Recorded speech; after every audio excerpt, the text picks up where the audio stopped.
all here for the tennis, and there's great matches that go on those outside courts. How much has this U.S. Open evolved since your playing days here? And we touch on, getting past 1 million fans for over the 3 weeks, starting 2 years ago, replicated that last year. Over 1.1 million came through the gates. But from the days that you played to now, and all the entertainment that we're touching on a lot this afternoon, how has that changed? It's changed a lot. I mean, a whole lot. I mean, like I said, in the beginning, people that were literally tennis fans would actually come to follow their players or to watch their players play. The biggest thing, of course, is social media. Now we're getting people that are interested in tennis, but they're more interested in the personalities, in my opinion, than the actual tennis. As we said a couple of years ago, I'm not sure how many of them really know how to keep score, but they're here, they're learning, they're putting their eyes on a player that they might start following, or maybe some new players that they will start following. And then a lot of them hopefully will go on and pick up a tennis racket and try to play. I love that, because when you come here and you go out to a court, you may not know the player from a different country, and then all of a sudden you're a fan of that player, right? And you can see what I love about the side courts, and you asked me a little bit ago, is that you can see how fit the player is, how they run. Do they play more of a baseline game? Do they transition like you said, what Francis is doing at the net? Are they good with service motion, a big kick serve out wide, outside of the court? Just these little intricacies. That's what I admire, too. And then also, what you can't see maybe on TV, or maybe we can't convey as much on radio, is the emotions, the behind the scene of the player. What are they doing at their bench, at their seat besides the umpire? How are they interacting with their coach, too? Also, the New York crowd. How different is it playing at the U.S. Open, Zena, compared to the other spots on tour around the world? I was a big hot dog, so I loved it. My thing is, get me to that, center court or somewhere. I have always loved the New York crowd. They, can either love you, they can hate you, or they can do both all in the same match. But it actually can help you, especially as an American player. They can pull you on. Or what I'm loving about all the Grand Slams, but especially here, you have different people, different countries. Now people are following from other countries, and you can hear the chants. I love that, and you can hear the players. Just knowing that they have support from their countrymen to come watch them play, and then they're all painted up and everything. It's the best. I certainly love that. I remember the Carrot Tops, right, when Sinner was playing. Unfortunately, had to withdraw due to a knee injury. He won't be here, but it's both on the men's and women's side with the fan bases. And also, it's New York, and you have to touch on fashion, too, and you're going to see a lot of that as well. So we hit on Cincinnati. Just want to give a note. The Winston-Salem Open is also underway. Jensen Brooks be competing there in Carolina. Mattia Bellucci, Marcos Giron, Lorenzo Sonego there as well. The women are competing at the WTA 500 in Monterey this week with Elisa Mertens and Lee of King of Prussia, Pennsylvania, Ekaterina Alexandrova there, plus a 125 event in my hometown of Philadelphia at the University of Pennsylvania as well. Ton of promotion with that event I saw on local TV, and I'm happy for the city of Brotherly Love. Right? That was the first tournament back in a while. In a very, very long time. Wow. Yeah. I was shocked. They used to play some tournaments at the Spectrum in Philadelphia. Now they're finally back there in a 125, which and I'm told it's getting a lot of great support, which I certainly love in conjunction with qualifying week. We'll step aside. More to come on qualifying, fan week, and a lot more. Coming up next, this is U.S. Open Radio, proudly presented by our friends at American Express. New York has always known how to welcome the world and how to put on a show. New York knows legends and history, rallies and rivalries, and how to make some noise. We know flavor, fashion, power, and passion. And we know spectacular awaits us all. The U.S. Open. Spectacular awaits. This is U.S. Open Radio, presented by American Express. New York has always known how to welcome the world and how to put on a show. New York knows legends and history, rallies and rivalries, and how to make some noise. We know flavor, fashion, power, and passion. And we know spectacular awaits us all. The U.S. Open Spectacular awaits. This is U.S. Open Radio, presented by American Express. Get down, everybody. New York knows the spotlight, the highlights, and summer nights. Aryna Buster 1 point away from leaving the competition. Volleys into Shelton, who has time on the ball, will put the backhand pass away. Then Shelton wins the battle of the former U.S. Open semi-finalists. And for sure, how to have a good time. We know greatness when we see it, and we know better than to miss it. The U.S. Open Spectacular awaits. Welcome back to our U.S. Open radio coverage of Fan Week, with qualifying as well to 2026 U.S. Open Tennis Championships with Zina Garrison and our entire talented crew. I'm Dave Leno. Today, the draws of 128 men's and women's qualifying are breaking out right now. A lot to get into on tennis, but I want to talk big picture a little bit more in the themes. We were touching on how much financially this aids the players. And again, Zina, like we documented last year during Fan Week, this year there's a 20% increase from the previous record set at last year's U.S. Open in total compensation for the players at $108 million. That goes all the way from men's and women's singles to doubles to mix and also to wheelchair as well.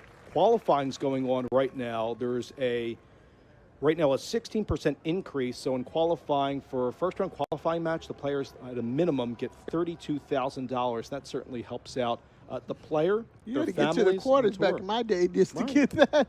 I mean, that's great, and it's only going to keep getting better. But I also think that it's also pushing tennis to get better. So the people, they can actually be able to not just come and where we can watch them play, but they can actually put that into their fitness, to taking care of their bodies, and having more opportunity to be a better player. Yeah, on men's, women's, and mixed doubles champions this year will take home the $1 million purse. A total of $5.5 million will go to the men's and women's singles champion. 5.5, Zina. You can't even say that, Dave. Right. I have to look at that 3 times before I say it. And, that's just amazing. But as we mentioned before, there's a lot of reasons why. I mean, more and more people coming out to watch. More people are fans. More people, there's just more fan experiences. That's the place to be. But it's also going to help with the sponsorship as well. Yep, and for a first-round men's and women's singles match, just the player to get to that point gets their qualifying or that first-round match at a minimum, they get $140,000 as well. So there's an uptick with that for the players, and especially for a young player. Like, folks may be listening and saying, well, these players make a ton of money. But, Zina, that's not entirely true, right? Maybe for the top 10, 20, 30 players on tour, you could speak to it better than me, but players outside top 50, top 100, they're grinding, right? Yeah, people don't realize that. You hear that number and you're like, oh, they're making so much money, but you also got to pay a lot of people. Yeah. It's not like you're playing, on your local football or baseball team where they're getting everything paid for and a lot more guaranteed contracts and things like that. So, and you have, tennis is also a very lonely sport. So you might need to make sure your parents are here. You might need to have a good friend that's coming. There's a lot going in, but a lot of money is going out as well. Sure. So and don't forget about taxes. Yep, that's true too, and we know about that. So folks listening and on U.S. Open Radio and the U.S. Open app, U.S. Open website, usopen.org, tune in as well. For those watching us here, we say hello from Flushing Meadows, adjacent to the Fan Experience, presented by American Express and also Louis Armstrong Stadium. Dave Leno, Zina Garrison, our entire crew. You can watch us on ESPN Plus as well and YouTube. Go to espn.com/watch, then click the U.S. Open logo to find the radio feed there. The big theme this year at the 2026 U.S. Open is celebrating our New York story, and that is bridging the gap between tennis and also New York as a city as well. They have Brooklyn-based artist Eugenia Mello creating the theme this year in that beautiful poster, and the theme represents and amplifies that connection between the U.S. Open and New York, which is called home for more than 100 years. So we're going to talk a lot about that and what Eugenia Mello had, but I also want to bring up some of the greats in the game because we talk so much about Althea Gibson and breaking barriers, what she did in tennis. golf and life as well. And Zena, I think of Althea. I think of Arthur Ashe, Billie Jean King. So many trailblazers that I know mean a lot to you. Every time I cross the gates here on this side of the campus, I think of all those legends, just like yourself. Yeah, I said, recently, as you get older, you start thinking about things a little bit more. I mean, how blessed I've been. I mean, to actually say that I knew Arthur, that I knew Althea Gibson. Billie Jean King is one of my favorite people, and I'm still learning so much from her. I think Billie's 80-something and still going. I ask her all the time, like, how are you going like that all the time? And I hear she has her new blue iconic shoe that's coming out. Nice. And, I just said on Instagram this morning, I hope mine is in the mail, but just. I think you have a contact.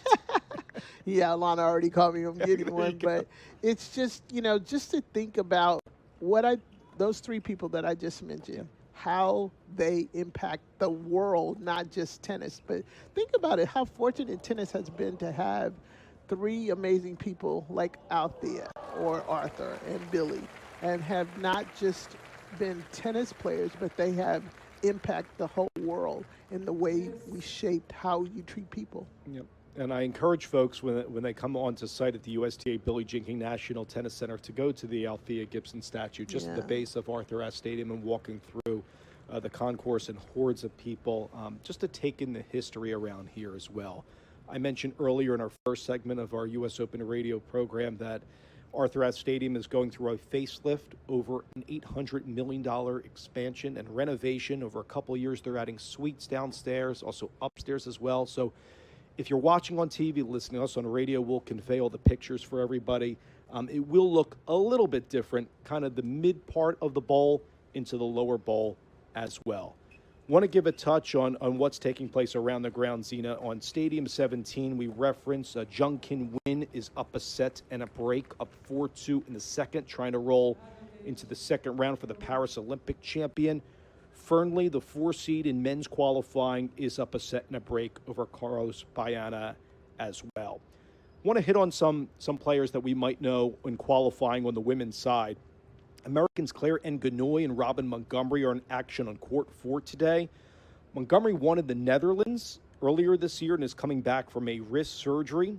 On court 5, American and 6 seed Claire Liu tussles with Great Britain's Heather Watson, who's been at it for a long time as well.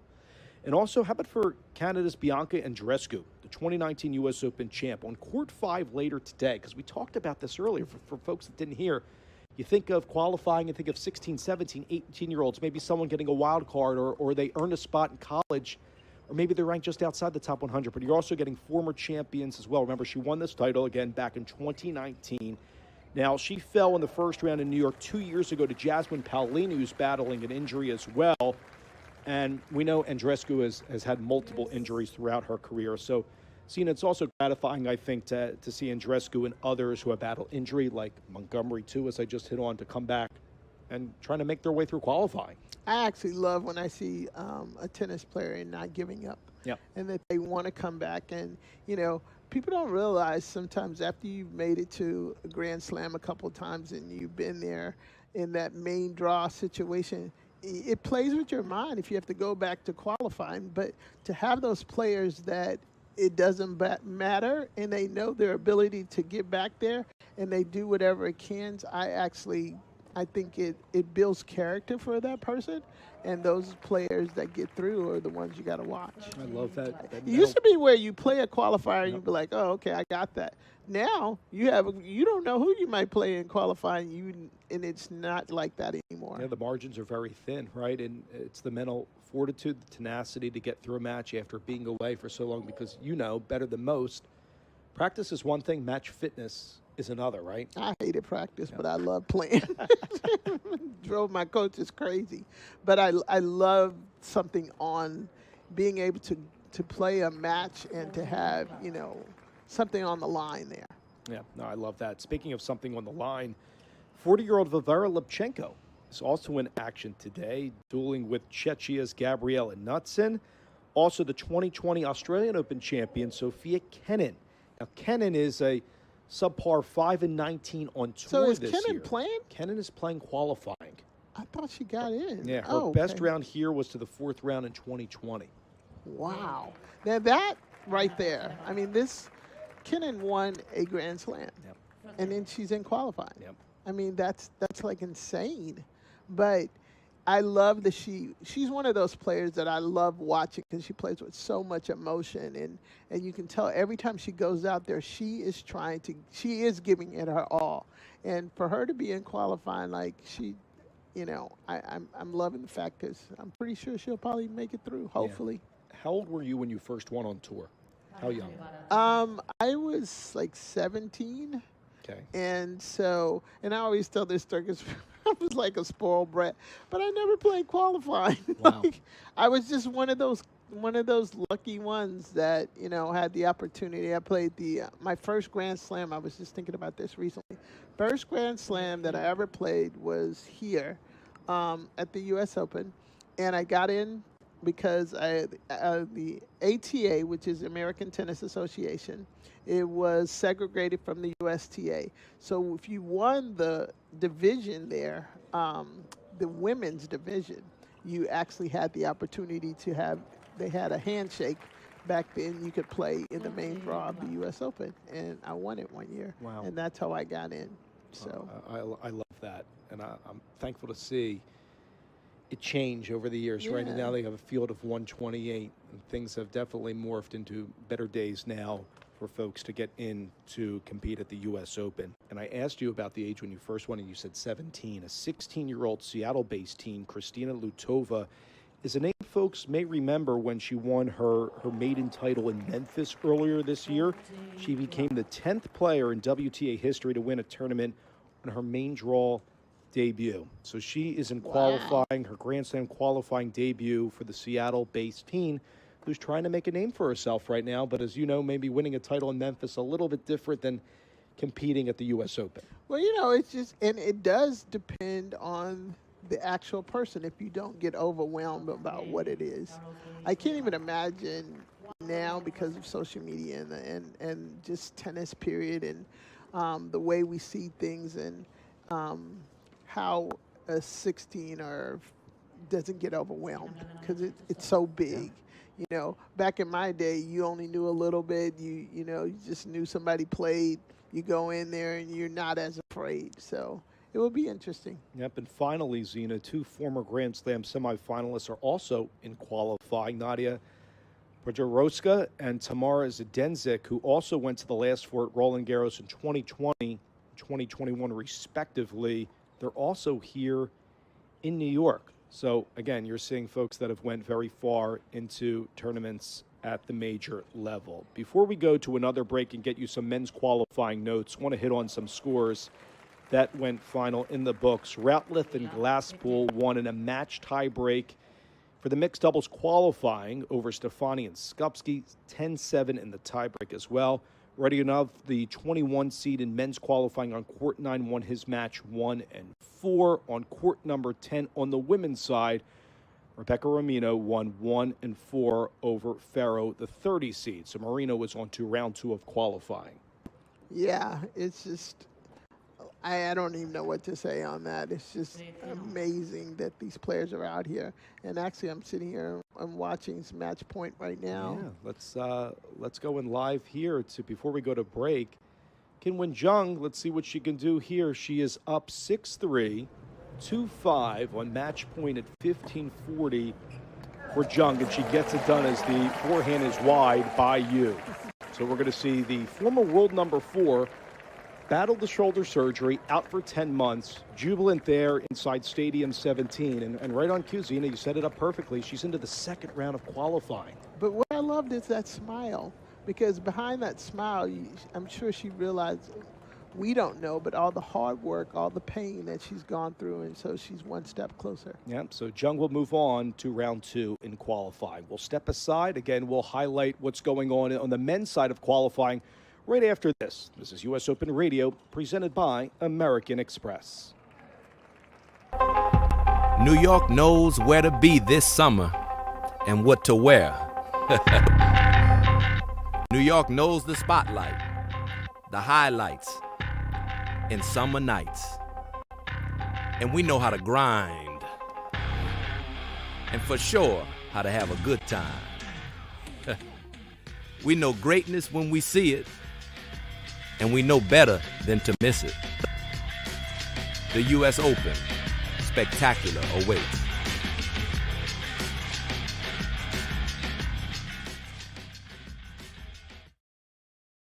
Calling it ahead of the call, feeling the break point as it breaks, anticipating the turn before it turns. With data, insights, and AI analysis, IBM gets you closer than courtside. Learn more at ibm.com/US Open. Harvey is the agentic platform for legal, built by lawyers and trusted by more than 75% of the AmLaw 100. Harvey, serving legal precision. Learn more at harvey.ai. Protect your game with La Roche-Posay Anthelios UV Pro Sport, the official sunscreen of the U.S. Open. High-endurance, water-resistant sun protection. It stays put while you're active, without running into eyes or staining clothes. Dermatologist tested, athlete approved.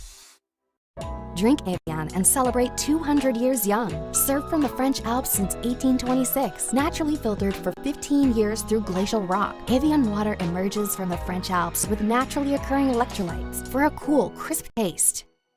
Tracking your health doesn't have to get in the way of your serve. The new Oura Ring 5 is the world's smallest smart ring. It's designed to disappear on your hand. Track activity, recovery, sleep, and more all from your finger. Get started at auraring.com. When you're flying Emirates business class, sampling our range of vintage wines from the largest selection in the skies, you'll see that your vacation isn't really over until your flight is over. Fly Emirates, fly better. Don't sweat it with Dove Invisible Antiperspirant, the official sponsor of underarms at the U.S. Open. Dove offers 72-hour sweat and odor protection and invisible application for no white marks, letting you serve your best looks and cheer on your favorites without worrying about your pits or fits. Don't sweat it. Make a racket with Dove at the U.S. Open. To learn more, visit dove.com. Enter to win tickets to the 2026 U.S. Open Singles Finals, courtesy of Mount Sinai, official health services provider of the U.S. Open. Enter by September 7th. No purchase necessary. See official rules. Visit mountsinai.org/US Open Sweeps. At the U.S. Open, excellence is everything. Savor every moment with Clos de Bois, America's #1 premium Chardonnay and the official wine of the U.S. Open. California Table Wine, copyright 2025, Clos de Bois, Modesto, California, all rights reserved. Total U.S. Mulo, BWS, latest 52 weeks, ending 7/6/25. New York has always known how to welcome the world and how to put on a show. Get ready for the next unbelievable moments. We know flavor, fashion, power, and passion. And we know spectacular awaits us all. The U.S. Open, spectacular awaits. Live from the USTA Billie Jean King National Tennis Center in New York. This is US Open Radio, presented by American Express. Welcome to the show. From Flushing Meadows, New York in the United States, welcome to U.S. Open's radio coverage of the 2026 U.S. Open and day one of Fan Week. Dave Leno and Zena Garrison with you on this Monday. You can follow the action all U.S. Open long on the U.S. Open app, usopen.org, TuneIn Radio. You can watch us on ESPN Plus and YouTube. So hello to everybody from around the world tuning in on this Monday. Zena, we're looking out from our booth here adjacent to Louis Armstrong Stadium in the American Express Fan Experience. Tons of fans out there with the large tennis balls getting autographs, fans waiting to go inside the Fan Experience. I see face painting going on, entertainers around. There's a lot for the fans to take in. Also, the Fountain Plaza has DJs, a ton of entertainment today. So it's not just the tennis, but it's also bringing people together through entertainment and fun as well. And you forgot to say a lot of those big yellow balls or pink balls, people wanted autographs to be signed. They're coming for yours, I know. I've seen a lot of people come to our window. It's just like I said, I always loved the very first day of Fan Week, and just people literally come here to enjoy the entertainment, the excitement, the tennis, the atmosphere, and as you mentioned before, and I always look for the fashion. Yep. Oh, yeah. What do we have on? No. We're going to get to that in just a little bit with Coco Golf, but there's also a which was really a hot-button item last year, a Marvel comic book giveaway with U.S. Open tennis themes. I remember everybody was collecting the comic books. I got mine. You got a couple? There you go. A silent disco later today. I've mentioned that several times. Also, there's players practicing as well. So some of the bigger players, if you will, that have already into the main draw, they're practicing on some of the larger courts. So that's something that folks can take in as well. Qualifying taking place. Also, a mixed doubles qualifying match on grandstand right now. Revelo Mladenovic down a break to the 2-seed Dabrowski and Heliovara. So that is over on grandstand if you make your way there. So that's a wrinkle, a little bit different from the revamped mixed doubles championship, where you have two qualifying teams punching their ticket today on this Monday. And then the mixed doubles championship contested over 2 days during Fan Week, Tuesday and Wednesday as well. Zina, I know it was a lot of talk around with the mixed doubles championship. Just want to give a little touch here because I bring that up and kind of how that helps promote doubles. You're getting singles players, but also you're getting some traditional doubles players in the mix too. Yeah, but I'm sitting here watching Dabrowski, like one of the best doubles players in the world, in doubles for women and also mixed doubles, and she just took a backhand and just drilled it right into the chest of one of the guys. But what I'm saying is she has the opportunity to at least go for a mixed doubles championship, where last year she didn't necessarily have it. Right. So this just gives more opportunities for them to for more real doubles players to have an opportunity to play. And there needs to be more shine on doubles anyway, and it should. For most people that play at the public parks, what do you play? You play doubles. It slows down just enough where people can kind of see themselves. You don't really see yourself in the singles match because you're like, I'm not in that kind of shape. But in the doubles, you can do half court and you can see yourself possibly playing a good doubles match. I'm right there with you. As a public court tennis player my whole life, you're right. You see more doubles out there. You know, in the Houston area, I know the Philly area. Ton of people playing doubles, all different skill sets from 3-0 all the way to 4-5, 5-0 players competing in open tournaments governed by the USTA. In the mixed doubles championship we referenced early on in the show, Carlos Alcaraz going to be paired with Serena Williams, Felix Auger-Aliassime against the star Alexandra Ayala, Kobali also with Bencic. Also have Novak Djokovic at 39, looking for another U.S. Open title where he won here in 2023. He's going to be with back-to-back defending champion, as referenced early on, Aryna Sabalenka. So the big names out there, too. I can't wait. I mean, and when you look at it that way, just to have those kind of champions on the court playing with each other, I'm sure they've admired each other's game in some form or not. You can always learn. One thing I know about champions, they always want a chance to show what they have, but to get better. Yep, no, I love that. The Chinatown Young Lions, 5 lions and a dragon, entered through the main entry that Zina said she watched earlier. There was a traditional lion dance. That was all to wish the tournament a very good luck, because remember, this tournament has lengthened from 2 weeks to 3 weeks, including Fan Week and qualifying. Also want to give a touch and a hello to the U.S. Open new CEO, Craig Tiley, coming from Melbourne and the Australian Open and now going to govern the USTA, and I'm curious to see what Craig will implement here at the U.S. Open moving forward in years to come, and congratulations again to Craig. Yeah, definitely congratulations to Craig. I'm looking forward to it as well. I can't even imagine, though, coming from the Australian Open to coming to the U.S. Open. It's two totally separate things, and what I mean by that is you in New York where everything, but you come to a country where there's football, there's baseball, there's all these other things, where in Australia it's pretty much the Australian Open. So how do you merge that? It's going to be interesting, but I'm sure if anybody can do it, Craig can do it.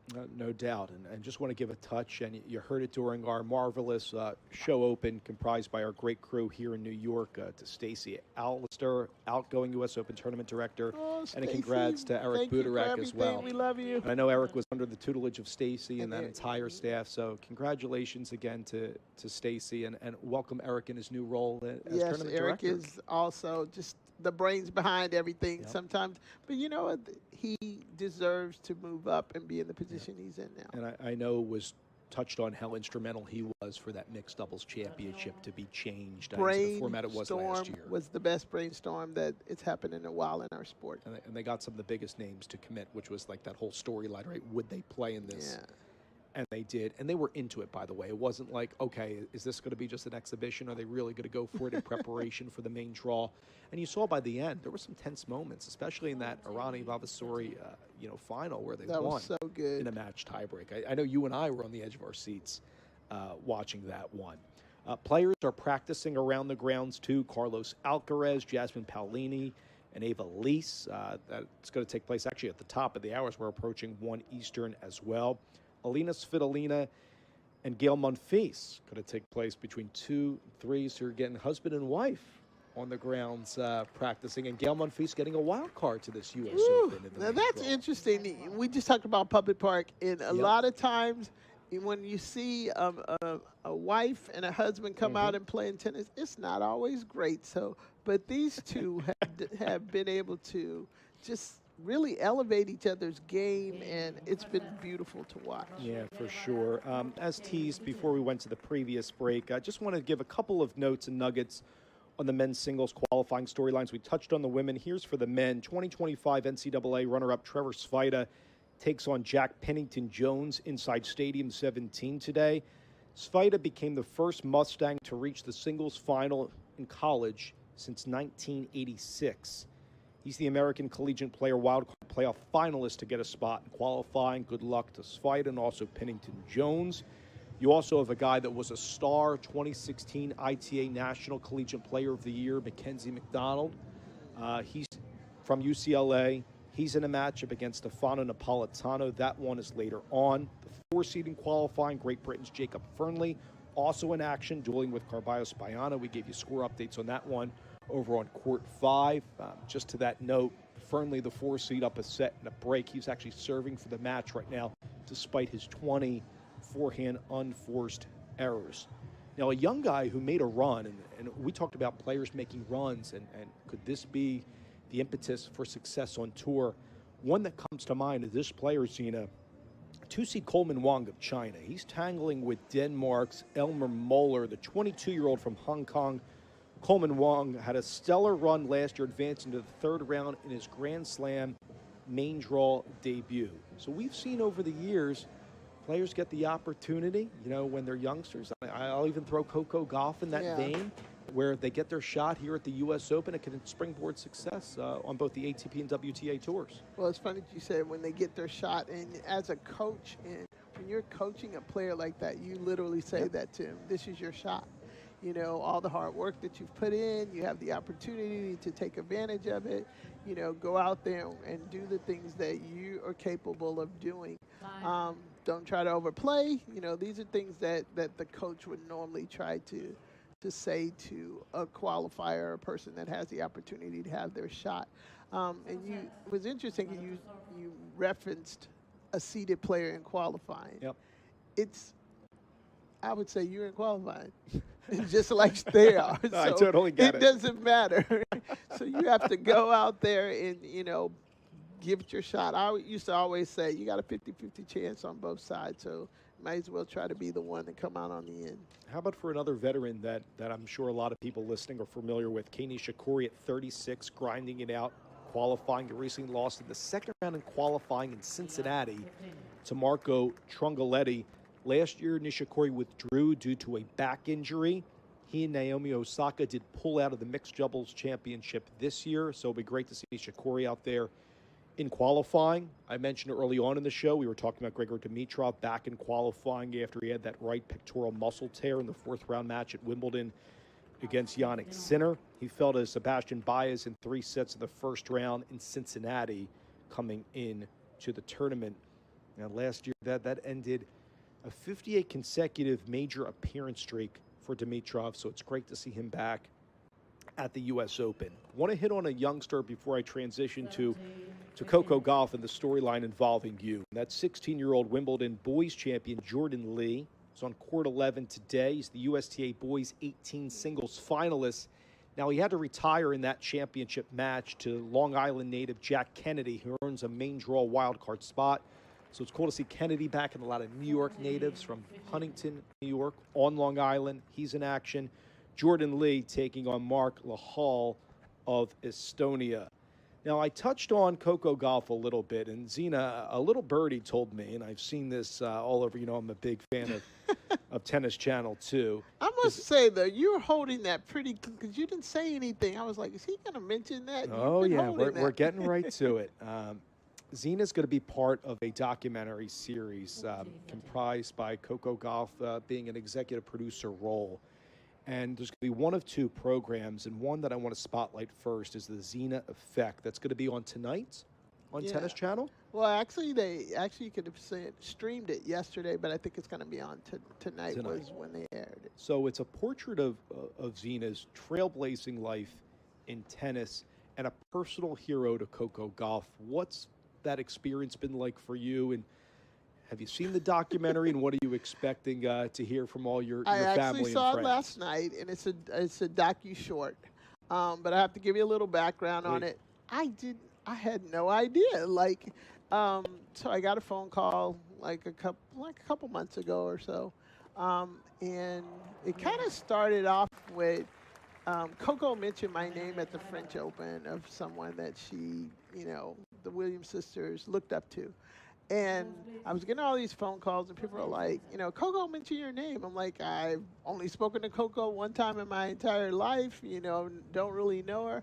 But anyway, a couple of months, a little bit time goes by, I get a phone call, and someone mentions that Coco wants to, she's getting into producing, and she wants to do a piece on me. And I was a little shocked, but I was excited. And I was excited for a different part of my life, and they asked me where would I like to do it. They're going to come down to Houston. Well, my tennis court that I grew up in, the McGregor Park Tennis Center, named Homer Ford, it was actually getting ready to be renovated, but they're completely tearing it down. So can you imagine a kid that's 10 and a half years old, and then I'm 60 years old, and you're getting ready to see your entire history wept. And it didn't hit me, Dave, until the week before, and it's like, oh my God, like my entire history.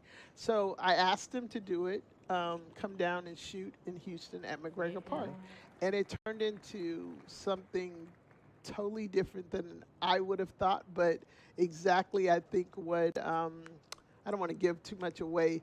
The way Coco sees me as what they say Zina Effect. It's like how I affect other people's life, and it really gave me the opportunity to speak my voice of how I feel about giving back to the community, because the community gave so much back to myself.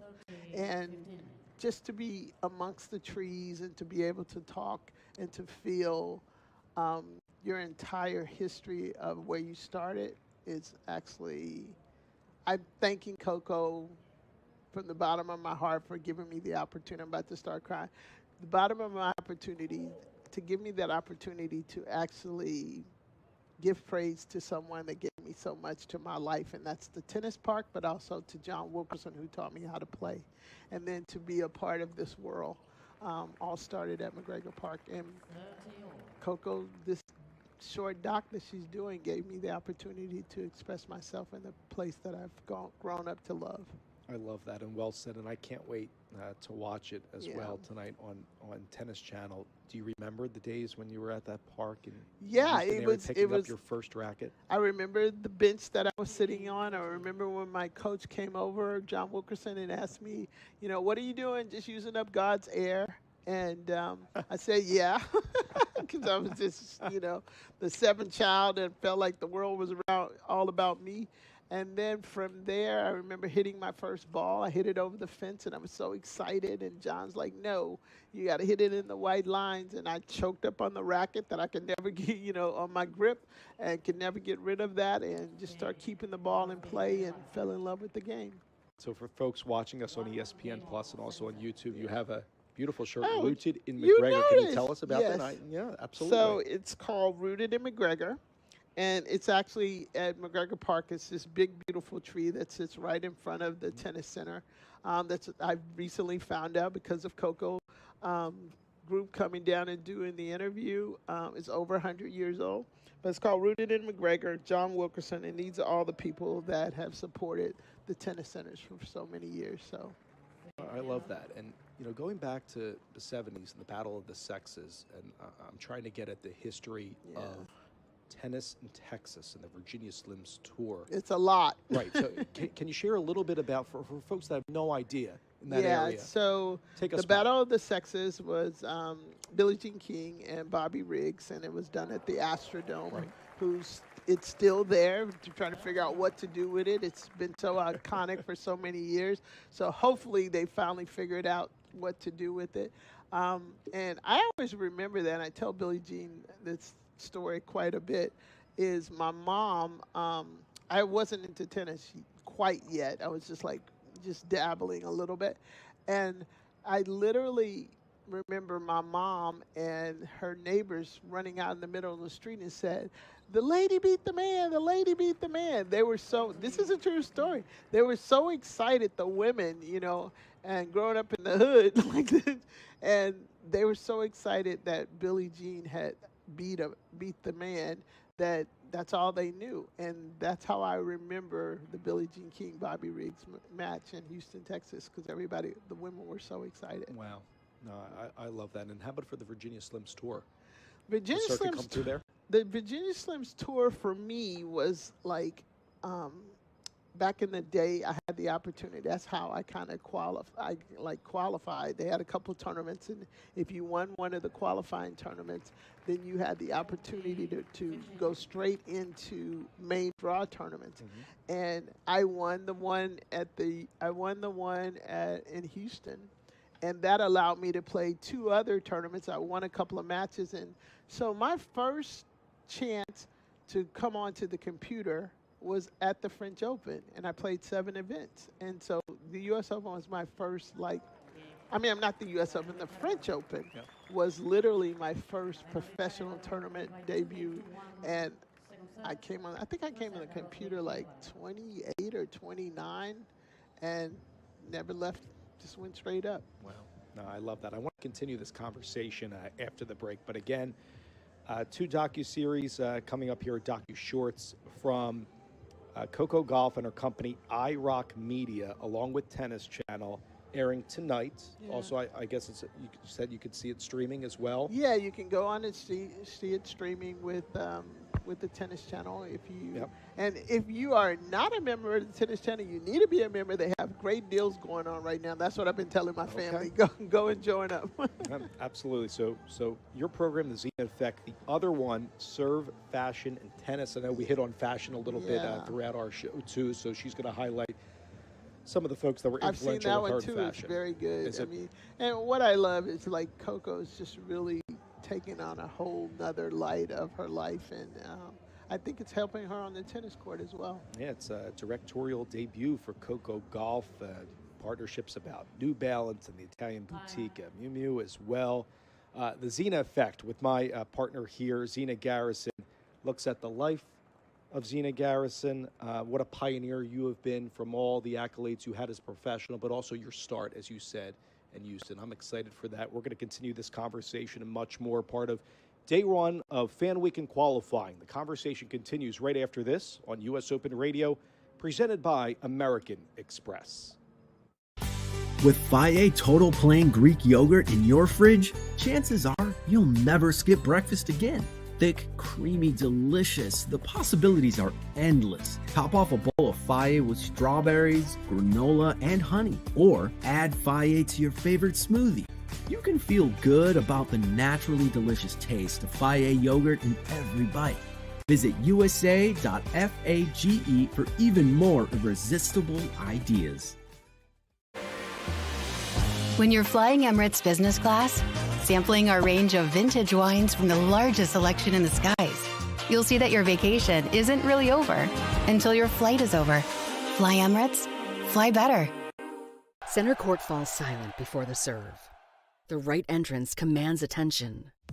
Quiet power, unmistakable presence. Elevate your arrival in the all-electric Cadillac Escalade IQ, the official vehicle of the U.S. Open. Incredible events are even better when you're with Amex. Like at the U.S. Open, where card members can discover tournament perks at the Amex Fan Experience and relax in the card member lounge. Because no one serves up the U.S. Open like Amex. That's membership at its best. Capacity limitations and terms apply. Enter to win tickets to the 2026 U.S. Open Singles Finals, courtesy of Mount Sinai, official health services provider of the U.S. Open.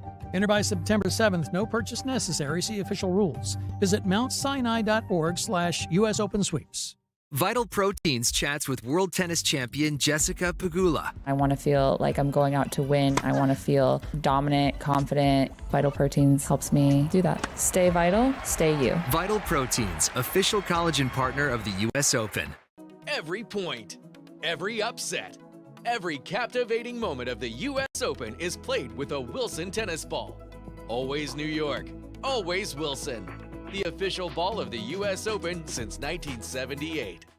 Chase has been a proud sponsor of the U.S. Open for 45 years and is committed to providing the best experience for customers and fans. Visit chase.com/US Open to learn more. JP Morgan Chase Bank, N.A. member FDIC. Calling it ahead of the call, feeling the break point as it breaks, anticipating the turn before it turns. With data, insights, and AI analysis, IBM gets you closer than courtside. Learn more at ibm.com/US Open. Get down, everybody. New York knows the spotlight, the highlights, and summer nights, and for sure, how to have a good time. We know greatness when we see it. The U.S. Open, spectacular awaits.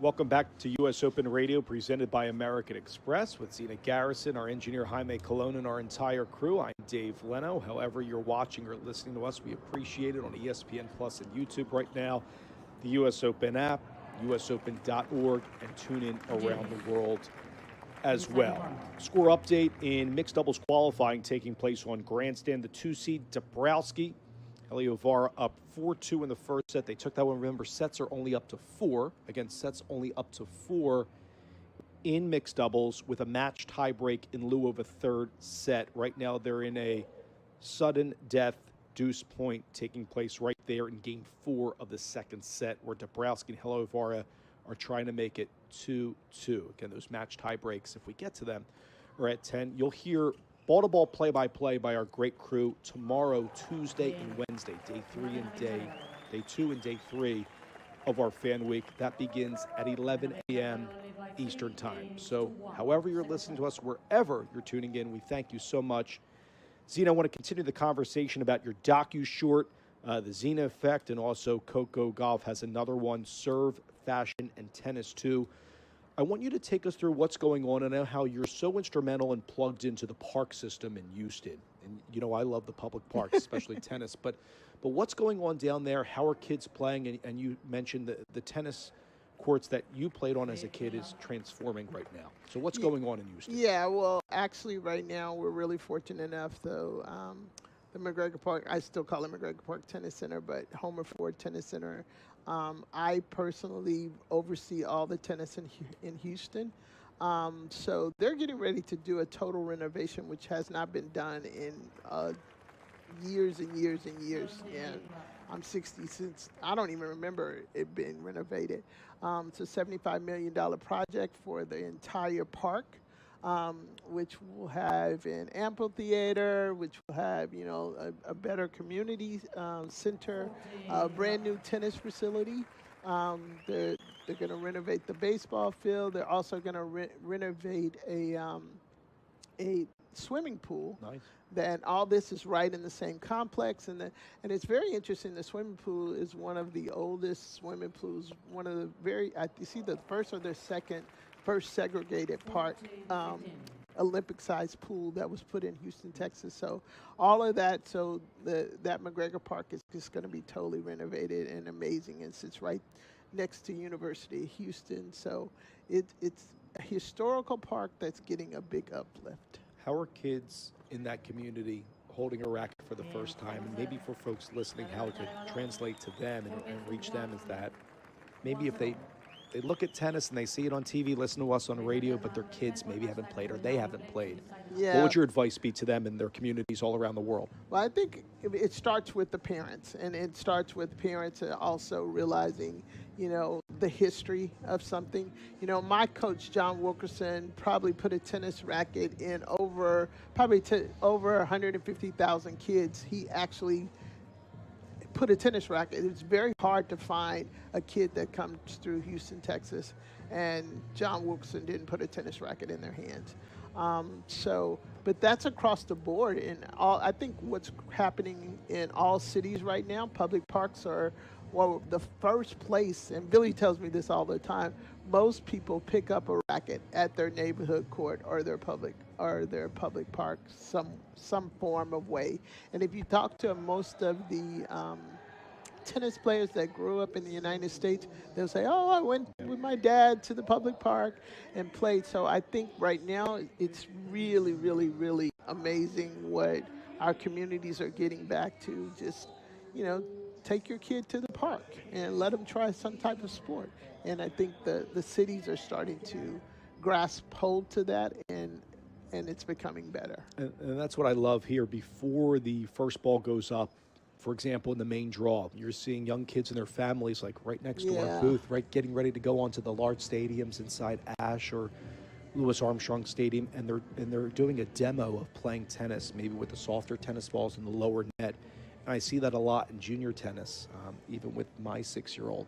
I'm trying to get him going with a lighter tennis ball, like those felt tennis balls, and a little bit of a smaller racket, just to grow the game. And for those that maybe follow, I know you're a fan of all other sports as well. I see Houston Astros games for me in Philly, and that's what I love, is just having a versatile athlete, male and female. That's exceptional. Just want to give a quick update, Zena, for another mixed doubles qualifying match over on Grandstand. It's going to a match tiebreak between Dabrowski-Heliovara and Mladenovic-Arevalo.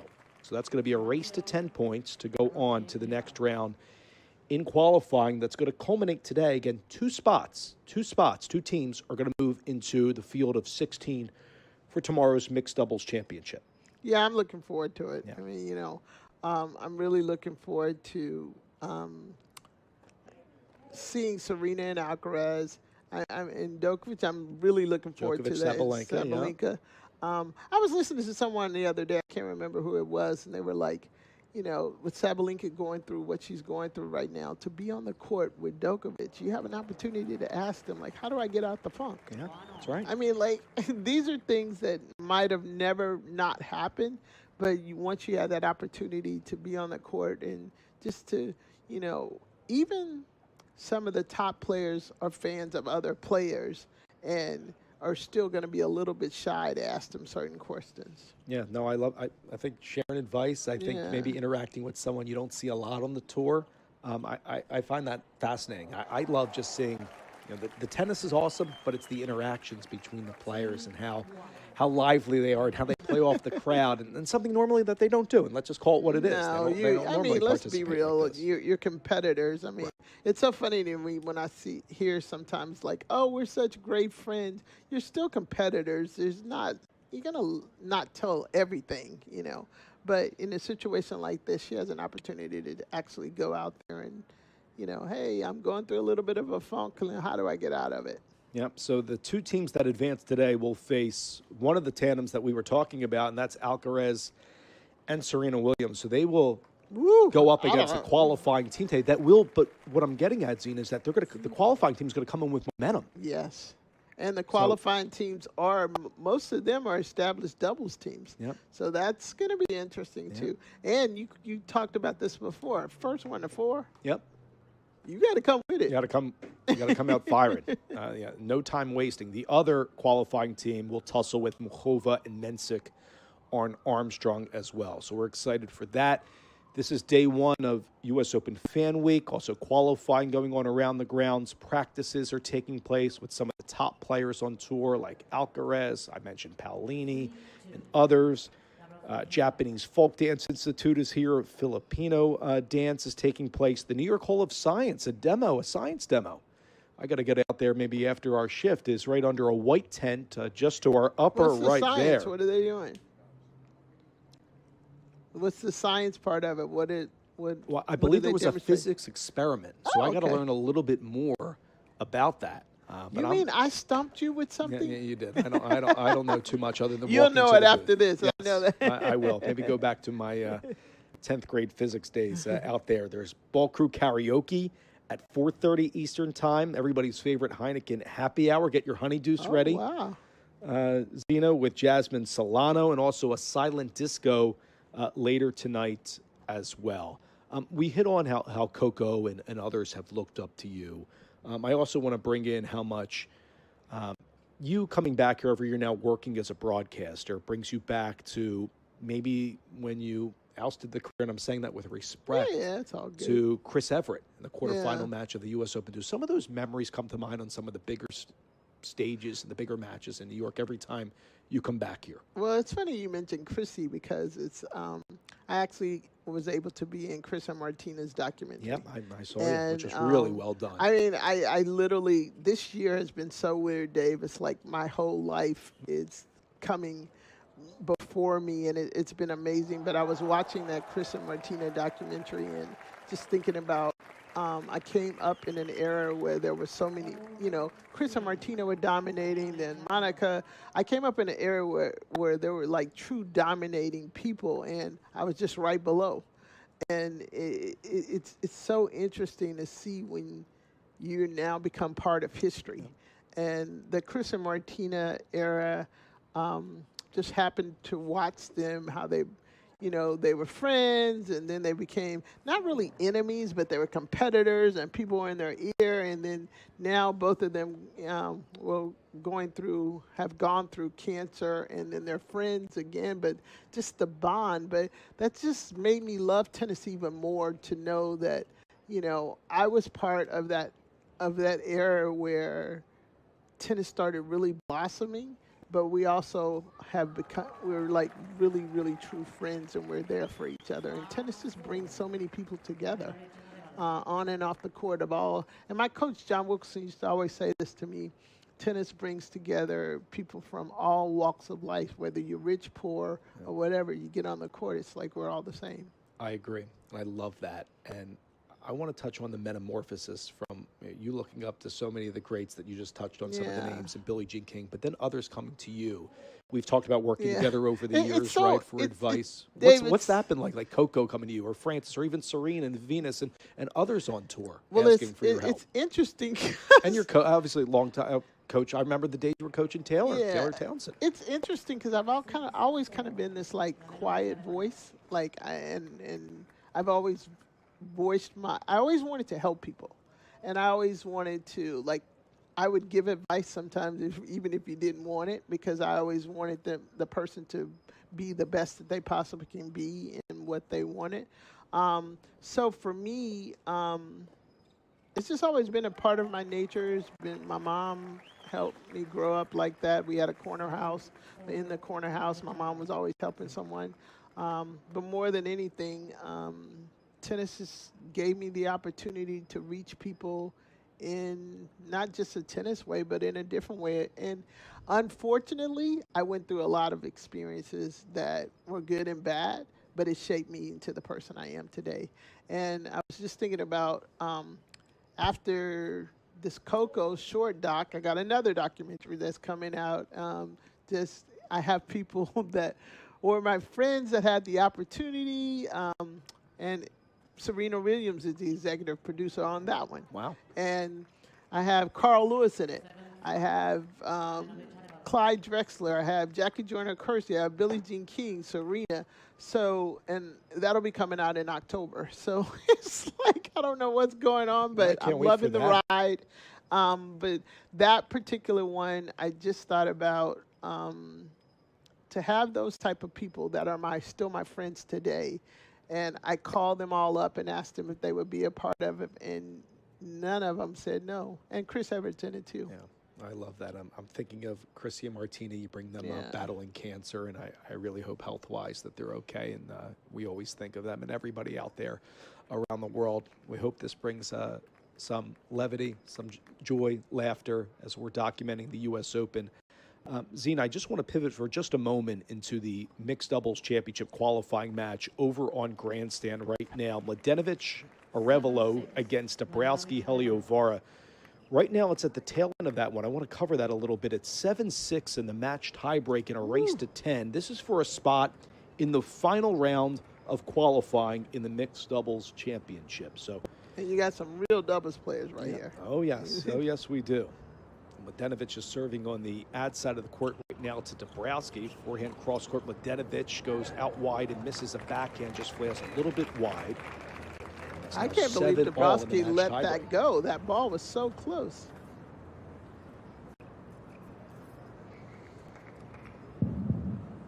So we'll see Arevalo and Mladenovic have the service here at 7-all. Dabrowski, Heliovara, Zina captured the first set 4-2, but fell 1-4 in the second. First serve from Mladenovic, flutters bottom of the net. Be a second serve. She's about 3 paces to the right of the tee. The kick serve is a double fault. Oh no. For Mladenovic, it's now 8-7. Dabrowski, Heliovara, and Zina, they're 2 points away. Mladenovic, she just could not get that arm out. That toss was so low, David, that it had to go in the net. Gotta be some nerves there. Part of this qualifying match in the mixed doubles championship. The service will change Zina now to Heliovara. Stretches back, high toss with the sun glistening on this court to let another first service here for Heliovara. Couldn't quite get the lead out there. The microphone went out for a minute. Everybody was still trying to play. So in the first mixed doubles qualifying match, Ratliff and Glasspool move on. They will go to the final round that will take place a little bit later, but a forehand inside-out winner connected by Arevalo to make it 8-all, and that was a thrashing hit cross-court, and he stepped up early with a beautiful forehand. Arevalo did a great job right there because Dabrowski was all over that net, but he was able to just inch out a little part of that court just enough. Banged back here by Mladenovic. Forehand by Heliovara. Drifts out Mladenovic. Puts a moon ball in the no man's lane for Heliovara. An 8-all point, but he misses it. Oh my goodness, a big unit turn. He had time. He drops his racket in frustration, and now it's match point all of a sudden for Arevalo. Mladenovic at 9-8. Wow, I was kind of wondering why Dabrowski let that ball go. I thought she had a little shot at it, but Arevalo just literally did not move his feet. The wind caught it. That ball just died on him. Too much time there for Heliovara. Takes his white hat off, smacks his right thigh in frustration. And now T alignment here for Arevalo. Bangs in with a body serve right at Dabrowski. And Mladenovic Arevalo win 10-8 in the match tiebreak, and they're on to the final round in mixed doubles qualifying. That's what you call a lucky situation and a lucky point. Now, this part I do love about this mixed doubles and the scoring and everything. Anything can happen. Anything can happen. Anything can happen. But at 8-all, Heliovara, big unit turn, had so much time, and I guess he didn't generate enough racket speed, and that wind caught that ball. Though it was just enough wind to slow it up. And you had just said it, kind of lob a little bit over. It was a lob back. There was nothing. He didn't even move his feet. So they're on to the final round of qualifying. So again, these players will come back later today, Zina, to play for that one of 2 spots to go into the mixed doubles championship field that will commence tomorrow. We'll step aside. More to come on this day 1 of our U.S. Open Fan Week and qualifying right after this on U.S. Open Radio, presented by American Express. Fandom takes on a whole new meaning when you're with Amex. Like at the U.S. Open, where you can visit the Amex fan experience to cool off, relax, and find even more ways to have fun at the tournament. Because no one serves up the U.S. Open like Amex. That's membership at its best. Capacity limitations and terms apply. When you're flying Emirates business class, sampling our range of vintage wines from the largest selection in the skies, you'll see that your vacation isn't really over until your flight is over. Fly Emirates, fly better. Chase has been a proud sponsor of the U.S. Open for 45 years and is committed to providing the best experience for customers and fans. Visit chase.com/US Open to learn more. J.P. Morgan Chase Bank, N.A. member FDIC. Tracking your health doesn't have to get in the way of your serve. The new Oura Ring 5 is the world's smallest smart ring. It's designed to disappear on your hand. Track activity, recovery, sleep, and more, all from your finger. Get started at auraring.com. Harvey is the agentic platform for legal, built by lawyers and trusted by more than 75% of the AmLaw 100. Harvey, serving legal precision. Learn more at harvey.ai. Whether scaling a global business or building a legacy at home, everything you've built deserves expert protection. Chubb provides business and personal insurance that has been protecting the world's ambitions for over 230 years. A world leader in commercial and personal insurance. Chubb. Enter to win tickets to the 2026 U.S. Open Singles Finals, courtesy of Mount Sinai, official health services provider of the U.S. Open. Enter by September 7th. No purchase necessary. See official rules. Visit mountsinai.org/US Open Sweeps. Calling it ahead of the call, feeling the breakpoint as it breaks, anticipating the turn before it turns. With data, insights, and AI analysis, IBM gets you closer than courtside. Learn more at ibm.com/US Open. At IHG Hotels and Resorts, we're here so you can guest how you guessed. As the official hotel sponsor of the US Open Tennis Championships, IHG has hotels that are serving all the hospitality you'd expect. With 21 hotel brands, 7,000 plus global destinations, and the IHG One Rewards loyalty program, it's time to bounce. Get set to guest how you guessed and book now at ihg.com.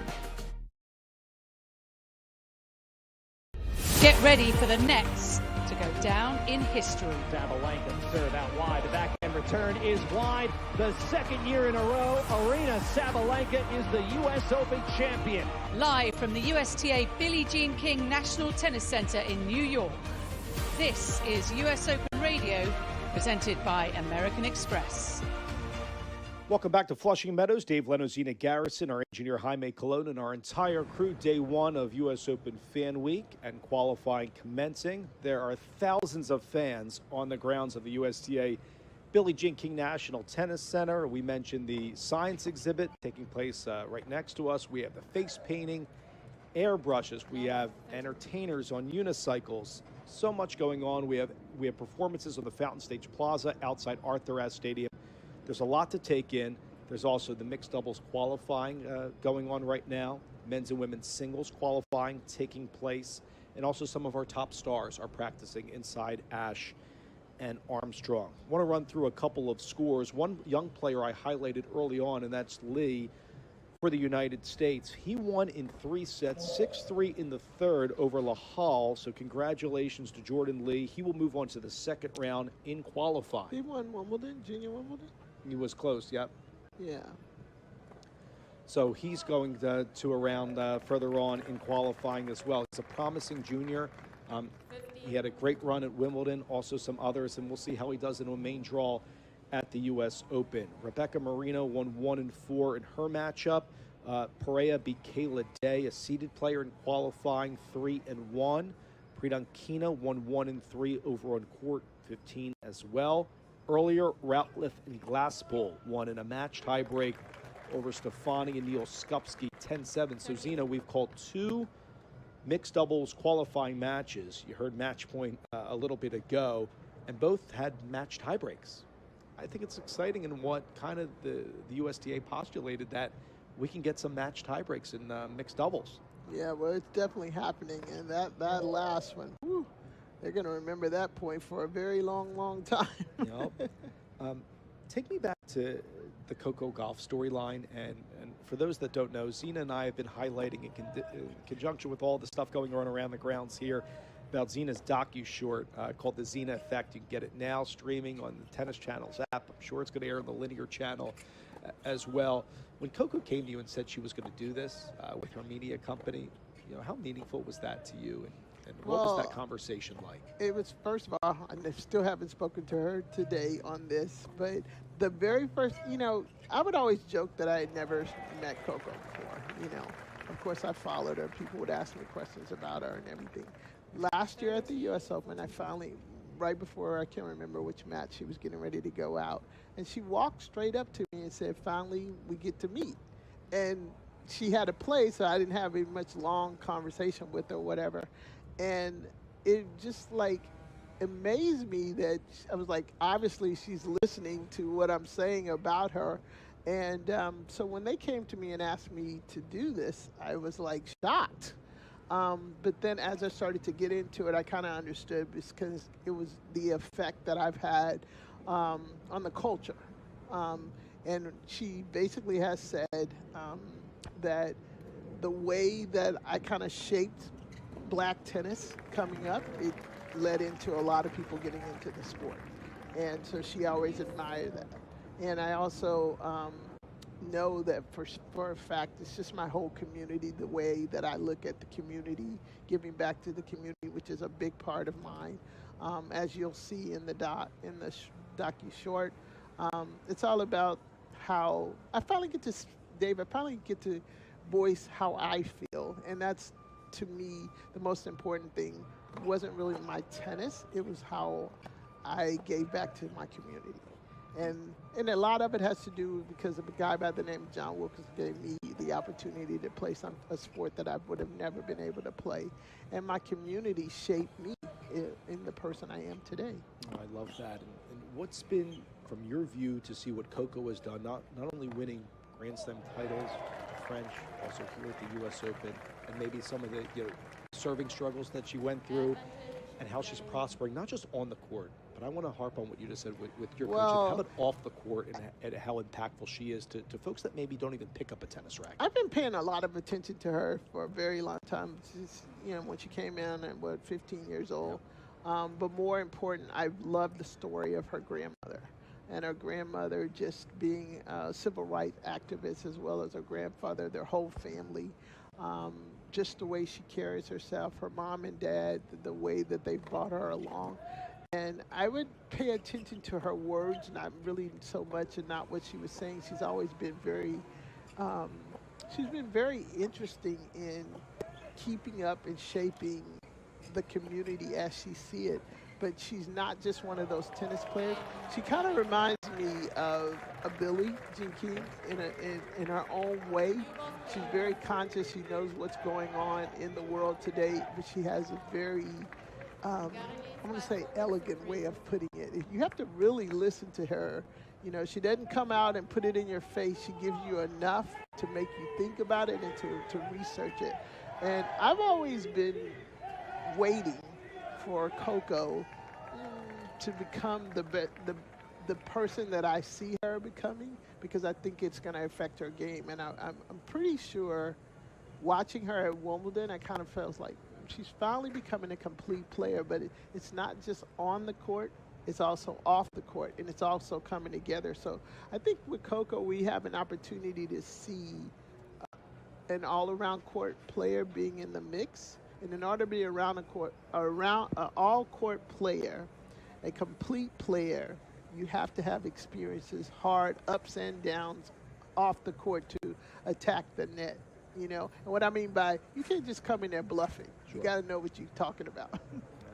You're listening to the talented voice and legend in our sport, Zina Garrison. I'm Dave Leno, along with our U.S. Open radio crew. We're just past the bottom of the hour at 1:36 Eastern Standard Time. Wherever you're listening around the world, welcome to our coverage on U.S. Open Radio, presented by American Express. Zina, this could be a theme for a multitude of players and their storylines about turbulent times, topsy-turvy, up and down. We called a lot of matches together last year and over the years to see what Coco was going through with the serving change and everything happening, and people weren't necessarily focused maybe on the all-around tennis. They were just looking at the serve and trying to find fault.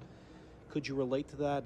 How was that for your experience calling her matches and watching her play last year, and to the success that she's had this year? I don't know if you remember, I had the little song, Leave My Coco Alone. I remember. I have been sticking with that song, and I'm going to keep sticking with it, is because I can relate, because I was going through similar things, like people talking about you and not really knowing who you are and making opinions, and you're in the spotlight and all of that. I definitely with the serve, because, my serve would go on and off. And I was telling a story recently about, playing Martina here at the U.S. Open, and I didn't know, I had worked on my serve so much, and service stance, I didn't know what to do in the middle of the match, put my foot forward, put it backwards, lean back.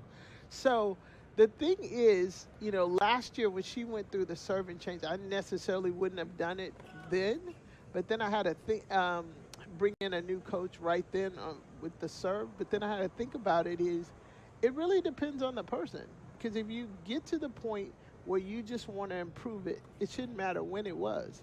And she's proving us right, even though I've always thought her serve is just, it's mental because it comes in and out. It's from probably listening to too many of us complaining about her forehand, complaining about her serve. When the pressure hits, we can have the best technique in the world. That doesn't mean that you're going to actually, make the shot. I'm a firm believer that tennis is more mental than it is physical, but you take an athlete like a Coco and you give them the tools to create and do something different, they can make it happen. We can't say we won 2 Grand Slam singles titles with no forehand and no serve, so that's not necessarily true. It's the timing, or when you look at people that are fundamentally sound, they might not have won it.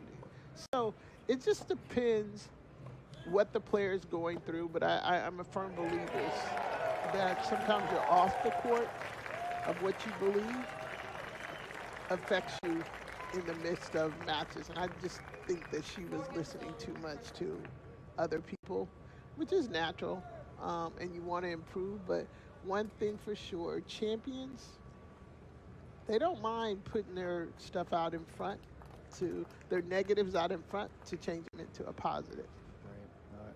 And she's going to change, she's already doing it. The way people react to Coco is like no other. They love her. They love her for her honesty. They love her for being able to share her ups and downs with them. You can see. Arthur Ashe said to me one time that when he walked up to the court when I was playing, he could tell what was going on in my match even before, just by my body language. Coco has the same thing. He also said that about Yannick Noah. He's like, should I stay here for a while or should I leave? But I think people that truly care, not just what's going on in the court or what's going on, but care about others, they emotionally, you can see it. How competitive do you feel on the American side in women's tennis is right now? Because you have stalwarts like Coco, Jessica Pegula. How about the ascension of Amanda Anisimova getting to the final last year? We talk about it every year, right? How deep it is. It's so good. And it's funny because Miss Nova, I was watching the other day, and she didn't know me from a hill of beans, but I would love to just say, just be you. Don't worry about them people. You made it to the finals, to 2 finals. And I just feel like right now she's going back to all of that pressure that she had before. And you start trying to live something that's not you. And when we fell in love with her last year, making it to both of the finals, it was for her story and her painting and taking time off. And, now I feel like she's starting to put that pressure back on her side. So she don't know me, but if you're watching, don't worry about them people. We love the resiliency, especially, how tough it was to watch at the end of Wimbledon, right, for her, and, how she battled Sabalenka too, and a lot of the crowd was behind Anisimova, the American, but in the end, Sabalenka repeated as champion. Also got to throw in there Iva Jovic as well. Whoa, I love that tour. Iva Jovic, her fire is, I must admit, I don't like watching too many like baseline or but she moves forward so well. And I love the way she goes for every ball, but her intensity is just off the charts. Speaking of women's tennis, I just want to give a shout to one of our colleagues and fellow commentator, Mary Carrillo. She's in the 2026 International Tennis Hall of Fame, inducted as a contributor and a pioneering sports broadcaster, and of course a former professional player. And Mary is going in the Hall of Fame with none other than Roger Federer, multi-time Grand Slam singles champion. So that's going to be fun. That is this upcoming weekend in Newport, and I'm so excited for both Mary, our colleague, and for Roger Federer as well. I saw Mary yesterday, and when I went to the room, I was like, God, I didn't, congratulate her, but definitely so amazing to go in with Roger Federer. Wow, it's going to be. And it's also, it's encouraging to me to know that, a contributor, like I still might have a chance to get in the Hall of Fame. You know, you start thinking about, it's like, so I have somebody that I actually know to look up to that actually contributed to the game, to the sport. And Mary has given us so much.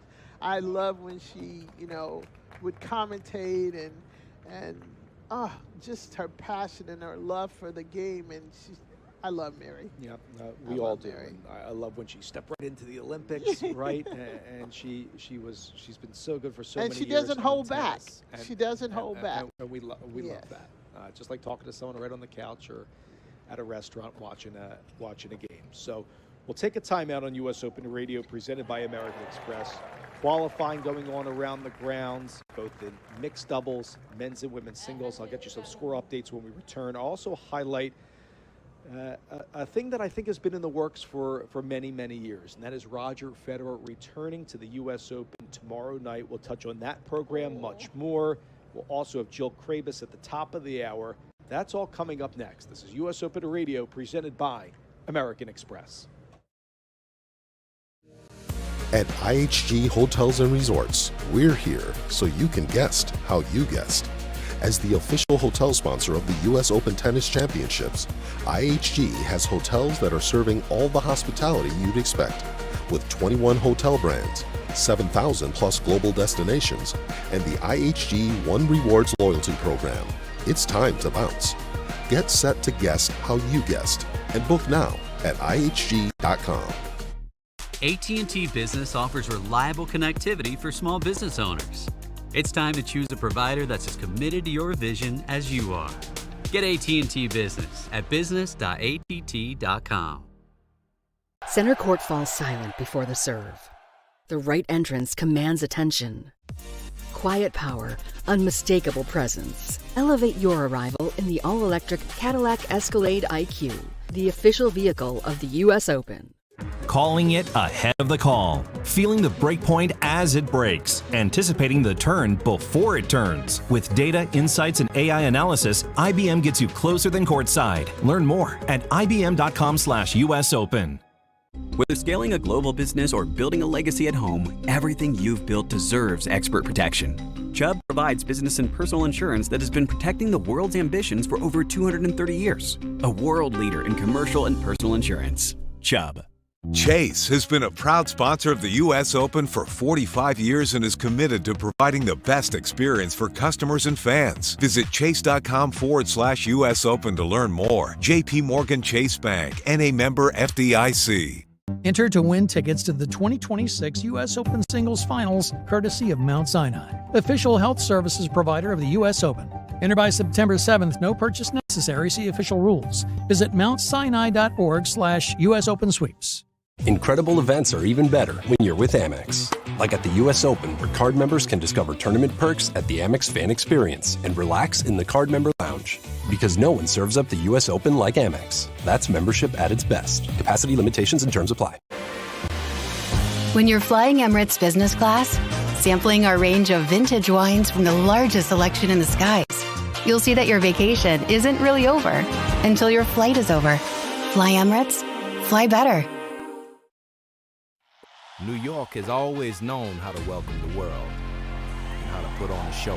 New York knows where to be this summer and what to wear.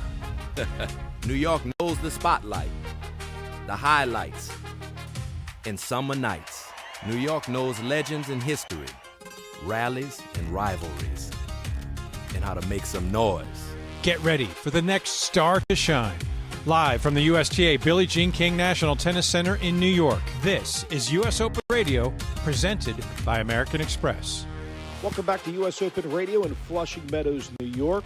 Ton of activity around the grounds, tattoos, airbrushing, the fan experience. To our right, we're seeing fans right next to our studio. Hello, everybody from around the world. We welcome you to U.S. Open Radio, presented by American Express. You can find us on the U.S. Open app, tune in, U.S. Open website at usopen.org. We're live right now on ESPN+. Folks can watch us behind the scenes from around the world. With Zena Garrison, I'm Dave Leno. Again, thank you so much for tuning into our coverage. Our crew's going to take you through 2:30 p.m. Eastern Time, and then we'll give way to the talented voices of Gil Gross, David McPherson, and Jordan Thompson as well. So we were mentioning Roger Federer and Mary Carrillo being inducted into the International Tennis Hall of Fame this weekend. The icon returns tomorrow night, Zena. Five-time U.S. Open champ Roger Federer takes Arthur Ashe Stadium to play alongside 2003 U.S. Open champ Andy Roddick, as well as U.S. Open champions Andre Agassi and John McEnroe. Fans can watch all that coverage on ESPN2 from 8 to 10 p.m. Eastern. Federer's last appearance at the U.S. Open competitively was back in 2019, Zena, and he's back to play amid the crowd inside Ashe tomorrow night. 2019. 2019. Wow. I must admit, I was sitting at home when I was watching Wimbledon, and Roger Federer appeared with this beautiful suit on, and I could not get that suit out of my head. It was so, but it was like, and then at one point he was sitting there by himself in the I remember box. that TV shot. He was the only one at the start of a match in the royal box in that suit. It was absolutely awesome. And what I was thinking about is, what is he going to have on tomorrow? And how is he just going to, Roger is just one of those amazing tennis players on and off the court. He just, when you hear that thing, he's the it. Just walk in the room and everyone that wants to be or to see him or to talk to him, he just has that aura about him, so I can't wait. Yeah, it's going to be a lot of fun. 20-time Grand Slam singles champion, 103 singles titles on the ATP Tour, spent 310 weeks as world #1, and I always got the feeling, and I saw this on a lot of publications coming into this year's U.S. Open, there was never that big goodbye for Roger Federer at the U.S. Open. And, what? It hasn't been. If you think about it, anywhere. Right, think of kind of.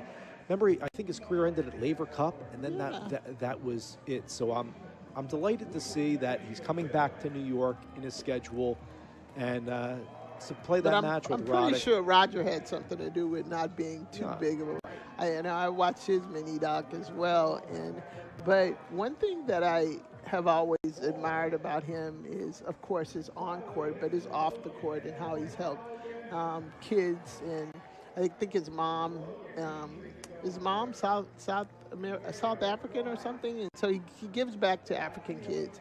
But lately, I've been looking at his Instagram, and one thing that he's been doing is going back and talking to kids and just all over the world. And some of the advice that he's giving to the kids, it's funny. It's not like, make sure your forehand is out in front or whatever. It's just, good footwork, be competitive. It's life lessons, and I absolutely love that. And he's one of those players that I just have always admired, that he's just an all-around person. And everybody seems to really just love and want to hear what he has to say. Sure. I'm right there with you. It's the class that he exudes, right? It's also the way he plays. And a lot of folks would tell me this when you watch him. It's like, you see him winning all these titles and everything, and the forehand, the serve, how clinical they were tactically. But I also say, the footwork, because you think of Federer and you might not say, okay, he was one of the fastest players on tour, but I kind of admire, the nitpicking. He was always right there. He was always, people would tell me on court back home in Philly is that it was the timing of his shots and how he always got himself in position. Like you said, he was always there to set up that patented one-handed backhand to the forehand, hit winners all the time. What I loved about him is he's a very smart, intelligent player. And what I mean by that is every shot was hit with a purpose. And I think that helped with the anticipation. He was a great anticipator on where the ball. A lot of people don't talk about that much. It is where you hit the ball or where you place the ball or where it possibly can come back can help you seem very quick or very fast as well. Yeah, so we're so excited for that. The icon returns, five-time U.S. Open champ Roger Federer tomorrow night, 8 p.m. Eastern Time. That you can watch that on ESPN2. If you're coming to the grounds, have a great time with that. We'll all try to take some of that in. That's really going to be delightful. Let's get to some scores around this qualifying on day one of Fan Week. Again, Ratliff Glasspool and Mladenovic Arevalo both won in match tiebreak. Zena and I called match points. Mladenovic, Arevalo, at one point that was 8-8. So they play, for those that don't know, they're just tuning in the mixed doubles championship, we now have a qualifying round where today 2 teams are going to punch their ticket into tomorrow's matchups in the mixed doubles championship. Again, mixed doubles contested Tuesday and Wednesday of Fan Week, right before the main draw commences. So congrats to Mladenovic, Arevalo, Ratliff, Glasspool. They're moving on, and one of those teams will go against Serena and Carlos Alcaraz tomorrow. Woo! And like you said, they're going to be nice and warmed up. And so Serena and Alcaraz are going to have to come out there ready, which I'm sure they will be. This will be the first time we've seen Carlos in a while, so that'll be interesting. Coming off the wrist injury. Also, congrats to Jung Kin-win, former world number 4 Olympic gold medalist in Paris. She won 3-2 in her matchup inside Stadium 17. Jacob Fernley as well was recently contesting in a challenger in Quebec City. He won Zena 6-3 over Roberto Carballos Bayana in his matchup. So plenty of action going on around the grounds right now. I'm seeing inside Stadium 17, Garin is going up against Johnson of the United States. That's quite the battle. That's at 5-4 right now as Green's trying to close out that first set. And I want to go back before we close out this segment to the top of the hour, bring on Jill Krabus to kind of highlight on the women's side. It's just the rigors of qualifying again to our new listening audience. Go win 3 consecutive matches, fields of 128 to go down to 16. How about the hardships, Zena, that these players are grinding out right now on court? Yeah, and as we spoke earlier, I mean, qualifying is not just a regular qualifying anymore. Like you said, they have people that are coming back that have been injured. You know, these are big stars that you know about. And they're trying to fight their way back up to a Grand Slam draw. And then you have the newcomers that, you know, everything is just new to them. They're excited, they're hungry, and they want their chance and their opportunities. And as I spoke before with the coaching situation, if they're new and I'm getting ready to play one of these names that we know, I'm going to say you have just as great an opportunity as they do. So you just go out there. But the money has gotten better, so that also can give them the opportunity to have the right coaching, the right preparation to get your body together. A lot of things can change in a drop of a hat. No question. Christian Garin, Spencer Johnson now are at 5-all. So there was just a break there on Garin's serve. So they're back on serve at 5-all. So credit the American Spencer Johnson going to the 11th game of that first set in that qualifying matchup as well. Also have a big one, and could you imagine the nerves here, Zena? First round qualifying match is on court 6 right now. Draquet of France taking on Daniel Racon of Spain. That's at 5-all in the third set. So imagine and you know better than I do what the players are feeling out there in the latter stages at the depth of that first round qualifying match. Those are situations you would like to get in because you know you still have an opportunity. It's 5-all, it's in the third set. But those are also the opportunities where you start, as a player, you start digging in, you know, start playing mind games with yourself. I've worked harder than this person, or I've done this. You know, you start trying to go into whatever you can to get you out of that match. Yeah, and you'll see a lot of players, they point to their heart, or they point to their mind, to their coaches, because they're going to have to dig deep. Yeah, speaking of another player trying to dig deep, and that's Madison Brengle right now. Madison's still playing? She's still playing. Wow. One of the best players to ever come out of Delaware. On the women's side, she's playing Anastasia Gasanova, and Brengle captured the first set 6-4. She's up 2-1, but that is on serve in set number 2. And credit Brengle out there. I talked about Varvara Lubchenko at 40. She's playing today as well. And see, Madison is one of those players that, like we said, been out there, but she's also one of those players that she totally got the max out of her game. She was interesting to watch. It wasn't the strokes that everybody is used to or expecting to have, but she was a complete fighter, and she's going to fight you all the way through, and that made her the player she was. Yeah, and I saw her a lot during my World Team Tennis announcing days. She was a fantastic player at that, a team player, and I love seeing her still grind it out in singles, she had some good wins, in qualifying. She beat a couple of good players as well, so she's just one of those you couldn't go on that court and just think that, oh, I'm going to beat her because you're going to have a match on your hands. Yeah, so good luck to Madison Brengle in that matchup against Gasanova over on court number 12. So we've been talking a lot about women's tennis on the qualifying side. We're going to get the perspective of Zina and Jill Krabis coming up just past the top of the hour on who might emerge on the women's side to maybe win this year's U.S. Open. That conversation is next on U.S. Open Radio, presented by American Express. Harvey is the agentic platform for legal, built by lawyers and trusted by more than 75% of the AmLaw 100. Harvey, serving legal precision. Learn more at harvey.ai.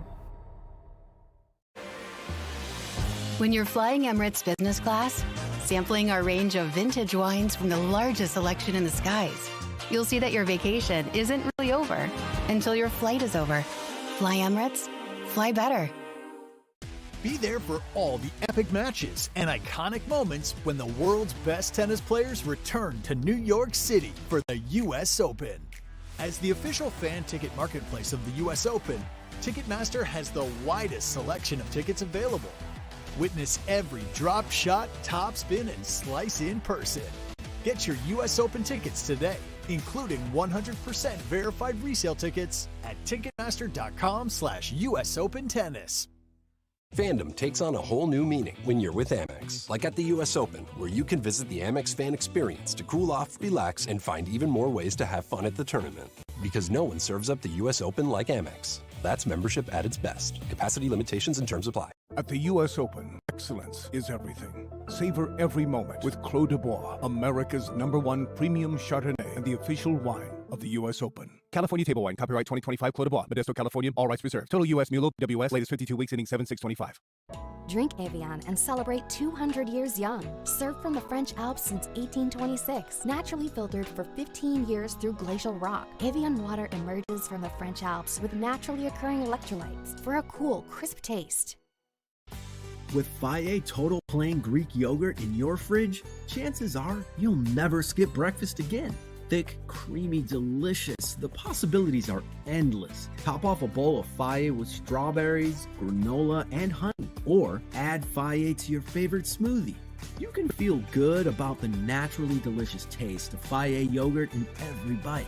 Visit USA.fage for even more irresistible ideas. Don't sweat it with Dove Invisible Antiperspirant, the official sponsor of underarms at the U.S. Open. Dove offers 72-hour sweat and odor protection and invisible application for no white marks, letting you serve your best looks and cheer on your favorites without worrying about your pits or fits. Don't sweat it. Make a racket with Dove at the U.S. Open. To learn more, visit Dove.com. Chase has been a proud sponsor of the U.S. Open for 45 years and is committed to providing the best experience for customers and fans. Visit chase.com/US Open to learn more. J.P. Morgan Chase Bank, N.A. member FDIC. Since 2005, Polo Ralph Lauren has been the official outfitter of the U.S. Open. We are endlessly proud to be part of this special history. Dressing fans, on-court ball crew, and officials of the U.S. Open and Wimbledon. To check out this year's U.S. Open collection, visit the shop located beneath Louis Armstrong Stadium on club level of Arthur Ashe or on ralphlauren.com/US Open. Every day brings a new challenge. Pushing for that extra mile. Grinding through the heat of the day. That's why I trust Electrolyt's science-backed hydration formula to feel ready for what's next. Electrolyt, Science of Hydration. Enter to win tickets to the 2026 U.S. Open Singles Finals, courtesy of Mount Sinai, official health services provider of the U.S. Open. Enter by September 7th. No purchase necessary. See official rules. Visit mountsinai.org/US Open Sweeps. New York has always known how to welcome the world and how to put on a show. New York knows legends and history, rallies and rivalries, and how to make some noise. We know flavor, fashion, power, and passion. And we know spectacular awaits us all. The U.S. Open, spectacular awaits. This is U.S. Open Radio, presented by American Express. Welcome back to our day one coverage of U.S. Open Fan Week and qualifying around the grounds of the USTA Billie Jean King National Tennis Center. I'm Dave Leno, pleased to be joined by tennis royalty right here, Zina Garrison, and also an accomplished WTA Tour player and broadcaster. I see you all over the world. Tennis royalty continues with Jill Krabus. Jill, thank you so much for joining Zina and me today. Thank you for having me. I'm so happy to be here. I love the U.S. Open Radio. How's your year been? I see you all over the place, tournament to tournament. I'm sure the grind's been enjoyable. It's been really busy, yes, but I love it. To be able to still be in the sport in a different capacity and be around it, because it was a passion of mine, and I'm so grateful that I can still be around it and get to be involved in the media and in various aspects. So it's been great. Well, you definitely got to give an interview to Zina Garrison. I know you I love Zina. Well, she was my Fed Cup captain. I know. Talk about her chocolate. She's got, and I want to give another plug, the docu-short coming out, The Zina Effect, produced by Coco. Zina, I got to give you another touch again. Watch it now on the Tennis Channel app. Sure will air on the linear side, too, so we're so excited for you. And you mentioned another documentary coming out, you said in October. Yeah, I have as well? another one coming out. I was telling Dave earlier, I don't know what's going on. Everything's happening at the same time. But, yeah, Vicky Wright, which is a very good friend of mine, has a bunch of movies and whatever. She teamed up with Serena's the executive producer, and just had a bunch of my friends talk about you, but in a good way. It's been good. Yeah, so I'm really looking forward to that one as well. Yeah, well, we love that, and love having you both on the set. We have so many years working at the U.S. Open together. Jill, I want to just get your thoughts on the revamped last year mixed doubles championship. Aryna Vavasori took that one, and now we're seeing two teams that won their first matchup today have to go back on court. That's Mladenovic-Arevalo and Ratliff-Glasspool. What do you make of this qualifying to get two teams from today into the mixed doubles championship to tomorrow? Yeah, I think I was surprised at first that there was a qualifying, but then the more you think about it, it's not that surprising with how successful it was last year. And I think the players were just on a high with how much they enjoyed it. And I think it even surprised them how much they enjoyed being out there together in the mixed doubles and the atmosphere that it created. I mean, the fans, even random fans that I met in the city, were talking about it before it even started last year. So it makes sense to make it a bigger draw. I think we knew that it was going to expand. So I think it's fantastic. And already I was at the Cincinnati Open last week, and people were already talking about it, asking who are you playing with, are you going to get in? I mean, it's crazy, just the buzz around it. So I think it's a great addition. How do you like the format? Zina and I were documenting that for those that forgot last year, the race to 4 in a set, and also the match tiebreak in the middle of the third set. I mean, it needs to be short. It does, in order to, I think, get the players to play. It can't be just a long, drawn-out thing, because it would end up feeling like a lot of time on the court, especially if you're playing 2 matches in a day. So that makes sense to me as well, and I think it kind of makes it more exciting for the fans too, to have it be quick and rapid fire, and every point is crucial from the beginning. So I think it's smart. You do not have any time to sit down and be chit-chatting about what's going on. No, you don't. Like we are, yeah. No. Well, Zina and I were highlighting Sabalenka, for example. She's going to play with Novak Djokovic, and the last couple of matches haven't gone her way. She lost in the round of 16 in Cincinnati that you covered. She fell in the round of 16 to Alexandrova up in Toronto. We touched on it, Zina, right? The last one, the three-peat, was Serena in 2012, 13, and 14. I'll start with you, Jill. Do you think Sabalenka can do that here, even though some of the mixed results on hard courts have occurred recently? This is where I think it's another good thing to have the mixed doubles, because I think that's going to be fun for her and more relaxing atmosphere. And of course, playing with Novak, I mean, can't get any. Don't know if it can get any better than that. So I think, and I know they've become friends, and he's helped her, I think, in the past, with just advice and feedback as far as mindset on the court. So I think it could be a good thing for her, just to kind of give her a little bit more fun on the court. Yeah, and I think we saw it last year, especially what stood out to me was Iga last year playing with Casper Ruud, and how well they did getting to the finals. Yeah. And since then, her game she's so much better at the net. She's so much comfortable coming forward. It's amazing what being able to have this opportunity can help with. Well, the intensity, no matter what. I mean, these are great champions. Yeah. And I can't remember who said it in Cincinnati, but having the opportunity, like you said, for Novak to be on the court with Sabalenka, and she's going through this kind of like, you know, not so well time in her life, still better than most people, but her tennis, he can actually talk to her, you know. And someone mentioned, I can't remember who it said, maybe she'd go to dinner and just, you know, but you bring another aspect to it. It's like just getting her to relax. Yeah. You know, as we've been players before, as you go through that, sometimes you keep making things bigger and bigger and bigger because you lost a match. It's a match. You're living. Keep going, you know.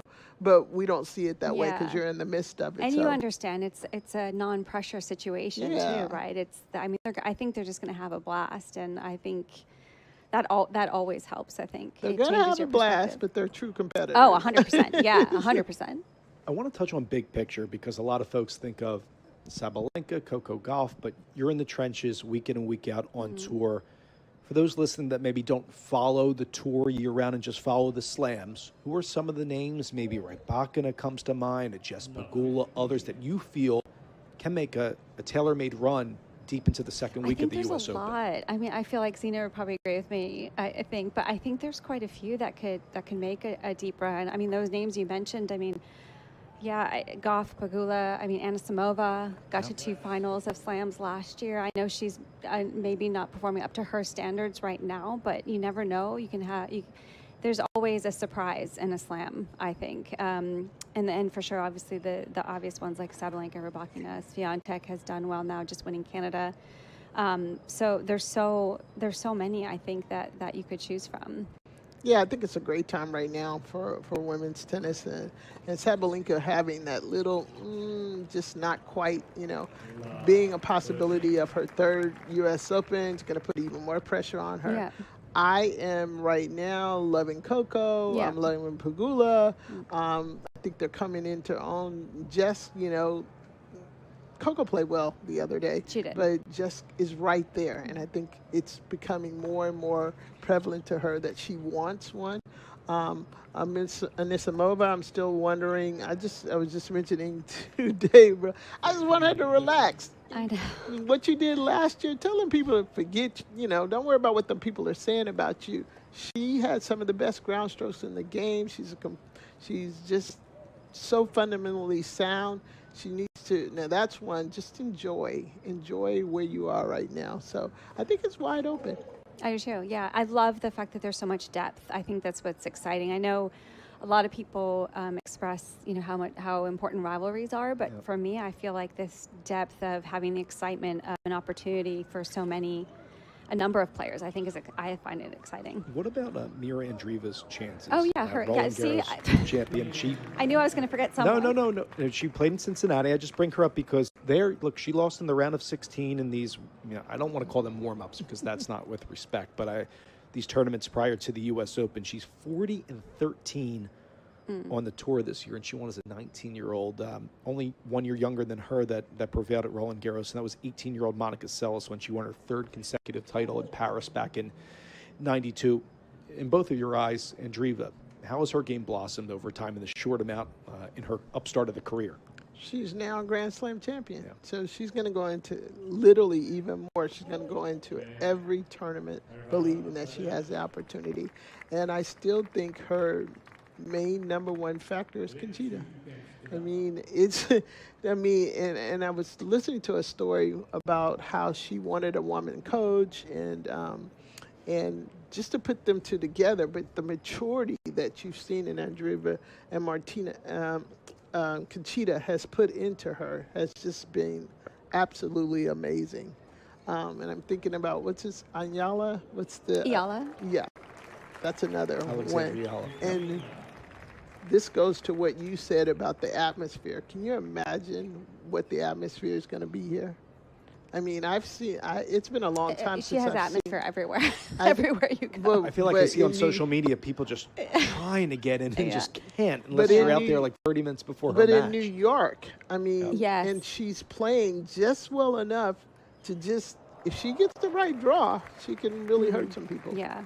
But that's what I mean. Like, when you asked that question, I was like, oh my gosh, there's so many. I mean, Noskova just won Wimbledon. Right. I mean, Muhova right here, was a finalist. I mean, there's so many names that you could pick that, Muhova's gotten to the semifinals here.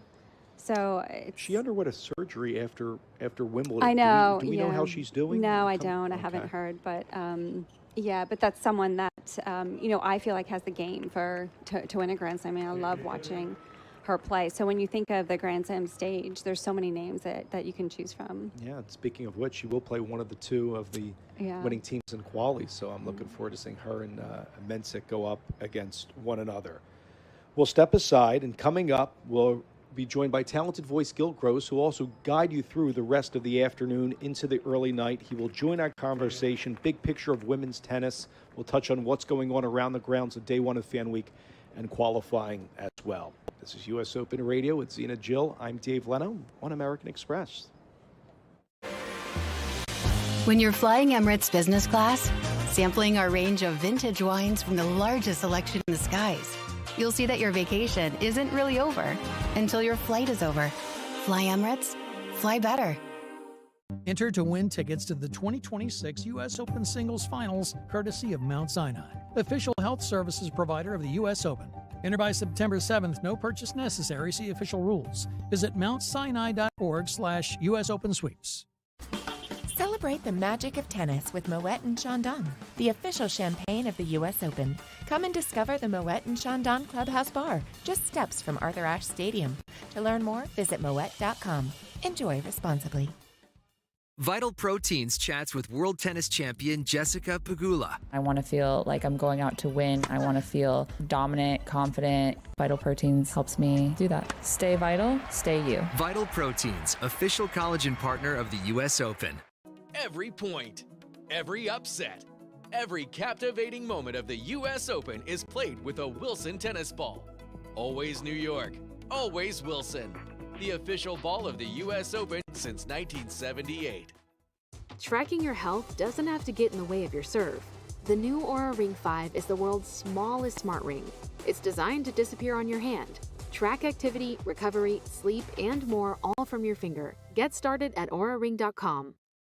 Protect your game with La Roche-Posay Anthelios UV Pro Sport, the official sunscreen of the U.S. Open. High-endurance, water-resistant sun protection.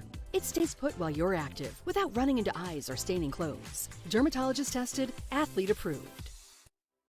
Calling it ahead of the call, feeling the break point as it breaks, anticipating the turn before it turns. With data, insights, and AI analysis, IBM gets you closer than courtside. Learn more at ibm.com/US Open. Get down, everybody.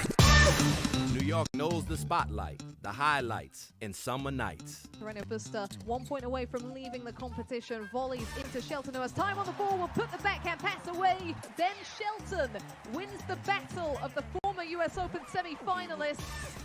And for sure, how to have a good time.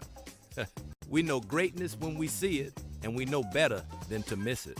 The US Open, spectacular awaits.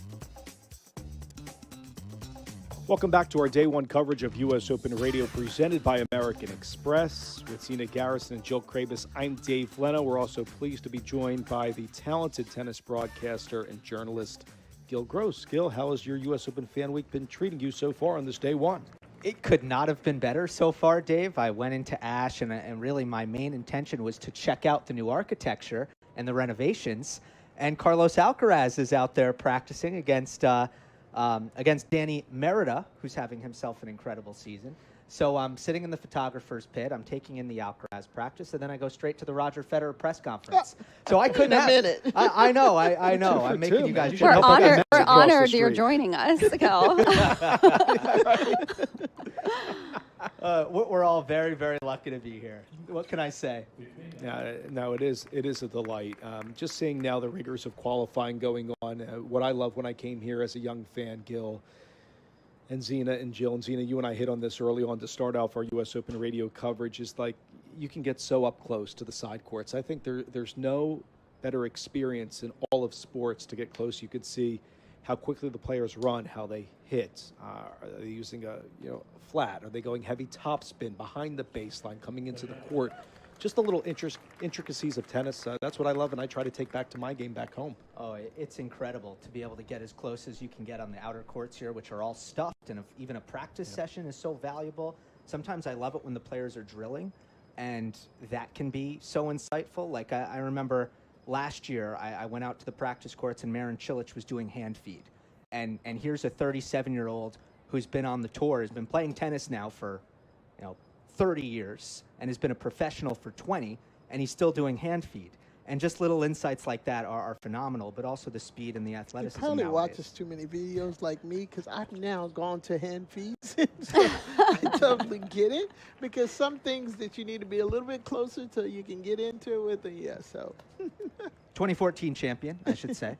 That's right. So want to give a score update, by the way, in this mixed doubles qualifying match. Their second round matchup today, right now, Ratliff Glasspool on serve against Mladenovic Arevalo at 1-2. They're up 40-love Ratliff and Glasspool in the fourth game of that opening set. Jill, I want to go back, Zina and Gil, to some of the storylines we were touching on, and some players that maybe can make a deep run. One of them we didn't hit on, Zina, you and I did, was Coco Gauff. Jill, you mentioned you were in Cincy, that final with her and Pegula. Where do you feel like Coco's game is coming into this year's U.S. Open? I mean, obviously very good, winning Cincinnati, but I think what the focus for me when I think about her at Cincinnati is she just felt good the whole tournament. And you got to the stage where I don't know that you're just like, you felt like she was going to win it. She just seemed to be in such a good place, the way she was walking around, the way she was practicing every day. You saw her warming up. I know she always has that presence, but there was another almost inner level of extra confidence that entire tournament that really stood out. And she seemed really relaxed. I mean, she's always friendly. No matter where she's going, she's always friendly. But she just had that more like cheery, relaxed nature about her. And when you see that, you just feel like, okay, they're probably feeling in a good place right now. So I think she's coming in a really good form, but also really good in her mind, I think. Yeah, I'm sorry. I've been excited since even her loss at Wimbledon, but more than anything, and I've been saying this for a couple of years now, when she's 21, 22, once she starts becoming and really knowing who she is, she's going to become a complete player. I finally can say it. She's starting to literally play an all-around court game. I am loving it. She's coming in. She's not worrying about if she missed the forehand this way or that way. She's hitting some forehand. She's looping some forehand. She's chopping them. She's doing whatever it takes. I call it the 101 of park tennis. Thank you, Coco. Keep going. Do what you need to do to win. It don't matter how it looks. Just win. To your point, Zina, the net rushing has been incredible to watch. You know I've been watching. Yeah. Actually, I was in Toronto, and I saw her first few rounds there, and that was when I first started thinking she's going to win the U.S. Open. I didn't know about Canada. I didn't know about Cincinnati, but I was literally just seeing, because first half of this year, Coco coming out of Wimbledon, and yes, she made the semis there, which is a good hunk of points, but she was fourth in the race, and yet I felt like she was battling with herself every single match. Whether it be the serve or the forehand or her overall level, every match was hard. Every match was a fight, and she's such a great fighter. But in Toronto, it was different. She wasn't having a fight for her life every single match anymore. She was actually separating from her competition, outclassing her competition. Now, if you know that if she gets into a fight, she's going to be up for that as well. But I just wanted to see her sort of, find some stability in her technical game. Because physically and mentally, you can just put it in the books. Coco's going to be great. It's the technical side that sometimes it hasn't been there in the first half of the year. It's really been there this summer. Jill and Zina, how do you deal with that pressure that Coco and other American tennis players will exhibit in front of this home crowd? Yeah, well, for me, it was particularly tough. But before I answer that question, I just want to jump on what Gil said as well. Is sometimes previous matches when you have to fight and it's a struggle in hindsight can be so, or afterward can be so rewarding. At the time, you're probably like, oh my gosh, like, am I ever going to feel the ball? Am I going to feel good? But the fact that she's always able to find a way that creates such inner strength in you, and sometimes it just takes time, and then if she finds her form and she has that where she can completely adapt with that struggle, then that's dangerous for everybody else in the field. But to play in front of the home crowd, this was always a very hard tournament for me because I only grew up 2 hours away. So I had a bunch of family and friends, and of course I could not get the fact out of my mind that you just wanted to perform for them, and that put a lot of pressure on me. And so I always struggled to find my best tennis here. And that was me. I mean, because you play everywhere in the United States, and I didn't have that in other places. But here, for sure, I felt it. It's tough. I don't know what you thought, Zena. Yeah, I was mentioning earlier, I loved it. I'm like this, when people talk to me behind the scenes, they're like, oh, she's so quiet or whatever. It's like, give me a stage. I'm like, I'm here. Oh, I like the stage. But anyway, she handled it way better than I did anyway. But I actually love, the excitement. I love the people yelling, whether they're yelling for you or yelling against you. It's like, I love that part of it. Yeah, it's always fascinating to see how players are going to respond. Tommy Paul comes to mind. Now, he grew up mostly in North Carolina, but he was born in New Jersey. He's another guy who has had a lot of family in. And his first, I would say, 5 trips to the U.S. Open were all rough. I mean, it took him a while to make the 3rd round. And when he finally did, it was, he was so tight in his first-round match. I remember he won a 5-setter against Bernabe Zapata Marias. And at this point, Tommy Paul's like a top 20 player. You're thinking he's going to get to the 3rd round of the Open. It wasn't easy for him to do. But then you got to give so many props to guys like Francis Tiafoe and Ben Shelton, who have put a lot of extra pressure on themselves to perform at this particular event, Taylor Fritz too, and they've actually been able to then do it. Whereas sometimes that pressure pill can be a little bit poisonous. I feel like the American men and the American women recently have done a great job, and you can throw in Coco Gauff and Jessica Pegula, who made the final. They've done a great job of arriving here with that extra pressure and actually using it as a fuel instead of something that could be negative for their game. I remember watching one of Shelton's first matches, and I think it was on court 11, court 12, several years ago at the U.S. Open, and how much people just wanted to see this kid coming out of Florida. Of course, his father with a decorated career and his coach down there, and his coach on tour. I'm just curious, where's Ben's game at right now? Well, it's actually somewhat similar to Coco in the sense, well, it was until Canada, where, Ben had 3 titles on the year. And they were all 500s, and they were across 3 different surfaces. So on paper, if you looked at where he was in, let's say, the race to Turin, it seemed like Ben was having a good year. But he was 1-4 at the Masters 1000s. He had lost way earlier than he would have liked at Roland Garros, way earlier than he would have liked at Wimbledon. And Ben is a guy who prides himself on, I play well at the big events. I play well at the slams. Shelton hadn't been upset at a major really his entire career until this summer.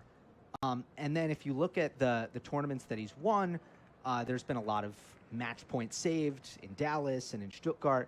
So I think there were a lot of questions swirling about his general level until Canada. And then similar to Gauff, who started winning those straight set matches where, okay, the margins aren't that small. You are clearly the better player. Shelton had that kind of run in defending his title at the National Bank Open. What do you guys think? Yeah, it's very interesting with I thought he had a great shot for Wimbledon, and he just disappeared. So I agree, Gil. It's just like he's been playing well enough. You're ready for him to go, and then he's not there. But I think it's going to be the U.S. Open is something about here. It's like him and Francis. They love, love, love playing here. And then it was here last year he got injured, right? Was it last year? When Ben got injured? When he got injured here, I don't remember. Yeah. Exactly. Oh, at the U.S. Open, Yeah, yeah. Last year he was playing Adrian Manarino when he got hurt. Oh, that's probably right, yeah. going to give him a little oomph to come back and to show that, because he didn't do well at Wimbledon and the U.S. Open, he got injured last year. I think he should have a little oomph to come up and try to do better here. Yeah, the key with Ben, if we're talking technically, is he breaking serve? I think what he would have been pretty upset with is coming into Canada, and I need to check now, he was actually 50th in the top 50 in break percentage. And that's something that he and Brian have really emphasized in we need to improve the return, the backhand. We need to improve the consistency so that we can break more. Because with his serve, he's going to hold a ton no matter what. So it's going to be interesting to see early on in the tournament, is Shelton breaking serve as often as he was in Canada? Because in Canada, he broke Fonseca 3 times. He broke Berg 3 times. He broke Menchik, who's got a huge serve, 4 times. And he broke Lerner Tien 3 times. So that's what we saw in Canada. We started to see him breaking serve a lot and winning in straights. The reason why I'm laughing is because he came to the U.S. Open. He came to the River Oaks tournament, the clay court tournament, and he actually did something for me for public parks, and he came out. And so I got him to the side. I'm like, dude, like, you got the best serve in the world. Like, I need you to work on this return. Like, you get up 30-love, and then you get the people the points back. And he was like, I never forget this, because he's like looking at, he's like, but Zina, like, my return is, I was like, no, I need you to realize that you get up 30-love on somebody's return. You have the best service. All you need to do is break. And he's like, okay, yeah, I got it. And now he is. Well, he's getting better. Yeah. But he said from the beginning of the year, like the off season was all about, he's always looking to improve. First of all, his vision is just go, improve every moment I get the chance.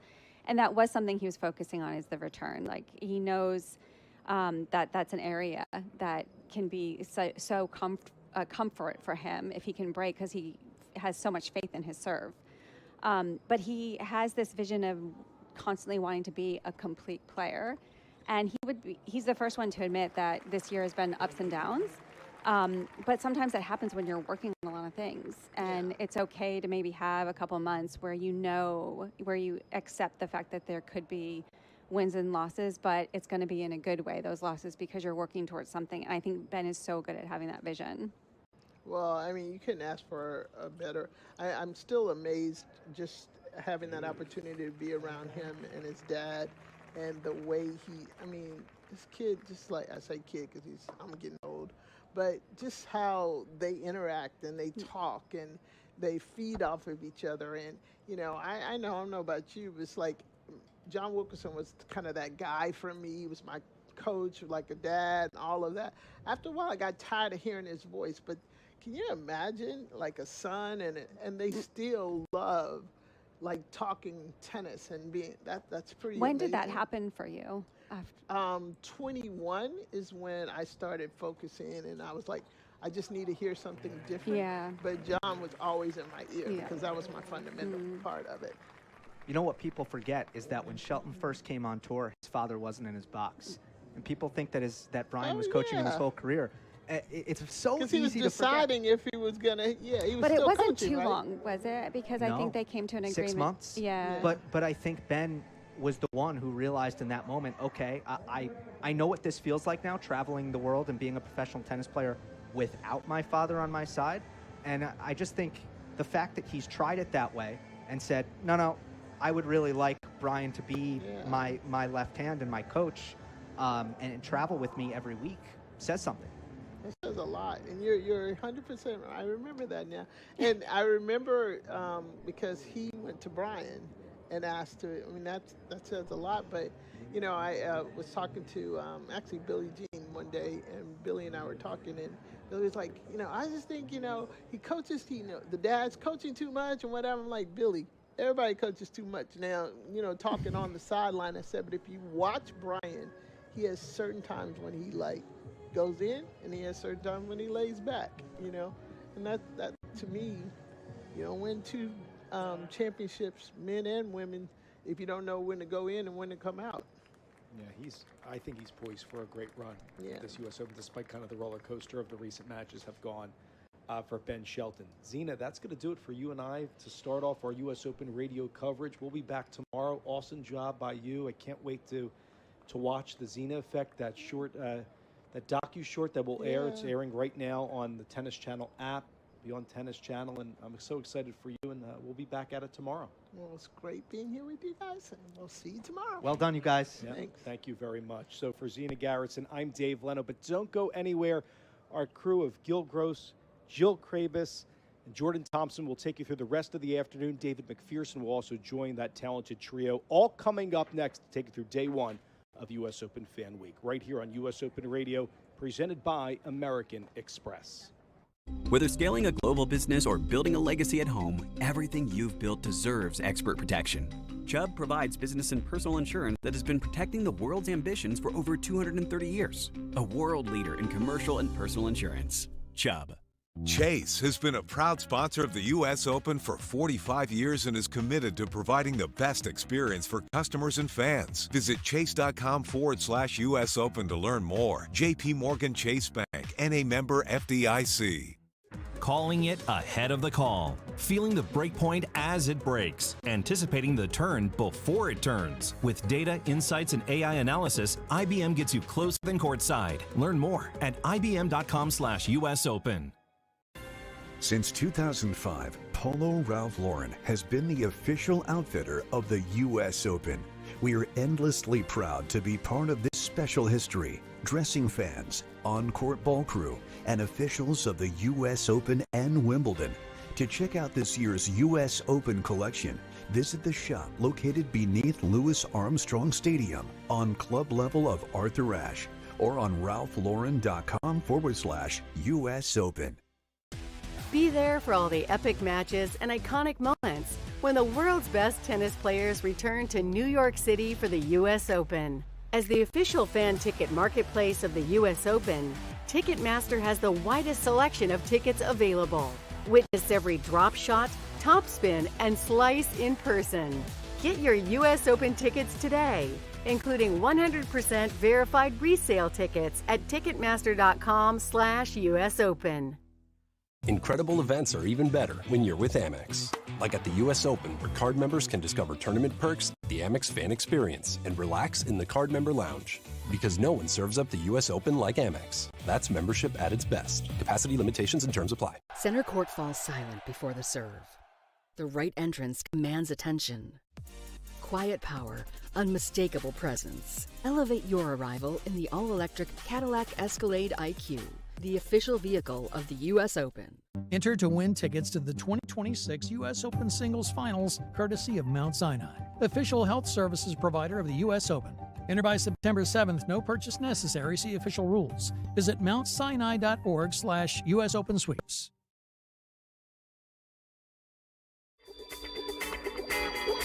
New York knows legends and history, and we know how to grind. And for sure, how to have a good time. 5-4, second serve, Venus outside the try lines. Oh, what a shot that was for Venus. Outside the try lines, down the line with a forehand. What did she just do? Get ready for the next unbelievable moments. This is US Open Radio, presented by American Express. And it's a beautiful Monday at the Billie Jean King National Tennis Center. You've got US Open Radio presented by American Express on day one of this packed fan week, packed as ever. We're out by the US Open Amex fan experience. The line for face painting is, it stretches wide and far, we can tell you that. And it's a pleasure to be joined by Jill Krabus and Jordan Thompson. We welcome you to our US Open Radio family. Tomo, it's great to see you, great to have you here. Thanks for having me. I'm excited to be here. So I intentionally didn't do the full catch-up with you backstage because I want to be hearing it for the first time live on air. You haven't played since the Australian Open this year. What have you been up to? What's new in your life? Unfortunately, had 3 surgeries, so that's why I haven't been on the court. Been on the couch more than the court. So I had elbow surgery. 3 weeks later, I had foot surgery, and then about 2 months later, I had back surgery. So that's Oh my goodness. been a little bit debilitating, but yeah, I'm here at the US Open. It's better than the couch. Yeah, we're really glad you're here, and I hope the recovery's going great. How did all 3 happen in such short succession? Was it like, were they all kind of cumulative injuries that you were carrying? So actually, the elbow was the first one to go, which was, my elbow was fine. Never had an elbow problem in my life. Warming up for Davis Cup after the Australian Open, first singles match, I was first on. Get to serves in the warm-up. I hit my 3rd serve, and I turned around to Leighton, and I said, I think my elbow's done. He's like, no, you'll be all right, in a typical Leighton Hewitt attitude. Yeah. Get back out there. And that wasn't the case at floating cartilage, so went straight back home, and another tennis player, James Duckworth, his father, did the surgery for me. He's an elbow surgeon. And then as I was recovering from that, I started running, but I had a toe issue for about a year, and it was getting worse and worse. I was waking up in the morning and my toe was aching, so another surgery on the foot, and then I was on crutches for 8 weeks in a boot, and my back had been a problem for about 6 years, but I just kept playing through it. But I was compensating so much on one side that my sciatica was getting so bad that 8 weeks later I had to go in for back surgery. So they say things come in threes. Oh my goodness! I'm hoping that's the last one. Yeah. So am I. What is it like? Because you talk about tennis being a pretty unique sport as an individual sport where you're on your own. What are the systems in place? Like, what is it like for a tennis player when you do have to stop your career for an extended period of time in terms of like, I mean, obviously, first off, you've jumped into the broadcasting stuff and you're doing an awesome job with that. But what are the kinds of thing the tour does when you get back to like get you back up and running? It's all on you pretty much. Individual sport, it comes with it. You just got to take it on the chin sometimes. It's incredibly boring. So when you're laying down for 22 hours a day with, after a back surgery, there's not a lot you can do apart from watch a lot of TV and maybe play some games online. But you just got to wait until you're healthy and get back out there. But you can get a protected ranking. You can get a little bit of coin back for insurance on the surgeries. But that's about it. It's all up to you. Was it hard being away? I mean, did you pay attention? Because it's not easy as for someone that's such a competitor to be able to step back with that much amount of time. It wasn't too hard. My parents kept saying, do you miss it? And I said, as long as my body comes back, I'll be happy. Okay, good. I'm walking well, I'm running well, I'll be happy. Yeah, well, we hope you get back as soon as possible. What's the timetable at this point? There's a little bit of a window there. It's I got told 3 to 12 months, as it's I need the nerve to recover, and nerves are a little bit temperamental. And at the moment, it's been I think 3 months as of last Friday, and it's still giving me a little bit of trouble. But it means I can coach. I'm coaching Chris O'Connell at the moment. He's in qualifying starting tomorrow, so I'm still around the game and still enjoying it. How much are you enjoying coaching? It's extremely different. Yeah. At the start, I thought, this is going to be tough, but it actually gives you a different perspective of the game. I mean, usually you're so focused on yourself and you can't see what you're doing, but I grew up playing with Chris and we shared the same coach and I know what he was working on, so I guess he got me to help. I hope I'm helping him. He had a good week last week, but it's opened my eyes to a lot of things. I mean, the travel, I don't need a tennis bag and I don't need 40 kilos worth of gear to be traveling with. It's I walk out to the court 10 minutes before practice where he's warming up for an hour, so that part is good. But when I see him playing points, I'm like, I wish I could do that. But have you learned anything about yourself, your own game? I have. It's so simple once you take yourself out of it. So I'm really looking forward to coming back on the court, and players don't know when they're making mistakes. That's why they have coaches to tell them what they're doing is either wrong or right. So I know what to do in the future. Whether I do it is a different story. Yeah, I'm excited for you to come back now. I can't wait to see this. A new perspective. I am too, except I do feel, I don't know if Tomo's gonna push back on me. I feel like he's the guy, always plays the right shot. Every part of the game is pretty technical, not a lot of holes. So, I mean, I feel like you were always doing good things out there from a decision standpoint. Sometimes, but then sometimes I watch myself, I watch the footage back and I'm thinking, what was I doing there? But, I'll give myself a little bit of a rap. I'm generally pretty cautious and conservative in what I do. But sometimes, Chris is playing out there a couple of times and one guy's gone for a slice hand off the racket and he's nowhere near the net where I'd be thinking I would be on top of the net. So that's, I think it's just a mental thing. Well, that's one of the things I was looking forward to talking to you about because, believe it or not, I think at one point, and I bet you're aware of this, you were the only player in the top 50 of the singles rankings and the doubles rankings at the same time. That's become so rare on the men's side. On the women's side, there are a few more players who do it. Think Paolini, think Mertens, but on the men's side, that's been rare. And you were in there in both disciplines. So you didn't take a pass on doubles, really. Yeah, I mean, you hear the singles guys talking about, the doubles, it shouldn't be there or whatnot. But I'm thinking in my own mind, if you don't want them to be there, then you go out there and beat them yourself. And that's what me and Max Purcell did.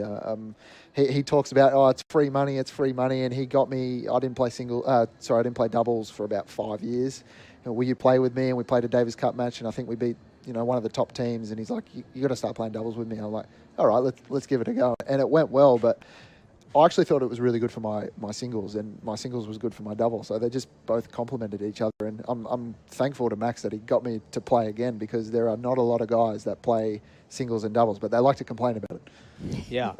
Were you surprised at how the mixed doubles played out last year at the U.S. Open? Because there's really only one doubles specialist team in the draw, which was Sara Errani and Vavasori, and they ended up taking out all of the teams of the singles stars.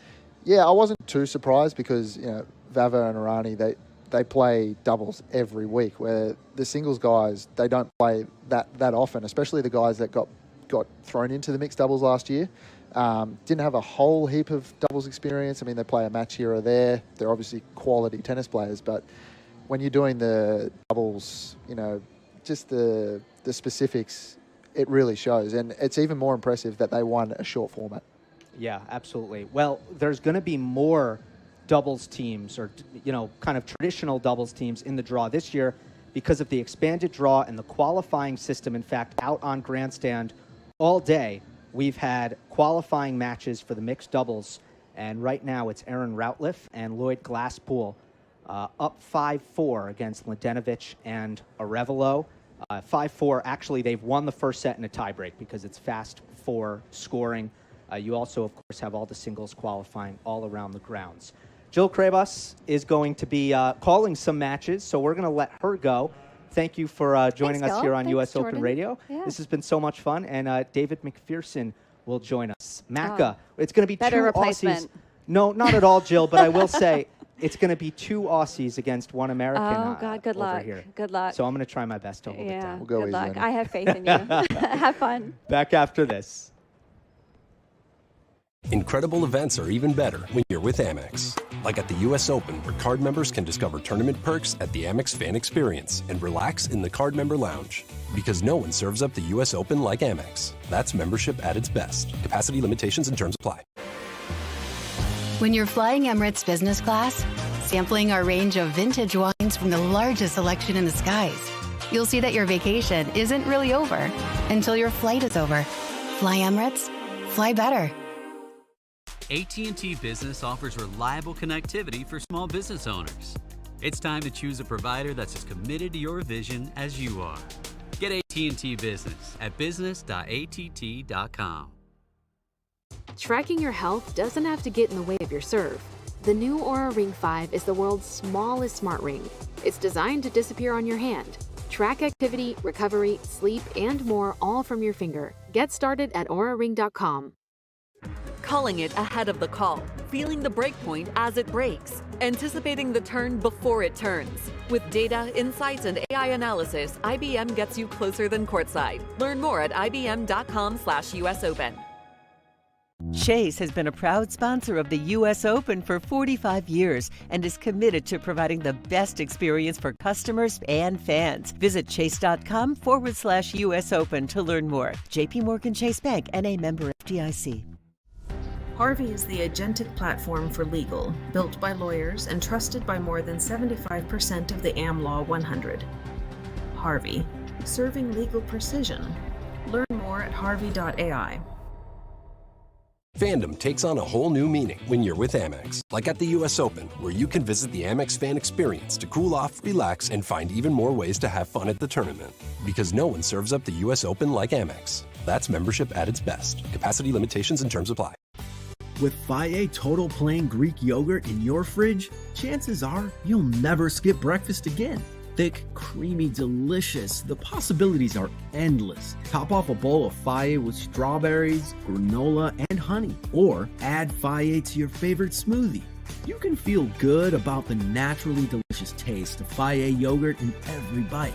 Visit USA.fage for even more irresistible ideas. New York knows the spotlight, the highlights, and summer nights. We know greatness when we see it, and we know better than to miss it. New York knows legends and history, rallies and rivalries. The U.S. Open. Spectacular awaits. Get ready for the next star to shine. Live from the USTA Billie Jean King National Tennis Center in New York, this is U.S. Open Radio, presented by American Express. Grounds are bustling on this Monday. Mixed doubles qualifying.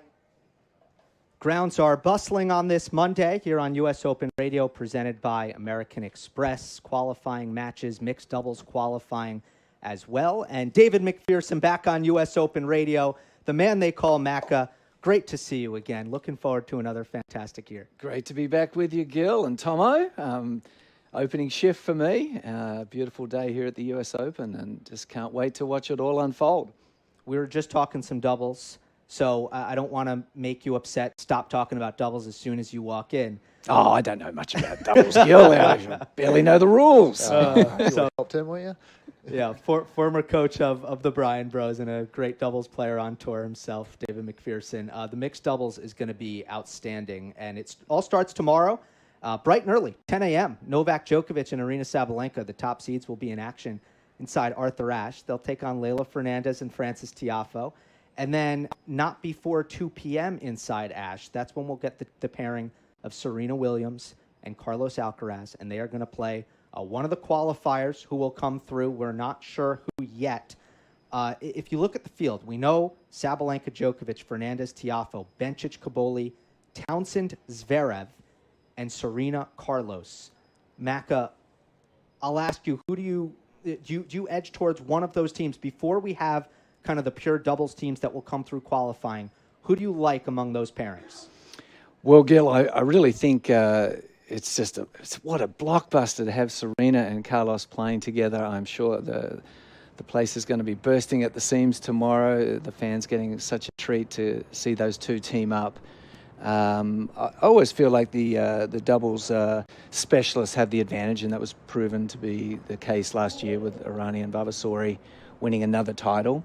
And I would imagine that even I would say whoever gets through the qualies today would have a distinct advantage over any of the single star teams, because that's what they do for a living. They're doing it all the time, and they've also had a couple of matches to warm up. So I really think our champion will probably come from the double specialist skill. Yeah, it's interesting because it wasn't, I mean, that was the case last year, and I don't know that everybody in the tennis world was quite expecting that. We have seen in the Olympics, especially, some of the singles players who don't play doubles a lot have been able to find quite a bit of success. You think about for the Americans, for example, Tommy Paul and Taylor Fritz were able to medal in 2024. What are the tactics, Tomo, like when you're facing a player who you know isn't too familiar with playing doubles? How do you take advantage of that player? I think the weakness has come in positioning. I mean, myself and Matt Ebden played Davis Cup against United States a couple of years ago, and they played Tommy Paul and Ben Shelton, and you can see just where they're standing in the court, you can really expose them and put the ball where you can't get hurt, but it actually hurts them. I think positioning at the net is a bit of a weakness for those guys, but when the whole field is generally singles, that's why I think Macca's on the money there. I think we might see double specialists doing some damage.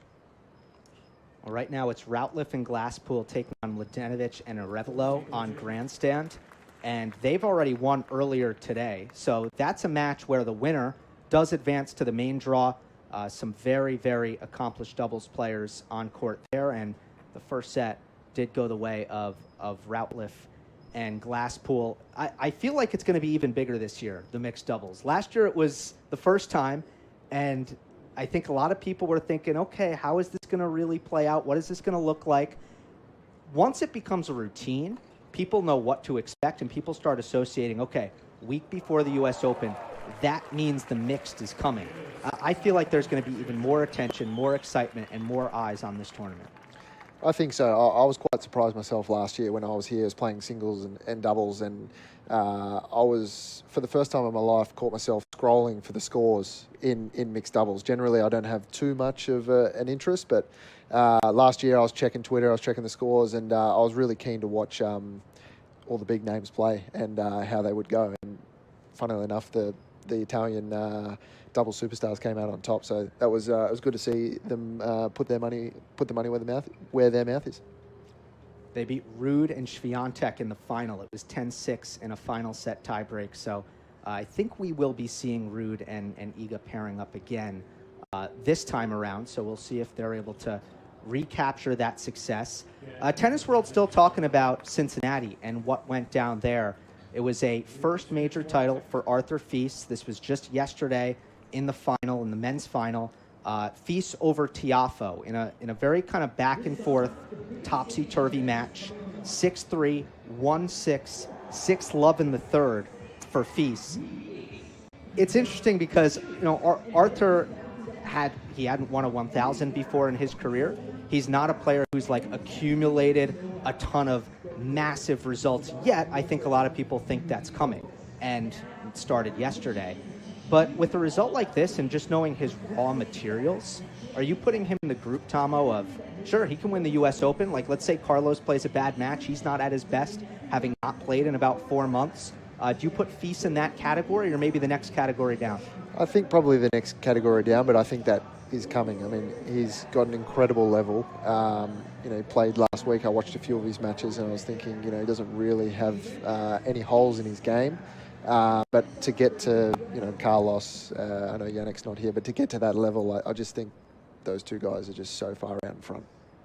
Absolutely. And that's why it probably is going to require, I think for the entire field, they're hoping Carlos is not going to be Carlos for this tournament, right? Yeah, that could be the problem. I mean, he hasn't played for so long, and, you know, coming back after injury, it's brutal. I mean, he's played no matches. He's going into a 5-set battles. I mean, hopefully not for him.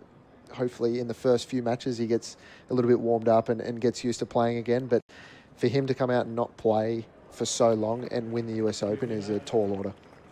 I was out watching him practice against Danny Merida earlier today.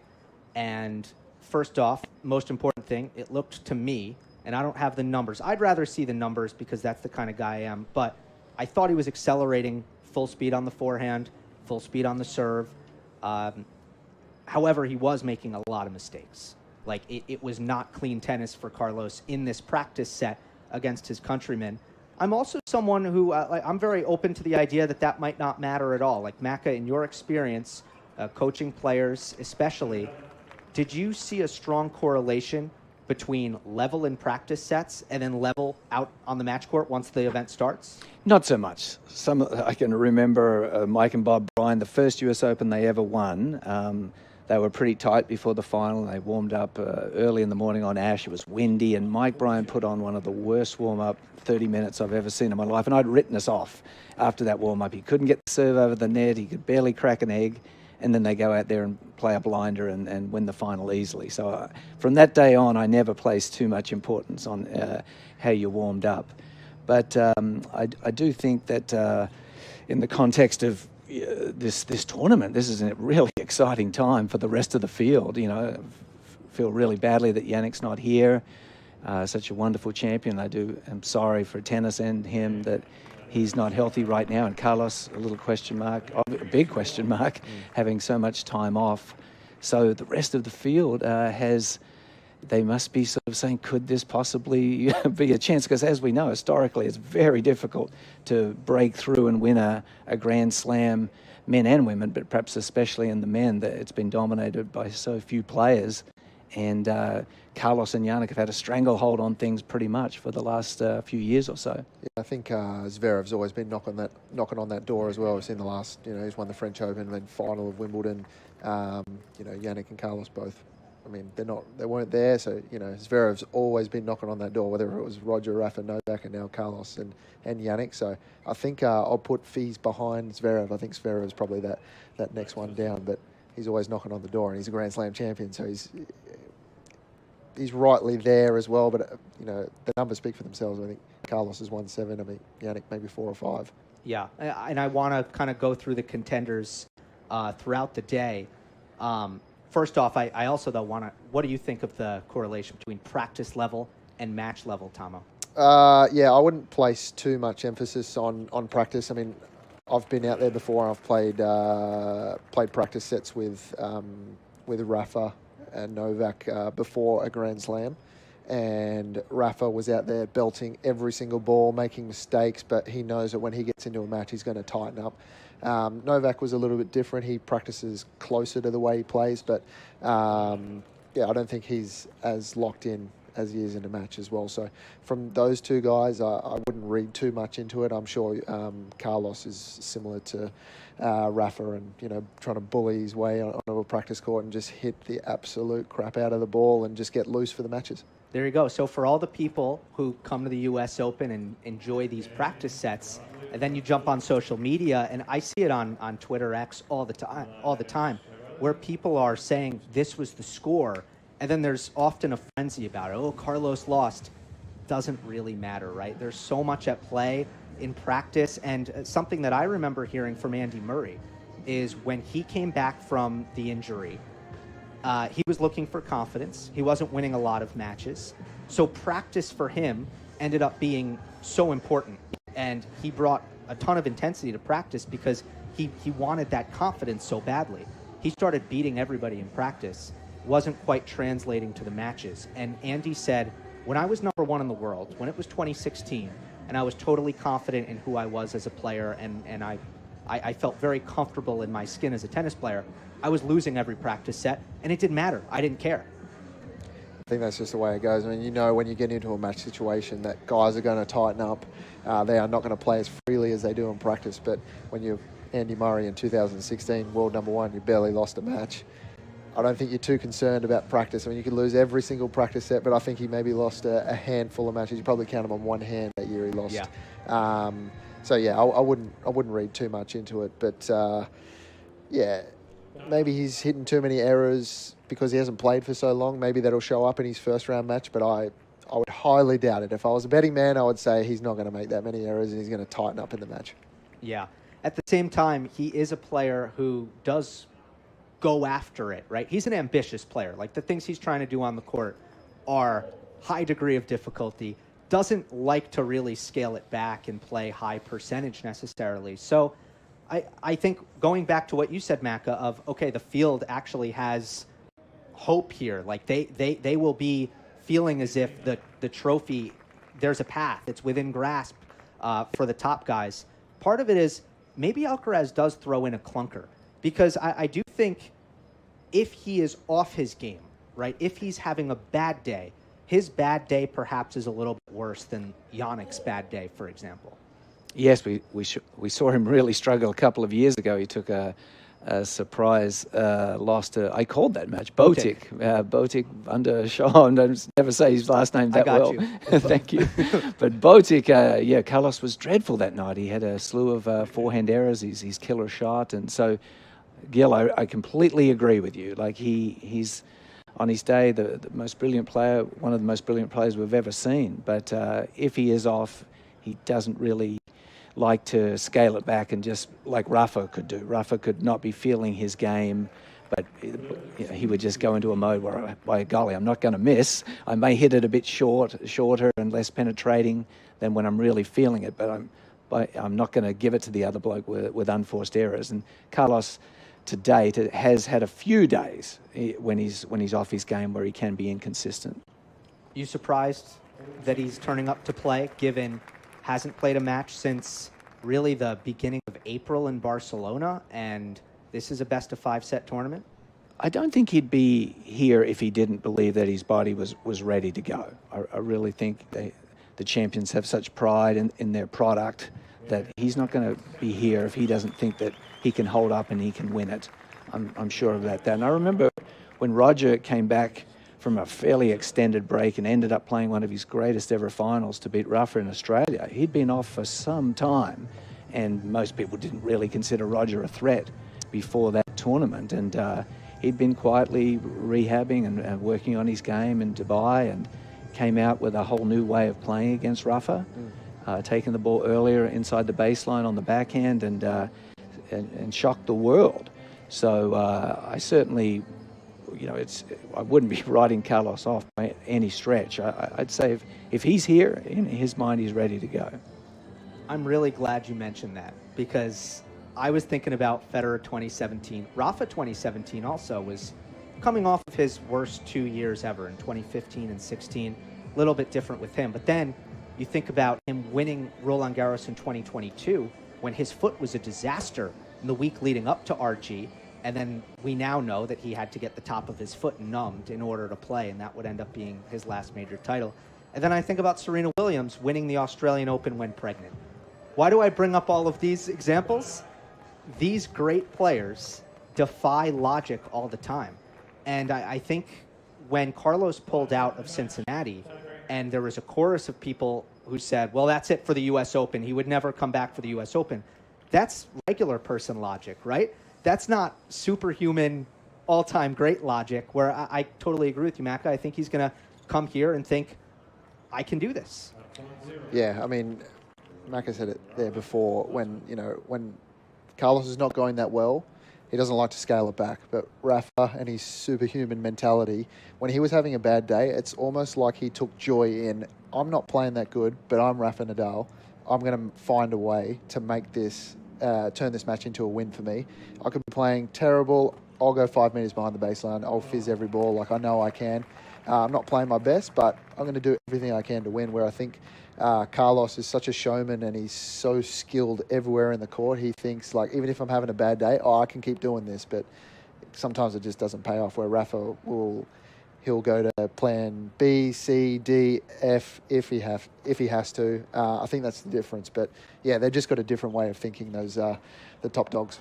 Yeah, and I actually feel as if the Rafa way is something that we're seeing less and less, because I would throw Djokovic, or prime Djokovic, maybe not current Djokovic, into that category, and Andy Murray, where if they were on a bad day, they still weren't going to make a bunch of errors and just, hand it to you, right? They were going to almost like play safer and keep the ball on the court. Yeah, they're gonna make their opponent beat them. Yeah. I mean, you've still got to knock them over. And I played Andy Murray in Queens 2017, just before his probably hip was starting to go then, but he was number 1 in the world. I ended up winning the first set 7-6, and I was up 5-2 double break, 30 love, and it got back to 30 all. And I'm thinking, I still have to win this match. And he's probably down the other end thinking, it's all over. It's 5-2, 30 all. But me and trying to beat one of those guys, it's such a different mentality. And got back to 30 all. I missed a couple of forehands, and I was like, this is nowhere near finished. But thankfully, I got it done. But anyone else, to try and beat those top guys, you've still got to knock them over. Like, they're not going to give it to you. Yeah. And now I think the one thing, because I don't want to sound like I'm getting negative on the current way, right? Because there are, I think the modern player who might be a little more aggressive and might not have that, I'm going to just make sure, even on my worst day, I'm not making a bunch of errors all over the joint. You see a guy like Arthur Fils, Cincinnati champion, and we were talking about him a few minutes ago. The size of his shots, the hardest forehand on the tour, the spinniest forehand on the tour, and it's on a different planet from what you're used to seeing in terms of the weight of shot that he brings. And that's actually the reason why I think if he polishes things up, he has a chance to live with Sinner and Alcaraz. Maybe not be as good as them, but be one of the threats to them. Because raw materials, you're looking at a player who moves incredibly well and hits incredibly hard. And that raw material, that foundation is there to build on. Well, Gil, not too many players get to win Masters Series. So, I mean, when you win a Masters Series, just as a sign that you are the real deal. And he's so young, so you may well be right. He may be emerging as we speak. Traditionally, people that have won Cincinnati have had strong U.S. Opens. I mean, so he is definitely one of a handful of favorites. I think he stamped himself as one of a handful of favorites coming in the absence of Jannik Sinner, and with Carlos being gone for so long and Novak just being a little bit older. But so it's a super exciting U.S. Open from that standpoint. Absolutely. Tomo, I mean, you've been around in this period, for a while now, from the early 2010s to now.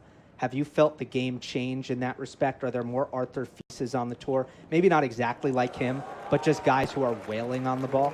Yeah, for sure. Just the way with the balls and the string are going. I mean, the balls are getting super heavy. The courts are really slow. Everyone's using all polyfiber string. No one's using natural gut as much as they used to. So guys are absolutely winding up on the ball. They're hitting as hard as they can. It's probably why there's a few more injuries now. But just the way with how Arthur plays. I mean, he can move. He can slide off both legs. He can absolutely dominate the ball. He doesn't seem to miss that much. But even though he's got a lot of spin on his shots, it's quite a direct hit.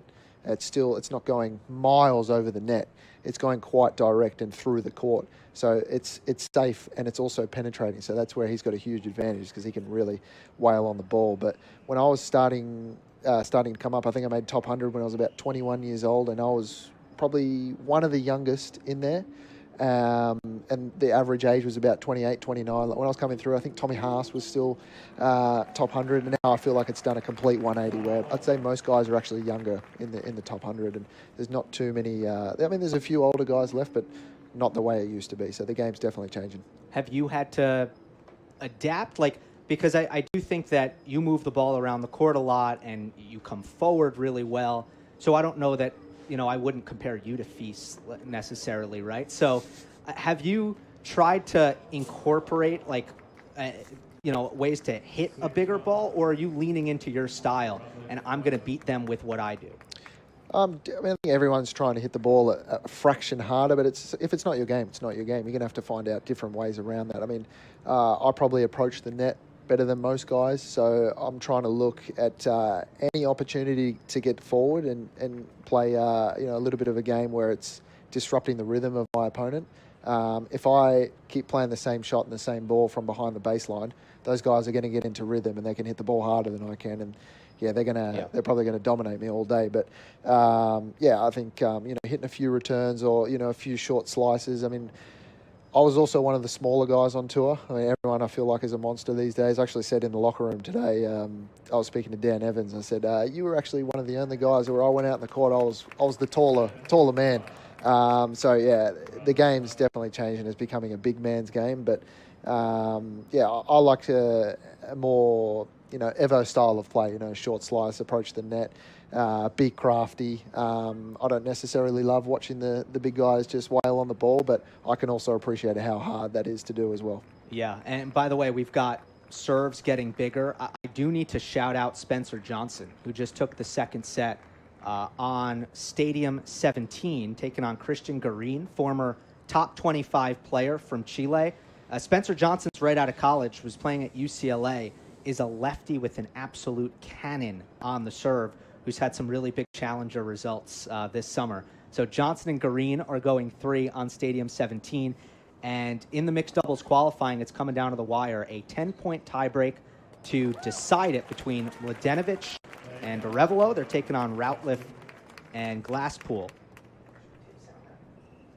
And that is on Stadium 17. Let's actually take the audio from that court and lock in on what will be a spot in the main draw of the mixed doubles on the line. Mladenovic and Arevalo down 5-8 against Aaron Routliffe and Lloyd Glasspool on Stadium 17. Aaron Routliffe just pulled a magnificent low forehand volley from her shoelaces at 7-5 to hold her service point. That was a fantastic first volley from the New Zealand player. Cross-court rally, Mladenovic on the near side. Backhand down the line is wide off the racket of Lloyd Glasspool. So that makes it 6-8. Routliffe and Glasspool still nursing the lead. Had a look at down the line there. Didn't quite guide it there. Yes, as we know, Tom, going down the line more risky, but it's very necessary. The players at the net are always looking for the middle, looking to finish the point coming across. So if you can execute your down the line shots as a doubles player, it's a huge advantage. Lob gets over the head of Arevalo. It's a backhand Mladenovic half volley.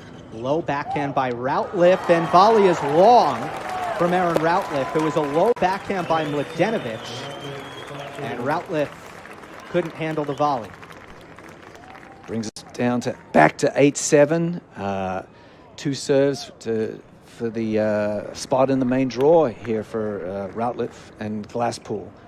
This is where you earn your money, Tomo, right? Yeah, I You hope he's get not to thinking 8-7 in the about that, backhand tiebreaker. down the line. I think he'd want that over again because he could have fit a truck down there, but just pushed it a little bit wide. He's got a pretty big serve, Lloyd Glasspool, who'll be looking to get 2 unreturnables here. Male to male against Arevalo. Return is high. Glasspool volleys it from the baseline and backtraps. Forehand from Routliffe. Stab, backhand volley by Arevalo. Point still going. They're scrambling. Mladenovic the lob. It's over Arevalo. Lands long. 9-7. Double match point. Actually back to 8-8. Yeah, wow. That was a extraordinarily long point for a doubles point, wasn't it? It went about 25 shots. Yeah, no, it was a tough call for Gil. He was trying to keep track with it. It's not easy calling the matches on the radio when you get these longer points. No, especially Mladenovic and Routliffe are wearing basically the same thing out there. Ace out wide from Lloyd Glasspool. Now we'll get a match point. 9-8 for Routliffe and Glasspool off of the clutch ace. If there's any time for an ace, 8 all in the tiebreaker. Yes, Pretty good well, he was ruining his 8-7 serve. It wasn't so accurate, and that incredible point ensued. That time he hit his spot, short and wide, out to the forehand of Mladenovic, and now they have a match point, but it's on return of serve. Arevalo has the serve from the near baseline. Goes T, and the volley's knocked away. Really well scouted point there. Just about to say Lloyd they've done their homework. His backhand return is far better than his forehand, and when he does hit his forehand return, it invariably goes cross court when it matters. And that was really good communication from the team of Arevalo and Mladenovic, because Arevalo served to the forehand, and Mladenovic came across the middle and did a nice interception for the winner. So just shows you, even though you don't play a lot of mixed doubles on the tour, this team is, and that would be a case in point of a great singles team probably wouldn't think of that strategy on such a big point. Yeah, that they'd be like, I'll serve it to the point and you go across for the poach. That's something that the double specialists just know at a moment of significance to do. Yeah, they know the singles guys don't look to move too much, and Don't there's a know big hole in the court, but the doubles guys, I feel like if you hit a return, it's going to get picked off. They've changed ends. It's 9-all. The serve from Arevalo just misses up the tee. It would have aced Mladenovic. Arevalo serving to Aaron Routliffe on the deuce side. Second serve here. Into the body. Routliffe fights it off. Glasspool the backhand volley to Arevalo, who dumps the backhand in the net. Yes, Arevalo trusts his ground strokes more than his volleys, so he serves and stays back. But that time he's got a wonderful forehand ground stroke. A lot of confidence in his forehand, but the way the point developed, the ball went down the middle to his backhand, and that was his Achilles heel. He just tried to do a little too much with his backhand ground stroke, and now match point on serve for Glasspool and Routliffe. Aaron Routliffe to serve for this one. Serving to the ad court, of course, at 10-9, and will be serving to Arevalo. Tosses up. Snaps it out wide into the net. And between first and second serves, Mladenovic will creep up to the service line. Glasspool, hands behind his back, delivering the signals. Routliffe, the second serve, catches her toss. She's got a very high ball toss. That one tipped the clouds. Throws at 12 o'clock. Good serve into the body. Arevalo couldn't fight it off. And Routliffe and Glasspool advance to the main draw in the mixed doubles. 11-9 in the tiebreaker. A very high quality second serve under duress there, and Arevalo slid a little bit to his left to try and create his favorite shot, his forehand, but his balance was just fractionally off. It would have been probably a winner had it cleared the tape, but it was 1 inch too low, and that's it is a game of inches. Yeah, really good second serve after not the greatest toss on the second try, but third time's the charm, and yeah, fired in a pretty good second serve there, and yeah, Arevalo just couldn't quite sneak it over the net, and Glasspool had gone the other way, so yeah, most likely would have been a winning shot. It's only the first day, Gil, but already I'll just jump on one of my pet peeves. I hate court ball tosses. I got to obviously coach Bryan brothers for 15 years and John Isner for 6 or 7, and I don't think I ever saw them catch a toss once. So your influence. It's not my influence, but I do find that that I would like to see the game change to where a court ball toss is a fault, or perhaps one warning or something like that. But I just really feel like there's way too many court ball tosses in the game. And at the very least, I would like to see more time violations called. When a player barely makes it to the line in time to play and they throw up a ball toss and catch it deliberately to just not get called for the time violation. I think that is something that needs to be looked at, because we're all looking for a faster, more expedient game. We don't like to wait too long between points, and that's just one of Macca's pet peeves, is I do hate the court ball toss. Yeah, I think a lot of guys don't like the court ball toss, but it doesn't bother me personally. But yeah, I think for indoors, there's definitely a case for that. If it's a windy day, obviously it's a lot tougher, but some guys are really good. But indoors, I can see it for sure. I mean, nothing's putting off your toss in there. So yeah, that's probably one way to start. Yeah, I'm certainly not advocating it at the amateur level, but I feel like if you make it to the US Open, you should be able to throw a ball toss up and hit it. It's fair. You know, in table tennis, you can't catch your toss. Thank you for bringing that. You've got to, and it has to go 6 inches in the air. So people will say it's not the same. But I'm just saying. And it's a loophole with the serve clock. Absolutely agree with you. It's part of serving skill, right? The toss, it's part of it. So yeah, I like it. And in the mixed doubles qualifying, it is Routliffe, two-time U.S. Open champion with Gabriela Dabrowski, including last year in 2025. Paired with Lloyd Glasspool, they move on to the main draw on this Monday. Fan Week at the U.S. Open. And you're listening to U.S. Open Radio presented by American Express. We'll be right back. At IHG Hotels and Resorts, we're here so you can guest how you guessed.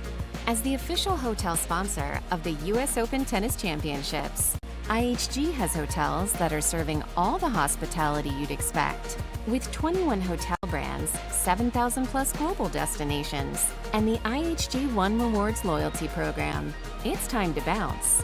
Get set to guest how you guessed and book now at IHG.com.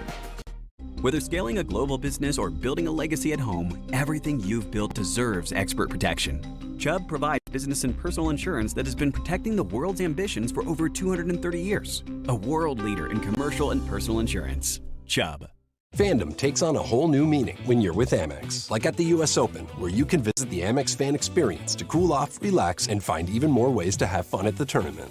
Because no one serves up the US Open like Amex. That's membership at its best. Capacity limitations and terms apply. When you're flying Emirates business class, sampling our range of vintage wines from the largest selection in the skies, you'll see that your vacation isn't really over until your flight is over. Fly Emirates, fly better. Since 2005, Polo Ralph Lauren has been the official outfitter of the U.S. Open. We are endlessly proud to be part of this special history. Dressing fans, on-court ball crew, and officials of the U.S. Open and Wimbledon.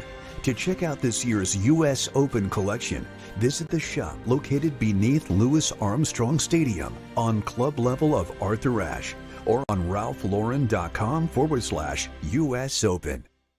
Calling it ahead of the call. Feeling the breakpoint as it breaks. Anticipating the turn before it turns. With data, insights, and AI analysis, IBM gets you closer than courtside. Learn more at IBM.com/US Open. Center court falls silent before the serve. The right entrance commands attention.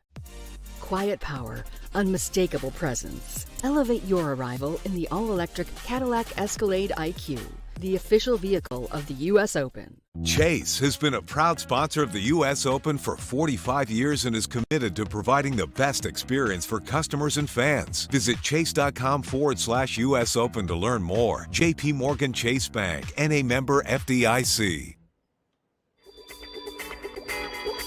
New York knows legends and history, and we know how to grind.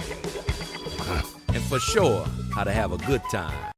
5-4, second serve, Venus outside the try lines. Oh, what a shot that was for Venus. Outside the try lines, down the line with a forehand. What did she just do? Get ready for the next unbelievable moments. This is US Open Radio, presented by American Express. With David McPherson and Jordan Thompson, I'm Gil Gross. You've got U.S. Open Radio presented by American Express. Next up on Grandstand, as mixed doubles qualifying continues, Peyton Stearns and Christian Harrison will team up against Alexander Krunic and Mate Pavic. But we were talking about U.S. Open contenders. We hit on Carlos Alcaraz as he comes back for the first time in about 4 months. And we also talked about Arthur Fils, who's coming off of the Cincinnati title. And he'll be the number 10 seed. Tiafoe will be the number 11 seed after Fils beat Tiafoe in that final. You know what Arthur did unbelievably well is he served the lights out. And it wasn't the speed. He averaged 115 miles per hour in that match, which is below his average of 121, and still hit 44% of his serves unreturned. And, you know, throughout the summer, we've seen Brandon Nakashima, and he's just pinpoint with the first serve. And we've seen Taylor Fritz, who for a long time has been pinpoint with the first serve. And I just wonder if, I know spot serving isn't this new idea, and it's always been important, but it just feels like the players who have won this summer have been so accurate on the first serve. It's such an emphasis. Yeah, I've played Brandon Nakashima a few times, and sometimes I've played him and I cannot touch his serve, even though it's not huge, but it's always to a corner. It always sets up the point. I can't get close to a break point. So I think, yeah, spot serving is so underrated in tennis because you generally serve at a higher percentage if you take a little bit of speed off, but you still got to hit that spot. So credit to them being able to hit a 5-cent piece out there. Yeah. And Nakashima, one of the stories of the summer on the men's side, semis in Washington, runner-up in Canada, and then semis in Cincinnati. And of those 3 runs, Macca, I was most impressed by the Cincy run because I thought he was going to be toast by that point, and he just continued to keep going. It's a testament to his stamina, isn't it? He must be in tremendous shape because oftentimes Masters Series are grueling events, and if you go deep in one, obviously it's not easy to back it up the very next week, but he certainly did. So he's a tremendous competitor and a heck of an athlete, and he's certainly a name that we'll be watching closely this U.S. Open as a dark horse for sure. And it's a pretty big energy saver. Not to say that Nakashima is John Isner, but it is a big energy saver when you are serving so well and getting those cheap points and starting on offense. Yeah, well, you think about Federer and Djokovic, talk about spot serving. I mean, the 2 of the greatest players of all time, and percentage of points won when making a first serve really, really high for those 2 gentlemen. So I think that is perhaps an under-talked about part of the game, just making first serves, making a high percentage of them, and being able to locate them well. Yeah, I mean, it's really tough when, going up against Novak, and you know that if you've got a slight chance, which generally you don't usually have a big chance, but I played him at Wimbledon into a tiebreaker. I loved that match. Oh, I completely changed my whole style of serve volley, first and second serve, but I knew that I wasn't going to win from the back. So, but when I got the opportunity to get to a tiebreaker, and it was 5-4, I think, and Novak was serving, I felt like I knew where the serve was going. I still couldn't get it back. That's how accurate it is. It's not huge, but it's still around about 200 Ks. And same with Roger. Whenever he's down break point, whenever he's big point in the game, you best believe that it's going to hit the line and it's going to be about 200 Ks. And even if it comes back, he's got that beautiful forehand, and Novak's got that, just unbelievable shot making off both sides. So it's just trouble. Yeah, but I'll tell you, as commentators, we often sit here when we're watching somebody take on the likes of Djokovic or any of the greats, and we're thinking, why is this player playing the exact same way that they always would against an extraordinary player? When you took on Djokovic at Wimbledon, I mean, you mentioned, I guess, did you just decide I can't take him on from the baseline, so I'm not going to? That was pretty much it. We went through the stats guy, and we looked at every one of his matches on grass at Wimbledon, and anyone who tried to play with him at the back, they're going to lose, I think, around 60% of points, which is actually massive. For those listening, that's huge. It's unbelievable. I think over the course of a year, if you're top 50, you may be at 50-50 with the points won. So to be winning 60% of points is just unheard of. So we also looked at that. Like, if you take Novak on from the baseline, it's not going to go well for you. But I also played Nakashima in the first round. I was down 6-2, 6-2, and I was getting murdered from the back, and I couldn't win a point. And I first serve volleyed first and second serve and ended up pulling that match out in 5 sets. And my coach at the time was like, you need to do exactly the same, and probably even more so on return games. You need to get to the net because you're not going to win from the baseline. It's a slim chance of winning from the baseline, but you've got a better chance in the net. And I think when I was at the net, I still won more than 50% of points and still lost some straight sets. I love it. We're going to talk some women soon, and we're going to bring in Jamie Loeb to walk us through some of the women contenders. But let's keep going through the men. And since we just hit on Novak Djokovic, a big question about, where he's at. Of course, after losing in the first round at Cincinnati, it's obviously the twilight of his career. At the same time, while losses early on in ATP events have been frequent, if you look at the slams in the last 2 or 3 years, Djokovic is still a consistent semifinalist over that stretch of time. So, what would you say are the expectations? Of course, earlier this year, he beats Jannik Sinner in Australia in that quarterfinal. Where do you think the expectations are at for Djokovic coming into this U.S. Open? I still think he believes he can win, otherwise he would not be here. He hasn't had the match practice, he hasn't played too many matches, but that's the way it's kind of been for the last couple of years anyway. Australian Open was really impressive, but I think with Jannik out, there's a better chance that he has to play just one good match rather than back-to-back good matches and beat them both. That's what happened at the Australian Open, and yeah, he's getting older and the body's not the same as it used to be, so that's a problem as well. When he played Zverev, I think a couple of years ago, his hamstring went in the semi, so I think he can definitely put himself in a position, but winning it's a different story. Yeah, for me, Gil, I think Novak's my favourite to win this US Open because he is our GOAT, and I thought it was a realistic possibility that Novak was going to retire when he won his gold medal. I mean, that was such a crowning achievement. He loves his country so much, Serbia, and I really thought that would have been an amazing moment to ride off into the sunset. But he elected to play on, and he's played at an extraordinary level for these time in between that gold medal victory against Carlos. But I think that he's seeing this US Open as a golden opportunity, as Tomo just referenced. I only have to, I've got to beat the field, but I won't have to beat Sinner and Alcaraz as well. So I think he'll be just marshalling up every bit of mental and physical toughness that he's got left in his tank, and he is our GOAT. So I feel like he'd be my pick right now to win it all, and possibly then ride off into the sunset. What would be go out Pete Sampras style? Yeah, I would love to see that. Yeah, for me, he's the GOAT as well. I absolutely love him. I love watching him play. Didn't really like playing against him, but I've done practice weeks with him as well in Serbia, and I couldn't speak highly enough of our GOAT. Yeah, that's a huge call, Macca. It's a big call.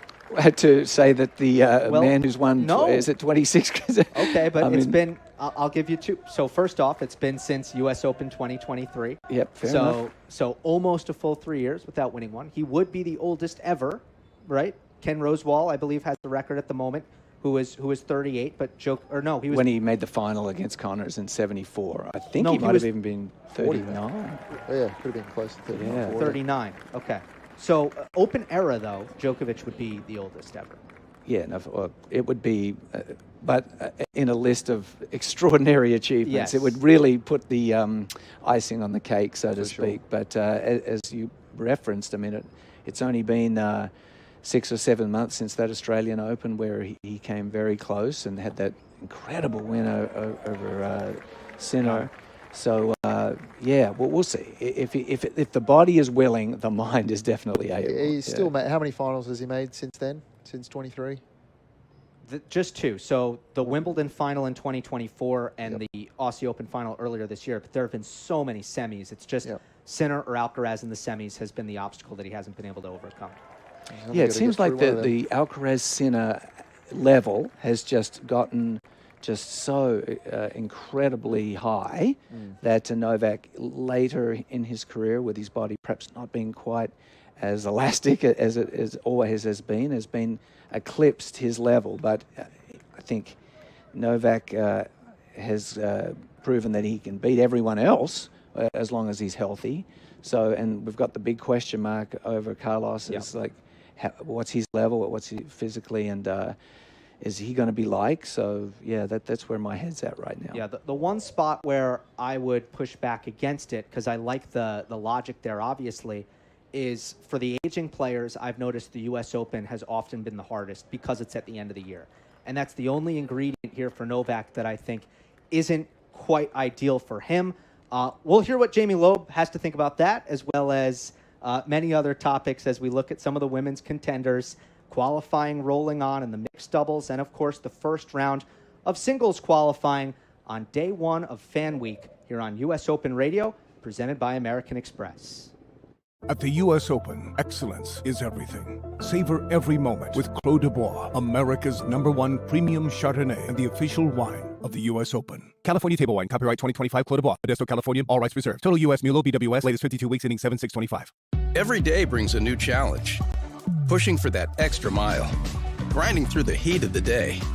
That's why I trust Electrolyt's science-backed hydration formula to feel ready for what's next. Electrolyt, science of hydration.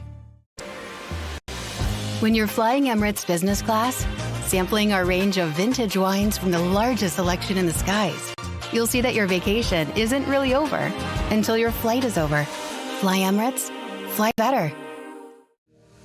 At IHG Hotels and Resorts, we're here so you can guest how you guest. As the official hotel sponsor of the U.S. Open Tennis Championships, IHG has hotels that are serving all the hospitality you'd expect, with 21 hotel brands, 7,000 plus global destinations, and the IHG One Rewards loyalty program. It's time to bounce. Get set to guest how you guest and book now at ihg.com. Drink Evian and celebrate 200 years young. Served from the French Alps since 1826. Naturally filtered for 15 years through glacial rock. Evian water emerges from the French Alps with naturally occurring electrolytes for a cool, crisp taste.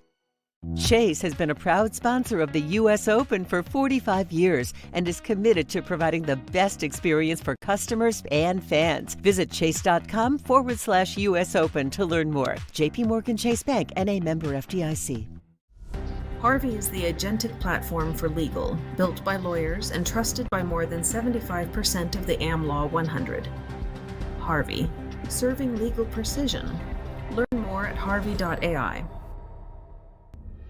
New York knows the spotlight, the highlights, and summer nights. We know greatness when we see it, and we know better than to miss it. New York knows legends and history, rallies and rivalries. The U.S. Open, spectacular awaits. Get ready for the next star to shine. Live from the USTA Billie Jean King National Tennis Center in New York, this is U.S. Open Radio, presented by American Express. So glad you're with us on this gorgeous Monday here at the Billie Jean King National Tennis Center in Flushing Meadows, Queens. And here on U.S. Open Radio, presented by American Express. A pleasure to be joined by Jamie Loeb, the former world number 132. Jamie, the first time I saw you play tennis, I think you were like 16 and I was 13 or something like that. We don't have to be exact, but I walk into my club and one of the coaches there, Harman Singh, Club Fit Briar. My God, Harman, what a throwback. What a throwback, right?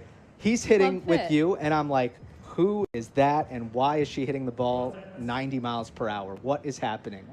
Oh, my God, throwback. Harman and I would battle it out at Club Fit. Oh, my God. Before my matches and tournaments back in the day, was it on the hard courts or clay courts? It was on the green clay. Green clay. In the bubble, New York style. Yep. I remember. It was probably getting pretty feisty and intense out there. Yeah. Fist pumps. Harman can be that way. But yes. Anyway, so great to have you here. And I did tease going into the break. We were talking about Novak Djokovic. And I've always found that for the older players, the players who have had maybe a lot of miles on the legs, the U.S. Open tends to be the toughest just because it's at the end of the year. Did you feel like, how different did your body feel when the U.S. Open came around compared to, let's say, Roland Garros or Australia? Yeah, I mean, it is a really long year, and U.S. Open, there's so much energy and electricity at this tournament, so you definitely feel that. And for me, I'm from New York, and I feel that my body was feeling it even more. But it's a tough stretch, and the game has become so physical now, and it's been super important for players to really be able to recover and bounce back at match after match. And this is the kind of final home stretch of the season, I would say. And players are going to give everything they got, but it's a hard balance, to compete this deep in the year. It's been a great summer for women's tennis. Toronto and Cincinnati were both incredible tournaments to watch. Top 4 seeds coming into the main draw. Obviously, we don't know the exact draws, but we do know the top 4 seeds will be Aryna Sabalenka and Elena Rybakina, who have been on that perch for a while now. Number 1 ranking is very much up for grabs because that has gotten really tight between the two of them. Pegula coming in at number 3, the former finalist, and Coco Gauff at number 4. Doesn't have to be one of those 4, but who do you feel like right now is playing the best tennis in the world? I know Coco just won Cincinnati, but I feel like Jessie Pegula is one of the most consistent players on tour and, year after year. And I'm actually really rooting for her to take the Open this year. I feel like she's been so close and really, really deserves that. Coco's been in great form as well. It's always great to see an American do well, but I'm hoping Jessie can really pull through this year. It would be an incredible story because of all of the players who haven't won a major yet. You look at Pegula, Karolina Muchova, Alina Svitolina, who's a little bit different, but she's been in so many big matches in her career, and of course Anna Samova, who was in 2 finals last year. Pegula is the one who has been probably consistently the closest recently, and it's going to be fascinating to see. She's basically accomplished everything she could accomplish. It's just whether or not she ends up getting one of those. What do you think is going to need to fall in place for her? Because her serve, which she worked on really hard for a very long time, that's really come along now as a much bigger weapon in her game.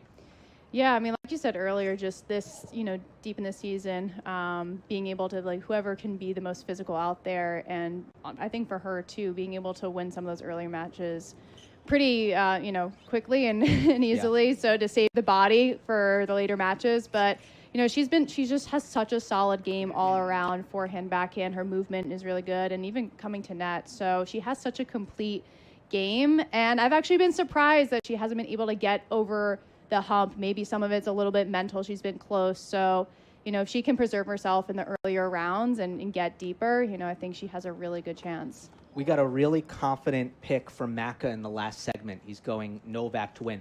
Before the draw comes out, so we'll give him another round where, once the draw comes out, I'll make sure you're still going Novak. Okay, but for now, that's your pick. You got one on the women's side, Macca? Well, I do, but not claiming, obviously, to be an expert by any stretch of the imagination. We're all throwing darts. Yeah, we're throwing darts. We're throwing darts, but no. I think winning Cincinnati, that's a lot of confidence, and I'd definitely go with Coco. That's where I'm at right now as well. Again, Coco had been scrapping out wins for half the year, where I don't really think her serve or her forehand, which are the two things that she always has to manage, I feel like she was battling them. And she's still able to be almost a top 5 player, even when she isn't super confident on her serve and her forehand, which speaks to everything else she brings to the table. Right now, she seems so secure in the technical aspect of her game that I see her as the favorite to win the U.S. Open. But Iga Swiatek is also actually up there ahead of Gauff in terms of the odds makers. And Sabalenka's been so consistent at the U.S. Open. Yeah, Aryna's been having a little bit of a tough stretch here, so we'll see. But when it's showtime, she always shows up, and especially in front of this crowd, and they'll definitely be rooting for her. And I feel, she'll have some of her best tennis ahead of her. Yeah, it's almost similar to the men's side where we were talking about, because Alcaraz hasn't played a match in so long, and because Jannik Sinner isn't here, it does feel like there's this opportunity for a lot of different players. But on the women's side, there is also some of that vulnerability with Sabalenka and Rybakina. They have not been awesome, really, in the last, really since we hit the natural surfaces. For Rybakina, it was after winning Stuttgart, there was a bit of a downturn. And for Sabalenka, it was after Miami, where there was a bit of a downturn. So for that reason, it does feel like when you look at the top 15 women, all the way down to Schneider, Jovic, Osaka, Bencic and Kostyuk, who's had such a good year. I don't think that the field, do you agree with this, Jamie? I don't think the field is wide open as in we're going to get a really surprising champion. I do think there's a solid 13 or 14 who could win it. I definitely agree, and I think Rybakina, too, is coming off of a little bit of an injury as well. So it'll be interesting to see how she bounces back at the Open. And, yeah, I think there's a handful, even more players that have a chance of winning it. It's definitely up for grabs. Yeah, that top group, though, I do have a lot of confidence in what they bring. So I would be surprised if it's like a total kind of outsider, right? Which we do get that sometimes. Maya Chwelinska in the Roland Garros final, for example. I'm not feeling that, but I'm also kind of it's hard to pick, I guess, would be the main thing that I would highlight. What do you make of Iga's progression? Somebody who had been dominating for a few years, and now the last 2 years we've seen her had to battle adversity. Of course, she looked so good in Canada.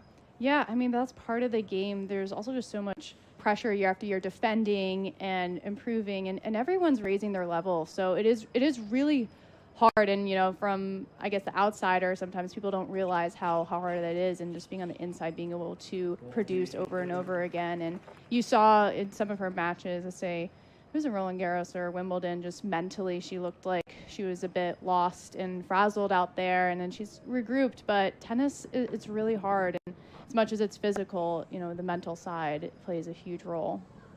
100%. And with Iga, to your point, Jamie, her total points won percentage was really good. It was actually second behind Kostyuk at a certain point this year, yet her win percentage was down at 13th or 14th.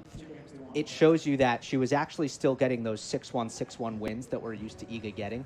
But then as soon as the match went 50-50 and there was a lot of stress involved in the match, that's where she wasn't performing as she would want. So I think for Swiatek, yes, there have been a lot of technical things that Francisco Roig has looked to implement with her. He wants more shape. He wants more consistency off the ground and patience and working the point.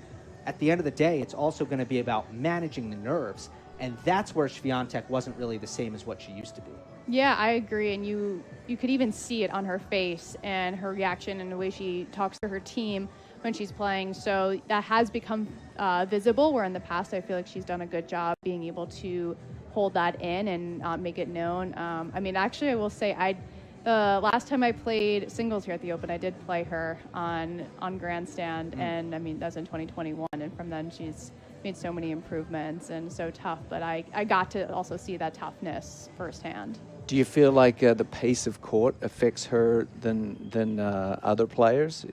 I feel like on fast courts, I feel like I've seen her forehand break down, like on quicker. I remember one night here, Jessie Pegula put her to the sword, and her forehand was spraying badly, and court was playing reasonably quick. I mean, do you think that she needs a slower court to be at her best, or?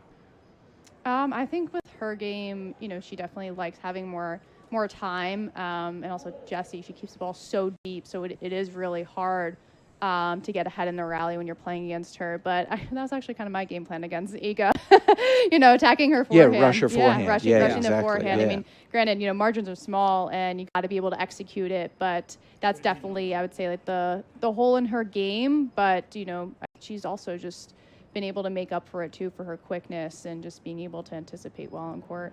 I don't think she has a horribly rushable forehand when she's approaching it correctly. I think and this is something that Roig has looked to, for some reason, when she's felt like she's under attack, when she's taking on an offensive player like Sabalenka or Rybakina, she feels like she has to go bigger. She has to meet them there. And then it felt like sometimes she would take the pace and she would always try to deliver more pace instead of, I think in 2021, she actually wasn't doing this. And she was, no, I'm going to loop this. I'm going to change the trajectory of the ball. And that's kind of what I think she got away from. And why her forehand, I think it went from being very feared on the tour to being, we need to go to her forehand because she might miss a lot. Yeah, and I think before, the ball jumped a little bit more, but it is so tough because everyone's hitting the ball so hard, so deep. So sometimes you don't even feel like you have time to do that, and maybe that's why she's adapted a little bit. But yeah, I mean, there's definitely an advantage if you have that heavy ball to jump up that doesn't just sit on the court. It's a huge advantage on tour. Well, speaking of nerves and managing nerves, of course, there's so much to Fan Week, so much, so many different things going on, from the top stars practicing to the mixed doubles event, which debuted last year, and the exhibitions that we have. But at the core of it is the singles qualifying. Of course, round 1 today, classic right now on Stadium 17 between Spencer Johnson and Christian Garin. Johnson, who seems to be fist pumping after every single point he wins. He is absolutely fired up, playing with the jubilance of a college player, Tomo, I'd say. But how do the nerves in qualifying compare to like the nerves that you might have in a regular first round match on the tour? So slam qualifying versus a regular first round match out on the tour. I've never played qualies here, so I don't really know, but I know at 5-all on the third first round qualies is probably even more nerve-wracking because they're trying to get to the main draw. So this is their opportunity at the moment. So I'd say 5-all first round of qualifying. I'd say the nerves would be doing a little bit more than first round of a 5-set match. Jamie, was slam qualifying your nerviest events? I would say so, and I'm from New York, and playing in front of the New York crowd, you want to do so well, and your friends and family come out. I'm sure, Jordan, you feel the same with Australia, and there's so much at stake. The prize money's gone up. It makes such a huge difference and can change the trajectory of your year and career. So, getting through that first round, like after that, you can catch fire and go on to qualify and win a round. So it does feel like there's a lot at stake, and is the last slam of the year. So, and for some players, this is their first time playing a Grand Slam. So there's a lot, just a lot on the line. Record purse at the U.S. Open this year, $140,000 if you lose in the first round. So that's the prize for getting all the way through the qualies. Of course, there's still prize money to be taken home if you do lose first in the round qualifying. qualies is $32,000. The first year I played, I think it was either $4,000 or $8,000. Wow. Yeah. So it has gone up literally more than 10 times, or about 10 times. I was born at the wrong time. That's the crocodile tears from Macca over here. Exactly. Well, you've got 5-all in the third between Johnson and Garin on Stadium 17. Claire Liu has taken on Heather Watson on 5. Liu took the first set 6-4. Billie Harris has the opening set against Bueno on court 4. And Toby Samuel, who is really impressive at Wimbledon, dropped the opening set against the Italian Francesco Maestrelli on court 7. Grigor Dimitrov is in the qualies on the men's side, probably the biggest name, the headliner there. And then on the women's side, it's Zheng Qinwen, who did pick up a victory earlier today, and it's been interesting to watch Zheng kind of come back from injury. And it hasn't been instantaneous where she's been able to find her form, so it's taking her a little bit longer to kind of get things going again. Yeah, it's incredible seeing her in the qualifying, isn't it? Gold medalist, and I watched a little bit of her match today. I thought she was really impressive, so I wouldn't be at all surprised if Qinwen Zheng made a deep run. If she gets through qualifying relatively comfortably, she'll be coming in with some matches under her belt and confidence, and her A game is extremely high, so perhaps a bit of a dark horse in my mind anyway. Yeah, and it's never easy coming back from injury as well, and then coming back to a slam, and players that have played in main draw and then playing in qualifying, it's a different mental shift. So also giving a lot of credit to the ones that are coming back and working their way back into top 100 and main draw. But you had that when you've come back from an injury, you have a little bit of extra just gratitude. Sometimes you can get a little bit worn down on the tour. You're playing week after week after week, and it can somewhat wear on you. When you do come back from a little bit of a break, there's a freshness to it, a gratitude to just be out there competing that can counterbalance some of the wear and tear on your mind. So, it's an interesting watch for me to see if she can make a bit of a run here. The good news is that Qinwen says that she's completely pain-free, which wasn't the case for a while. She was playing through pain for some time. She's had some arm issues So look for her to start making her way back up the rankings. Normally, we'd be talking a little bit more about the Wimbledon champion. So before we lock in on Stadium 17 and take in some Johnson against Garin, it'll be the American serving down 5-6 to force a tiebreak. Jamie, what did you make of Noskova's Wimbledon run, and how big a factor do you think she could be here at the U.S. Open? Do you have her in that first group of contenders, or maybe down in the second or the third group? Yeah, no, I mean, her run was incredible. I don't think a lot of us saw that coming, but it also shows kind of the depth, too, that anyone can kind of, take it. And, if you're running hot that week, it's tough. But I think it'll be tough for her to back that title up with a U.S. Open title, hard court. But yeah, we'll see. It will be fascinating to keep an eye on the Czech. So many Czech women in the top 50, the top 100. It's remarkable. Right now you're hearing sounds from Stadium 17. Spencer Johnson, the lefty American who's playing college ball at UCLA, although I don't think he will be going back to school given all the success he's had on the tour this summer.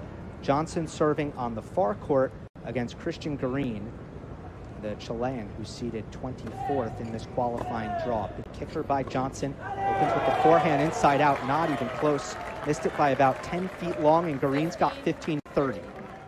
Yeah, the nerves got to Spencer there on the first shot. He's got a beautiful service motion. It's an efficient, explosive left-handed serve. Hits his traditional cutter really, really well, but then has the ability to take it the other way to the right-hander's forehand. So when you've got a serve like that, certainly a good starting point to a good career. Let's see how he handles the nerves here at 5-6, 15-30. At side, first serve into the net. Johnson was coming in behind the serve. Yeah, he's come in quite a bit in this match. It seems like he's a little bit more comfortable with his net game than his ground game, at least matching up with Garin. Serve and volley on the second serve, and he touches the drop volley on the forehand for a winner. Yeah, when you get down to the pressure moments in matches, you go to your best plays, at least in the matchup that you've got in front of you. And Spencer obviously feels like Garin, fantastic baseliner. Like, I do not want to be engaged in long baseline rallies when the chips are down. So second serve to volley there, and came up with a very deft dropper to get it back to 30-all. Garin still 2 points away from victory. Slider up the tee, just long. It's got so much movement, left to right tail on that lefty serve of Spencer Johnson. Big decision here if he's going to follow this second serve into the net. He stays back, and it's a shank backhand return from Garin.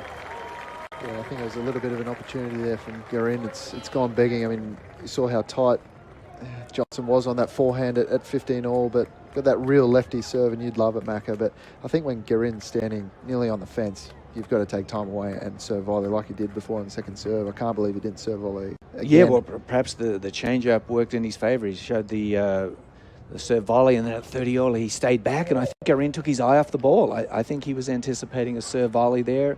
His peripheral vision had him recognise at the last split second that Spencer was staying back, and he missed it badly. That's a great point. He stays back again here. Forehand down the line off the first ball. A little bit ambitious. It hits into the alley, and we go to deuce. I just think he should be doing everything to get to the net in these pressure moments. You've got sound volleys, forehand's getting a little tight. He's missed 2 from 2. I think he's just got to do everything to get to the net. Yeah, at this point you've really got to go to your best stuff. And I think that might be the last time Spencer stays back for the match after missing another forehand in the side fence. You're in the coach's box, I dare say you'd be saying, get to the net. He was coming in on that. The first serve was a let. When we talk about Garin's return position, he's about 13 feet behind the baseline. First serve from Johnson at deuce. Slider up the tee, floating return, puts it away with the overhead. That goes into the second row of the seats. Yeah, fantastic swinger down the tee, as Tomo just alluded to. He's got prodigious movement on his ability to not only serve with pace, but with sideways movement. It set up a very weak high return, and he closed on the net really quickly. He got to a position where he was able to tomahawk that high forehand volley into the stands. Game point for the tiebreak at 5-6. Solid return from Green. Johnson steps into the backhand, misses long of the baseline. I just think if you're the coach there, you've missed 3 shots from the back of the court. You've won every point at the net.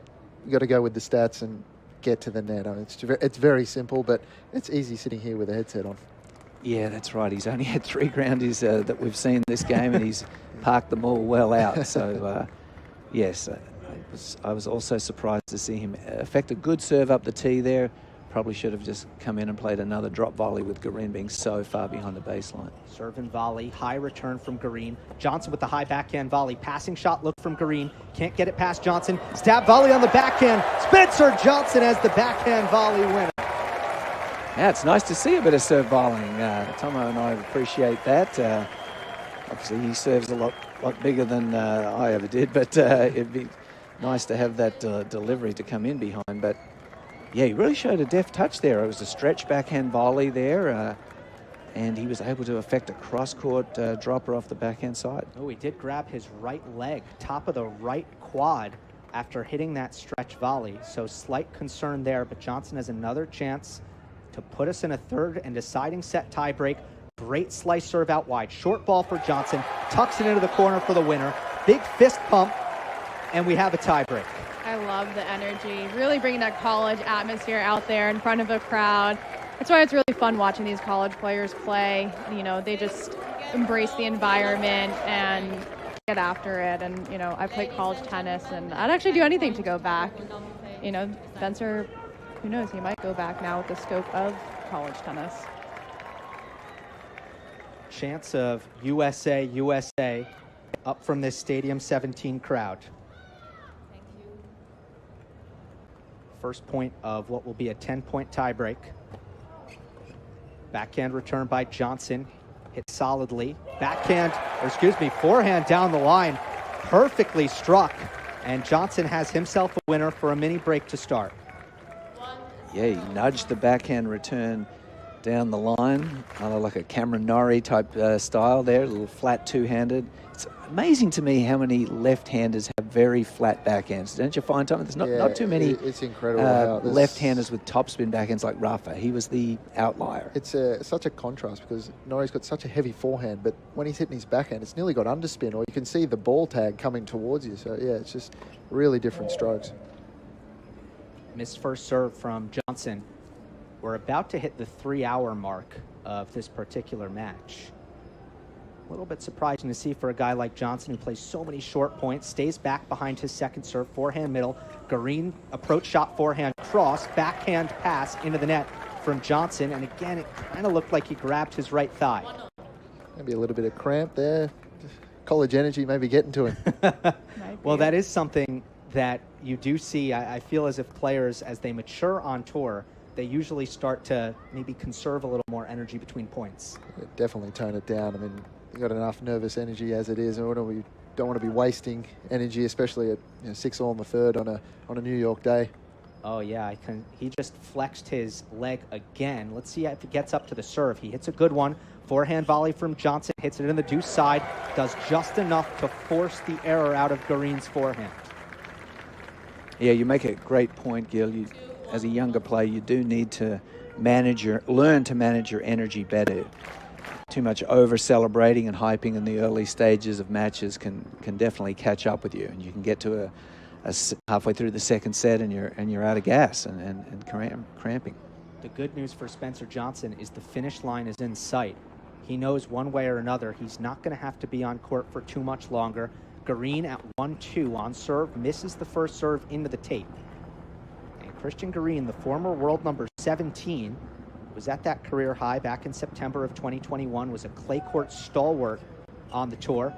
Engaged in a baseline rally here. Johnson backhand line, Garin backhand cross, Johnson forehand line, charges into the net, high backhand volley, puts it away. Nice short angle on the volley cross court. Yeah, that is his bread and butter, finding his way into the net, not getting into too long of a rally. You can even see he's always looking to move forward after every shot, so that was an incredible backhand Yeah, he volley. struck his forehand from the baseline, so he was a long way from the net when he decided to charge, and it took Garin a little bit by surprise. Garin's forehand got up a little too high, and then that was a world-class backhand volley, wasn't it? That's not easy to really got execute some that volley. skills. So it's a mini break for Johnson as Garin detonates a first serve into the net. Garin playing his first match since Roland Garros. Second serve, Johnson backhand deep up the middle. Garin backhand middle. Johnson forehand middle. He's going to come in. That's a bluff. Easy pass for Garin on the forehand cross.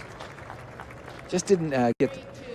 I'm sure he was aiming a little bit wider than that. He took the backhand early. I think he was trying to take it cross and stretch Garin, but...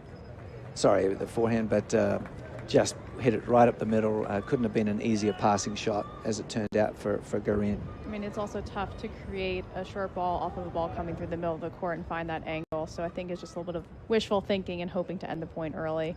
Yeah, and that's where you have to think if the cramping, perhaps, what he's feeling physically is entering his thought process on the court. Is that why he felt the need to charge in from that position? First serve off the top of the net and way long. Still has a mini break here at 3-2. If he could get his two serves, if he could somehow lock these two serves down, he'd be in a fantastic position. Serve and volleying on the second. Routine backhand volley. Ticks the top of the tape. Sits up for Garin, who blows by Johnson on the mid-court forehand pass. I like the play there. I mean, it was the right play. A little unlucky on the net cord. Hit the volley okay. Struck it well. Just clipped the tape and sat there. And, strangely, didn't cover line.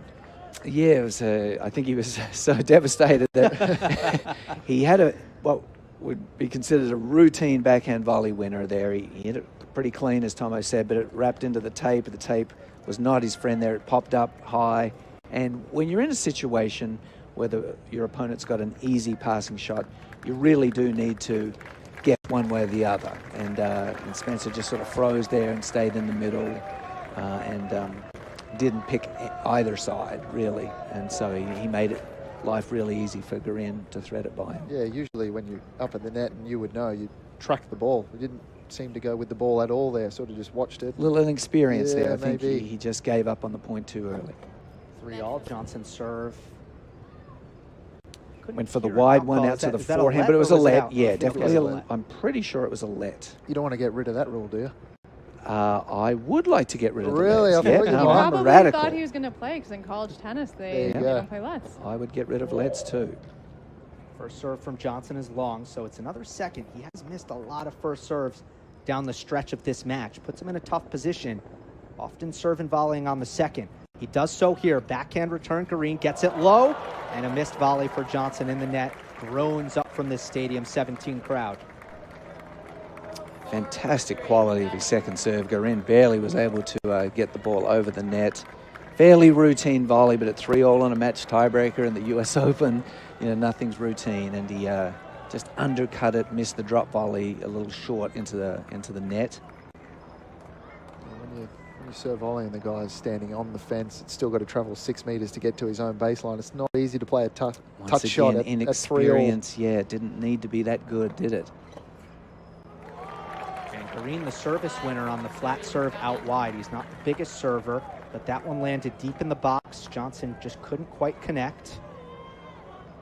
So Garin now halfway home, 5-3 in this 10-point tiebreak for a spot in the second round of the U.S. Open qualifying. Very experienced campaigner. He's won a lot of matches on tour. Certainly knows how to finish. I will say this is the most amount of people I've seen watching qualifying, and I think it's just awesome getting people out on court and watching. Double fault from Garin. Put the jinx on him. Here I am talking about his experience and the way he can close, and then he parks a second serve halfway up the net at 5-3 in the tiebreaker. Put the mocker on him there. Yeah. 5-3. I was thinking this is going to get away from Johnson pretty quick, but let him back in. Double fault and back on serve. Gave up the mini break. Right, I'll be taking donations all week if anyone wants me to jinx their opponents. I'll release my email later. So at 4-5, we're back on serve, and Johnson, the lefty, has a big corkscrewing motion similar to Ben Shelton, and he gets a service winner there. It was sliding into the body of Garin. Garin not moving up, Tomo. I mean, if you're Garin, Johnson's going to serve and volley. Do you think he'll be able, I mean, at this point, he probably doesn't make an adjustment, but why not stand a little closer? Yeah, he mustn't be comfortable at all. I mean, he's a clay courter by nature. He probably wants a lot of time on the ball. He's got a great serve. Serve and volley here. Low volley from Johnson, middle. Garin, low backhand. And the pass goes into the back fence. Yeah, it was a high-quality return down at the toes. Spencer Johnson did a nice job of at least getting down there for a tall young man and making a decent volley. The passing shot was there, though. Garin's really let a few points go. Johnson again, he stood in the middle, kind of hoping that Garin was going to miss, and he got away with that one. And Garin was doubled over after the point. Maybe something happening physically there, but pops the ace up the tee. And it's 7-6, or excuse me, 6-all, as they're going to hit the change of ends again for a second time. Again, 10-point tie break here, so... Yeah, really nice crowd out there, Gil. Yeah, the atmosphere, tremendous during Fan Week. So many people on the grounds. It's just amazing how popular the US Open seems to be growing year after year. It's just remarkable how many folks are on the grounds here at the first day of qualifying yesterday. We had Kids Day, and the US Open was teeming with people. Yeah, Roger Federer was just practicing with Lorenzo Musetti. He's going to play an exhibition tomorrow, and had a press conference earlier today as well. So lots happening right now, including this fantastic battle on Stadium 17, 6-all. The serve from Garin is really well located, and a stretch return from Johnson hit the net. Two great spots. Garin, after the double fault, he's responded nicely and won his 2 service points by hitting very accurate serves. Garin's a guy who made the second round of the US Open 4 times. They came consecutively from 2019 to 2022. Best result in a major was the Wimbledon quarterfinal, which nobody saw coming back in 2022. But he is somebody who has a collection of ATP titles on clay. Johnson, body serve, half volley on the backhand, couldn't dig it out. That was a very tough volley off of a stiff return by Garin, and it's 8-6 to the Chilean. Got a hold of that return, put it really low for a big fella to get down there, and off the backhand side as well, where he charged Yes, in. Not easy. Looked like he maybe edged in a fraction closer to take away a little bit of the angle, and there was a good weight on that return, wasn't it? Yeah, certainly. A lot of his returns in the latter stage of the match he's been standing so deep, the returns have been high and relatively easy put away volleys, but not that one. Took it closer to the baseline for sure. Johnson has to have this point, and he gets it. It's that trusty slider up the tee, which he seemingly favored on the deuce side. And Garin was unable to land the backhand return, put it into the nylon. So Johnson staying in the Chilean's rear view mirror here at 8-7. Yeah, these 10-point tiebreakers are always so tense. Play a lot of them as a doubles player, obviously. Do you like the 10-point tiebreaker? Oh, I love it. Yeah, not the regular US Open, first to 7? Yeah, I just think it's great, great theater, great drama. First serve, Garin is long. See how aggressive Johnson gets on this second return. Likes to get downhill. Forehand goes middle. Garin trades a forehand middle. Johnson keeps it middle with his forehand. In comes Garin. Low volley by Garin, deep into the court. Backhand from Johnson, and Garin is able to rush up to the net, tuck the forehand volley into the ad corner for double match point. Yeah, interestingly there, Garin, the clay court specialist, played a more aggressive point, didn't he? He had a second serve to look at Spencer Johnson and really chose to play a very, very conservative point up the middle tennis, and he was not rewarded. Garin stepped on a ball early in the rally, and from that moment on, he asserted control. I think it was pretty smart from Garin, taking the net before his opponent does. Yep. He doesn't want to be making passing shots at this deep in the match. He'd rather be in control of the point. Can Garin take his first match point? He'll have to do it on a second serve here at 9-7 on the deuce side. Goes body, Johnson backhand return middle. Garin flat backhand floats for Johnson's forehand. Now Johnson runs around for a cramped forehand inside out. Garin backpedaling, forehand down the line. Takes a backhand on the rise. Johnson forehand cross, Garin forehand middle. Johnson forehand cross. The lefty digs it up off the baseline, and Garin is first to miss. The backhand cracks for Garin. If I was putting money on that point and who was going to miss first, I wouldn't have picked Garin there. Maybe just a little bit tight, saw the finish line. Wow, Spencer Johnson digging deep here, making a dozen groundies in a row. We haven't seen that for 20 minutes, but when it came to match point down, he somehow found his consistency, and now it is 8-9. He's still down match point, but on his serve, you like his chances of extending this. What a treat this has been. I'm calling a serve and volley. It's bread and butter. He's going to want to shorten this point right here. I'm a little bit worried that he's made so many balls off the baseline that he won't stick to his guns. Tosses up, serve, out wide. He won't need to hit another shot. It's an ace for Johnson as that ball just kept sliding away from Garin. So much tail. I'm glad he listened to Jamie there, because I think the best play is get to the net. For sure, yeah. No, that was one thing John Isner and I used to sort of, it was a game plan, when I was trying to help him be more of a serve volleyer. He was always so reliant on just serving aces, and I was trying to encourage him to get, especially at Wimbledon, to get in and serve volley. And at one point he was taking a little bit too much off it, and he was like, this isn't working, and I said, no, mate, you can still serve volley, but with ace mentality. And that sort of became our catchphrase. It's a serve volley, like we saw with Spencer Johnson there. He was definitely coming in, but his serve was so nasty it ended up being an ace anyway. Yeah, always have to plan for that second ball, and for Spencer, I think for him getting to net and having that forward movement that's his bread and butter. They've changed ends. Here's the serve at 9-all. Oh, he went change up. He's been going to the slider tee. He tried to take it out wide. Net got in the way, so it'll be a second serve. Garin staying back, which invites Johnson to serve and volley again. He's got a low toss, kicker up the tee. Johnson stays back. First forehand goes cross, nicely angled to break the sideline. Garin, a deep backhand on the run. Now a forehand inside in. Johnson's backhand floats just long, and Johnson puts his hands to his head. It's a neutral miss from the American, and another match point coming, the third for Garin. Yeah, he paid the price for staying back there. It was a good quality second serve. Tomo's got his hands in his head saying, what on earth are you thinking, mate? You've got to get in there and play to your strengths there at such an important moment in the match.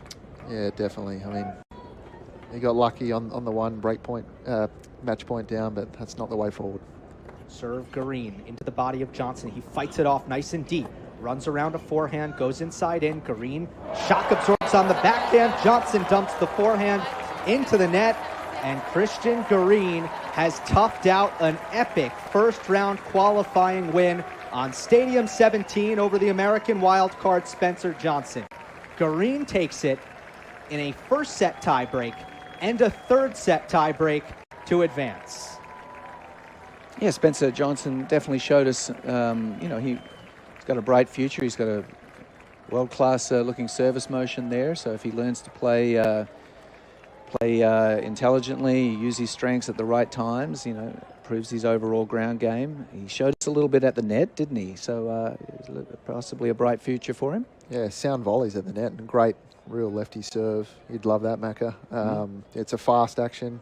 Gets plenty of whip, plenty of jump, plenty of speed too. So hopefully he can get to the net and use all his skills. Yeah, he's so young. He's got lots of time to improve the other parts of his game. But when you do have a weapon like that, beautiful service motion, nothing can go wrong with it. As you said, it's efficient. It's a fairly quick motion. So I really think he'll do well going forward. I think he might favour the faster courts. The less groundies he's hitting, the better, I think. And full focus on getting forward. Yeah. Well, it's going to be fun to watch Spencer Johnson, completely unheralded, by the way, coming into the summer. Don't think he was on anybody's radar. And then he had some really great runs at the challenger level, including in Lincoln, making it all the way to the semis or the final there at that challenger 125. So Spencer Johnson, one to watch. He's going to have to decide, does he want to go back to UCLA or does he want to give the pro ranks a shot? Meanwhile, he's still on court, I think, just soaking it up. And Garin also still on court, Jamie. It looks like there might be some post-match cramping or at least some sort of discomfort for Christian Garin after that win. Yeah, the match almost 3 hours and 15 minutes. Garin, he looked like he was holding his hamstring a little bit. Probably a lot of emotion playing this match. So interesting to see how he does next round. But back to Spencer Johnson, looking forward to seeing him compete more and what he decides to do. But, it's definitely great to see another American player just on the tour and, keep on going. Garin is such a battler. This is his 4th consecutive year in U.S. Open qualifying. He's looking to make the main draw for the first time since 2022. He beat Spencer Johnson here. Jamie, unfortunately, we're going to let you loose, but it's been so good to have you here in our U.S. Open radio studios, and we hope you come back again soon. Great to get your insights and chat some ball with you. Appreciate you guys having me, and hope to be back. All right, and we'll be back on U.S. Open Radio, presented by American Express, with much more on the other side of the break. Celebrate the magic of tennis with Moet and Chandon, the official champagne of the U.S. Open. Come and discover the Moet and Chandon Clubhouse Bar, just steps from Arthur Ashe Stadium. To learn more, visit Moet.com. Enjoy responsibly. At IHG Hotels and Resorts, we're here so you can guest how you guessed. As the official hotel sponsor of the U.S. Open Tennis Championships, IHG has hotels that are serving all the hospitality you'd expect. With 21 hotel brands, 7,000 plus global destinations, and the IHG One Rewards loyalty program, it's time to bounce. Get set to guest how you guessed and book now at IHG.com. Be there for all the epic matches and iconic moments when the world's best tennis players return to New York City for the U.S. Open. As the official fan ticket marketplace of the U.S. Open, Ticketmaster has the widest selection of tickets available. Witness every drop shot, top spin, and slice in person. Get your U.S. Open tickets today, including 100% verified resale tickets at Ticketmaster.com/US Open Tennis. Calling it ahead of the call, feeling the break point as it breaks, anticipating the turn before it turns. With data, insights, and AI analysis, IBM gets you closer than courtside. Learn more at IBM.com/US Open. Tracking your health doesn't have to get in the way of your serve. The new Oura Ring 5 is the world's smallest smart ring. It's designed to disappear on your hand. Track activity, recovery, sleep, and more all from your finger. Get started at auraring.com. Every point, every upset, every captivating moment of the U.S. Open is played with a Wilson tennis ball. Always New York, always Wilson. The official ball of the U.S. Open since 1978. With Fage Total Plain Greek Yogurt in your fridge, chances are you'll never skip breakfast again. Thick, creamy, delicious. The possibilities are endless. Top off a bowl of Fage with strawberries, granola, and honey. Or add Fage to your favorite smoothie. You can feel good about the naturally delicious taste of Fage yogurt in every bite. Visit USA.fage for even more irresistible ideas. Vital Proteins chats with world tennis champion Jessica Pegula. I want to feel like I'm going out to win. I want to feel dominant, confident. Vital Proteins helps me do that. Stay vital, stay you. Vital Proteins, official collagen partner of the U.S. Open. Protect your game with La Roche-Posay Anthelios UV Pro Sport, the official sunscreen of the U.S. Open. High-endurance, water-resistant sun protection. It stays put while you're active without running into eyes or staining clothes. Dermatologist tested, athlete approved. Since 2005, Polo Ralph Lauren has been the official outfitter of the U.S. Open. We are endlessly proud to be part of this special history. Dressing fans, on-court ball crew, and officials of the U.S. Open and Wimbledon. To check out this year's U.S. Open collection, visit the shop located beneath Louis Armstrong Stadium on club level of Arthur Ashe or on ralphlauren.com/US Open. Don't sweat it with Dove Invisible Antiperspirant, the official sponsor of underarms at the U.S. Open. Dove offers 72-hour sweat and odor protection and invisible application for no white marks, letting you serve your best looks and cheer on your favorites without worrying about your pits or fits. Don't sweat it. Make a racket with Dove at the U.S. Open. To learn more, visit dove.com.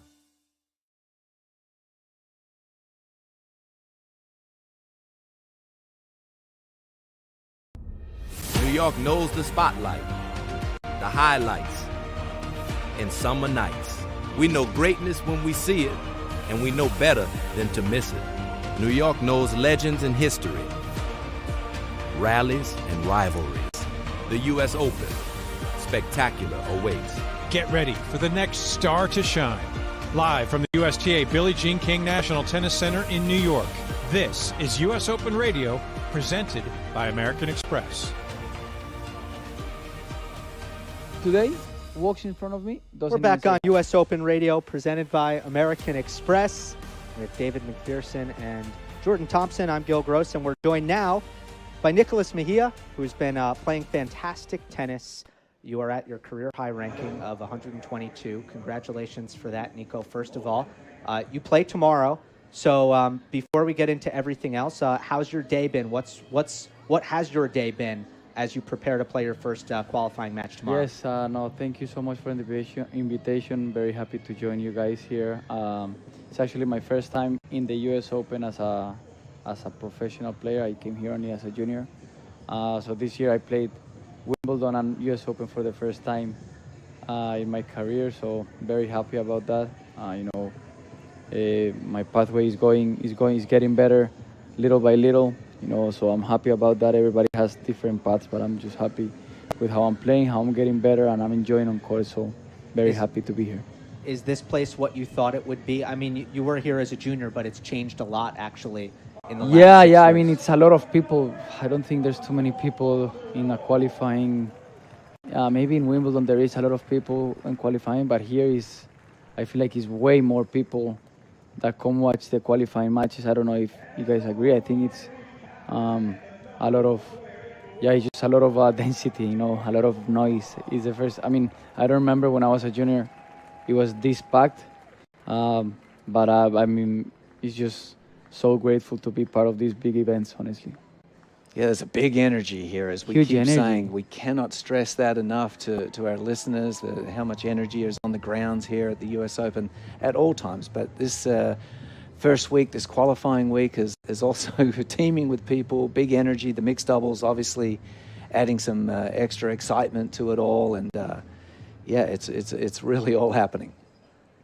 Nico, on a down note, before we kind of get back to tennis, there's been an awful earthquake. It was about 2 weeks ago in your country, Colombia, and I know we're just trying to drum up as much support as possible for the relief efforts in Colombia in response to that earthquake. But first, for those who aren't up to speed on everything that happened, can you just kind of walk us through what exactly went down? Yeah, it's actually some very tough times in Colombia, my hometown in Cali and Pereira. Cali, Pereira, and the poorest town, that is Chocó, they suffered an earthquake, like really bad earthquake 2 weeks ago, 7.4, and hundreds and hundreds are dead, and there's still hundreds are missing. But not only that, like so many structures just came down. There's still people missing. There's still people that they lost their house, they lost their businesses. So, the last 2 weeks, I was in Cincinnati when this happened, and it was actually extremely hard because, all my family, thank God, is fine. Like, they're all healthy, they're all good, their houses are fine. But, seeing so many people from my country suffering and, living with, fear because they've lost one of their family members, or they've lost their home. It's amazing to see how everybody, like how all of our country has been brought up together, like celebrities and people, like successful people have come together and try to make up for what happened with the earthquake. Unfortunately, I don't want to say it's not enough, but the damages are really, really, really bad. So everybody's trying to do their best. I feel like when something like this happens, in the moment, everybody is getting help, everybody's talking about it, but as the weeks go by, little by little, everybody starts their own routine, which is obviously normal. We have to all go back to our daily life, but we cannot forget about who people that are really struggling today. So that's why I'm trying to do as much as I can from my perspective, from my standpoint. Obviously, I cannot do as much as I would love to, because I have to also look out for. It's gonna sound bad, but I also have to look out for myself and for my family as well. For sure. But yeah, so in Colombia, when I'm done with the U.S. Open, we're gonna be doing some clinics with Robert Farah, Juan Cabal, Alejo Falla, Santiago Giraldo, Camila Osorio, all the tennis players from Colombia. We're gonna get together, to give some clinics, and as well, I'll be raising or donating some of the money that I earn here in the hardcore season for people who really need it the most. As I said, I try to do as much as I can. I would love to do more, but in these times, I love my country. I love everybody from my country, and it's not only about saying it, and it's not only about representing my country. I feel like we have to, as public figures, we have to try to do more than a normal person, and by somewhat lead the example of very big celebrities. So,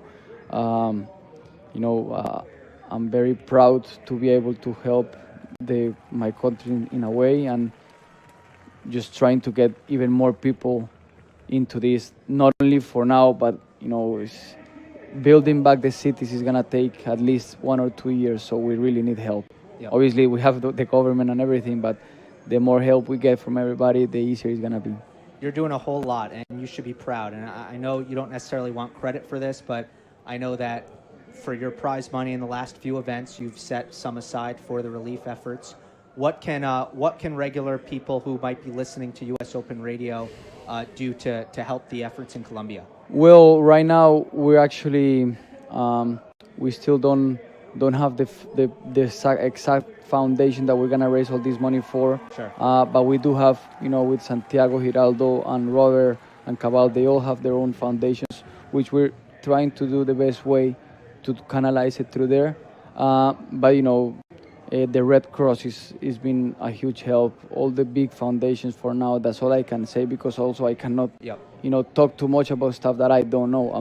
I invite people to donate through the official government places or official world organizations that there is.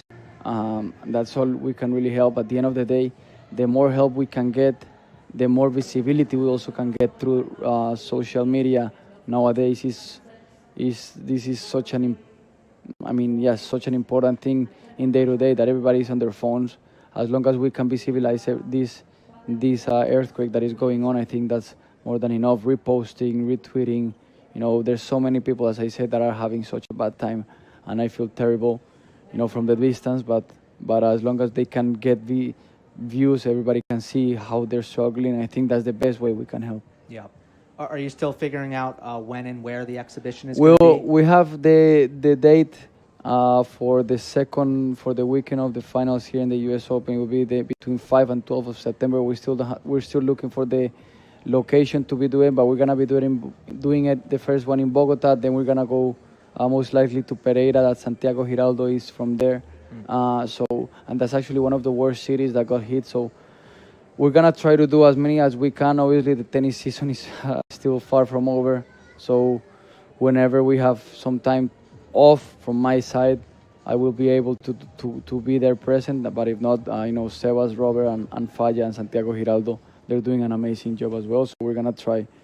Whoever is not with them, we can do it through our own social medias or stuff to be able to get to more people. I know I speak for Macca and Jordan. Our thoughts are with Colombia. Thank you. And keep it up, and hope that the situation improves and that everybody is able to lend as much support as possible to the cause. From a tennis standpoint, Nico, you mentioned this is your first time playing U.S. Open qualifying. You're 26.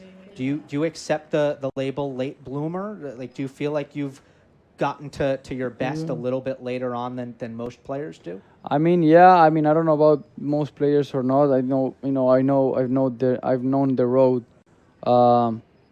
since I know Jordan for a long time as well, and everybody has their own. I think he also sees what not what I've done or not done. I think everybody has their own time to mature. I'm just trying to do the best I can since I picked up a tennis racket. Sometimes in a different way, sometimes better, sometimes not as good. But I think that's the uncertainty that tennis gives you is also what keeps you going, trying to find your best way to make it to the top or make it wherever you can. So yeah, if I'm a late bloomer, I mean, as I hope I keep on going. You know, I think I'm far from where I want to be. That's for sure. You're only 26. Yeah, so I mean, at least I have the ambition to keep on going, and I don't think I'll ever lose that. I have big dreams. Yes, time is obviously going by, but you know, I'm trying. As I said, I try to do the best as I can every day. Sometimes goes really good, sometimes doesn't go that good. But you know, if there's something that I have learned is that I don't have to get too much down on myself when things don't go that well. And I think that's what has helped me the most in the last months, that I'm not getting down too much on myself and I'm not accepting the things as they come better. Okay, so mental composure has been an improvement, the mental side. What have you gotten better at technically? Like, tell us about the process that you've gone through to develop your game up to this point. You know, yes, that also, and accepting the mistakes in a better way. I think nowadays tennis is, you know, is a sport that is everybody's hitting so hard. Everybody's trying to go for their shots in such a different way than what I think it was before. So, you know, at the beginning, pretty much when I was younger, I was pretty much a guy who was very consistent, was trying to, you know, live up from many mistakes from my opponents, and a bit of a change of mentality that I'm starting to not only go more for my shots, but like being okay with not making the shots and like going for shots, and if I miss, I miss, but you know, doing it in a different way. And it's tough because nowadays, as I said, everybody's hitting so hard, and my game is not precisely of hitting winners. I counterpunch really well. I move really well. I'm not saying that I don't think I have like a huge weapon, but I'm not doing one side better than the other. I feel like I'm a consistent guy, but you know, physically I can be very, very tough. But yeah, I try to make it hit a little bit more and go for more shots, my shots a little bit more. And how has Davis Cup helped your career evolve? Self-confidence, obviously, playing for your country and having some amazing matches. Tell us a little bit about your Davis Cup amazing. experience. I think being from Colombia, we don't have big tournaments like ATPs or big challengers or masters or anything. So, you know, Davis Cup is our best way to level up against bigger teams and bigger names.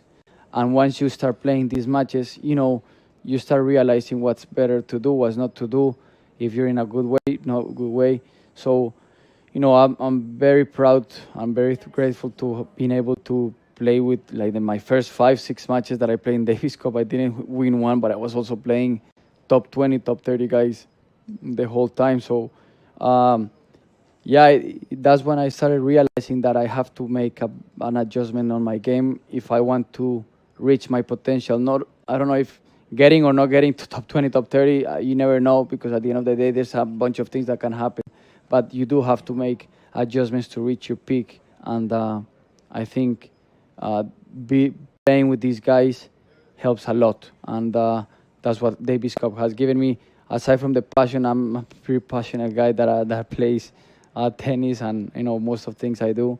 But when I play for my country, it's even bigger. And Tomo would also, you know, be able to weigh in about, you know, what it means to play Davis Cup for your country. Tell us a bit how it feels, Tomo. Oh, yeah, for sure. I mean, Davis Cup was so nerve-wracking playing for Australia. I mean, one of the biggest, I think we're maybe second on the all-time list. My first tie was against Czech Republic, and I said in that first game I was playing Yuri Vesely, and I think he was around 50 in the world. I was about 60, 70, and I broke him first game. I had a couple of break points, but I felt like I was swinging a dumbbell. Like I just couldn't let go, and I was so nervous. So I can only imagine, playing for Colombia and playing against a top-tier nation. But just on a lighter note, we practiced a long time ago. First met you when you were a junior. You say things that, late bloomer. He's only 26. He's coming forward. He's got to 122 in the rankings, but he's got quite a nice watch on his wrist there. 115, by the way. It's 115. 115, okay, 115. excuse me. Well, that's even more reason why we have a nicer watch on the wrist. It there. is. What's the story behind that one? That is a good one. So when I'm a big fan of watches, and I said that I will, whenever I qualify for my first Grand Slam, I will get my watch. But it's actually funny, and I qualified in Wimbledon. But when I qualified, I'm like, I don't know if I'm gonna buy it because I still don't think I've earned. Not only like I don't know if I have enough prize money to, I have a lot of other things that are more important than buying a watch. So like if I win my first round, I'm definitely gonna buy it. I win my first round, so I'm like, okay, I'm gonna get it and I'm gonna buy it for sure. And I bought the Wimbledon watch, the Wimbledon Rolex, just for memory because, as I said, I like watches and everything, but I've also learned that you have to value what you have done. We should value what we have done, and it's not the best way to value it through something that is material. But there's also a bit of an easier way to tell your head or tell yourself that the reason why I have this is because I've earned my way through it. So that's why I also got it. And yes, I was really. So there was an inside joke in my team that if I reached after I won my first round in the qualifying, my coach and my physio were there. Sorry, my coach and my psychologist were there, and I'm like, if we reach the third round of Wimbledon, I will get you guys a watch. It was just in the first round of qualifying, and then as soon as I lost the second round. That's the only reason why I lost the second round. And I actually was up a set, and I had 2 set points to go up. 2 sets to love against Michael Sang, and he saved an unbelievable diving volley. I couldn't believe that day. I almost couldn't sleep. Heartbreaker for the team. You needed the psychologist. So I needed that. I was like, you see, that's why you guys shouldn't have said anything about the watch. But it was but it was such a nice experience. And I'm actually, when I get back to Colombia, I'm gonna put the date of the day I won my first main draw match in a Grand Slam behind it, because it's gonna. This watch is something that I'm gonna keep for my whole life. So yeah, that's the story maybe for behind this US Open, you should just raise the bar a little bit and tell the team, okay, if I make the semi-finals, yeah, if I make the semi-finals, you guys get a watch. For sure. Maybe that'll at least get you into the quarters. Tease them a little bit more. That would be amazing. I think that would be more than enough. We can spend that little bit. No, it's amazing. Not many people play main draw of Wimbledon, so yeah, it's definitely fair enough. Yeah. It's something to a little memento to keep. I did. One of my next for future, he doesn't have it right now, but I did tell Jordan that once I start putting more balls in and winning a couple more matches in the future, I'm gonna get one of his really nice watches that he has. It's not the Casio that he has right now. Well, lucky I can pull that joke because I'm wearing a nice Casio digital watch today. Nothing against Casio. Yes, exactly. I knew you were very coming smart. on, Very smart not to bring the one that I'm telling you. I do feel like watches are like one of the hobbies that you'll see on tour that the guys will kind of bond over, right? What are some of them? Because I feel like watches are on that list of hobbies and interests that what a could lot it of be? players have. Jordan has been on tour a lot more than I literally just started being on the bigger tour 3 weeks ago, 4 weeks ago. But I think I've seen watches from people. I don't know what else could be, maybe glass. I don't know, man. Yeah, I think watches would probably be number one. I think. Yeah. A lot of guys have them. Everyone loves and it's also Rolexes. something that you're not gonna lose. It doesn't lose value. So, I don't know. Maybe shoes noise. Lately, the Golden Goose or something like this is pretty famous, but nothing like watches. I feel like the watches is something that people really, I don't know if value or also if you're able to buy one, it's because you've done good. So Cars are useless because you're never home. Cars are useless, yes. Cars, but cars, I think, is for another level. Yeah, I think, we're still not there yet. For the top 10, I think. I'll have everybody know that despite the heartbreaking diving volley that Michael Zhang hit at Wimbledon. It was actually not even a diving volley. He literally slipped. The funniest thing is that we've practiced together 2 or 3 times, and he's saying, "Bro, I swear I didn't even dive. I literally just slipped. It was the luckiest shot I've seen in my life." He's such a nice guy. A very good friend with him and Ruan, his coach. It was out of everything. It was a very good match for both of us, and whoever wins it was gonna be fine. But yeah, I think if I would have done anything different in that bowling, maybe the score or the result would have been different. But I don't complain. I think life, everybody's, God has a plan for everything, and I'm just happy. I'm very grateful to where I am right now. You rebounded incredibly well, won a challenger in Bogota, which was incredible. And you've got to think of what the memento is for your next milestone.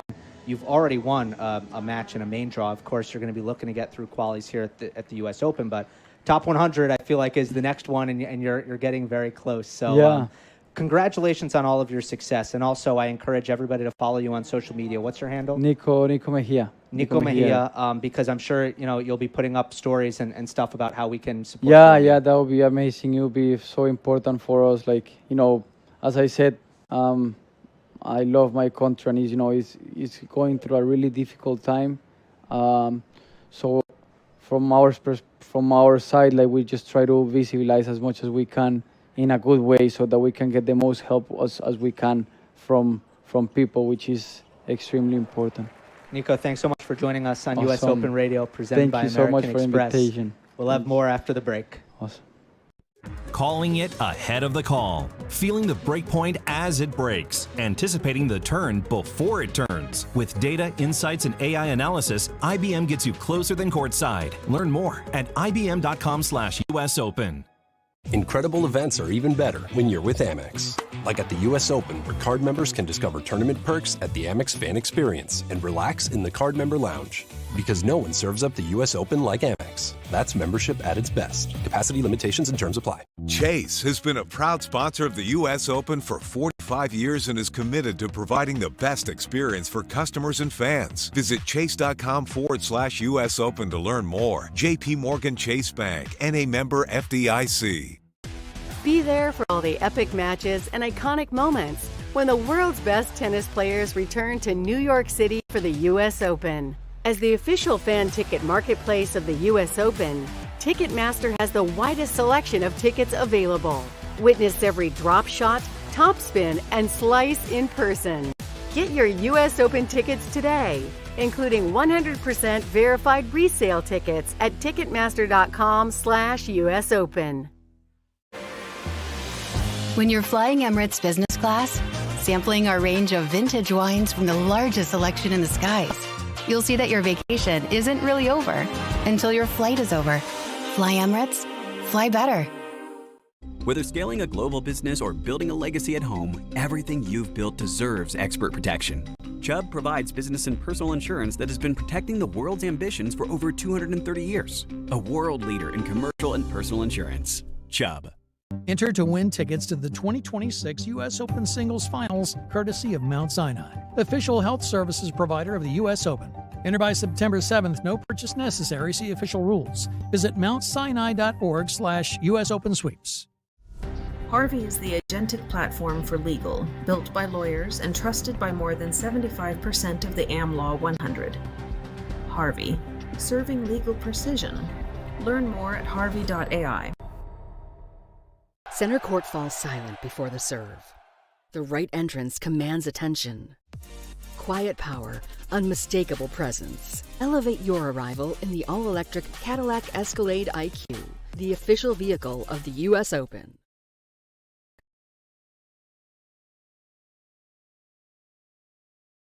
Legends in history, rallies and rivalries, and how to make some noise. We know flavor, fashion, power, and passion. And we know spectacular awaits us all. Are you ready for the next chapter of Spectacular? This is U.S. Open Radio, presented by American Express. Coming down the stretch of our day one show here on U.S. Open Radio, presented by American Express, but still so much action across the grounds. I'm sure the practice courts aren't going to be quite as busy post 5 p.m., but a lot of these qualifying matches are still well underway. Robin Montgomery now on Stadium 17, taking on Kayla Cross. So from one lefty American and Spencer Johnson to another in Robin Montgomery, who I saw hitting earlier this morning with Dennis Kudla, two DMV area folks from JTCC. And then Claire Liu continues to do battle as well with Heather Watson.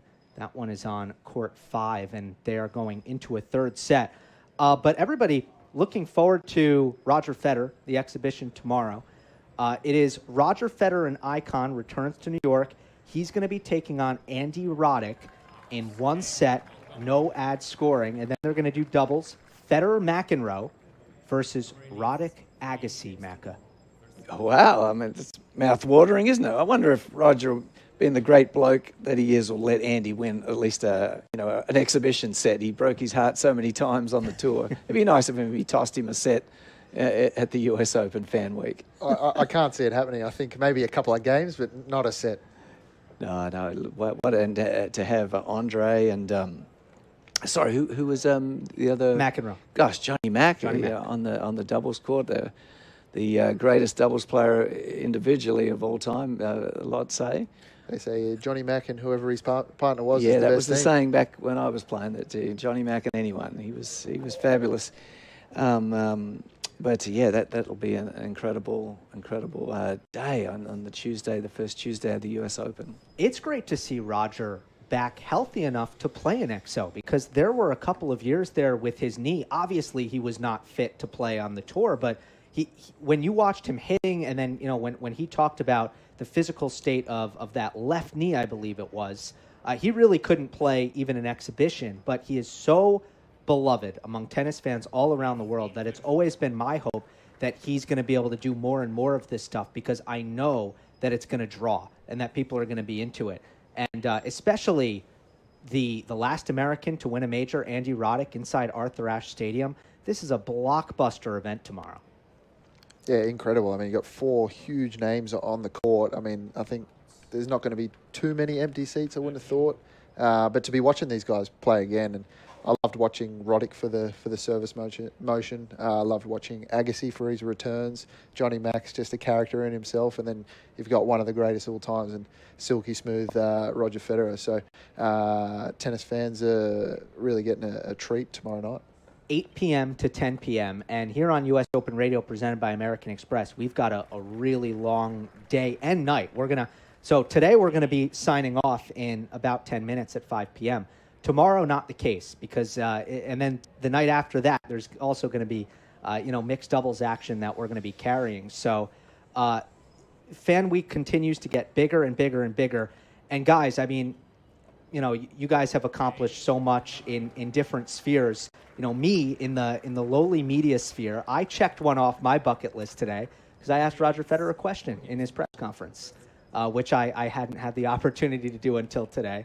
And I basically asked him about the trend, or it's not even the trend, the streak, that a one-handed backhand has been in the semifinals of a major every year in the history of tennis, either male or female. Obviously, there have been more men that have carried the one-handed backhand torch, especially recently. But there's always been one-hander in a semifinal at one of the 4 majors. So far this year, no. So my question to Roger was, can you break down why that shot has, I forget exactly how I word it, how it's been going away on the tour, how it has been, slowly going extinct, arguably, although it's not really close to that point. So before I tell you what Federer told me and how he answered that question, Tomo, I know you're a two-hander, but how would you answer that question? For me, the biggest difference is the return of serve. I mean, having that second hand on the racket is just crucial to be a good returner. Roger is a freak in himself, and he can, just negate any huge serve like he did to Roddick and anyone else that was throwing down cannons. But I just think two-handers are the way forward with how big guys are serving. To have that second hand on the racket when you return, you can always hold a forehand grip, and obviously you've got left hand on the racket with a two-handed grip. It's not a huge adjustment just to slowly mix that bottom hand around, whereas when you're returning with one hand on the racket, it's just taken away so much time, and you have to be so quick. And if a guy serve volleys you or a girl serve volleys you and you've got a one-hander and you're going mainly for the chip returns. It just makes for such an easy volley. So that's the biggest thing for me is the return of serve. Yeah, and which leads me to my old mate Mike Bryan. I mean, Mike was one of the only one-handers I've ever seen that was able to switch from his forehand grip to a strong one-handed backhand grip in the blink of an eye. And that is a very hard thing to do because you want your forehand grip ready. You don't want to be chipping forehand returns, as Tom I just alluded to.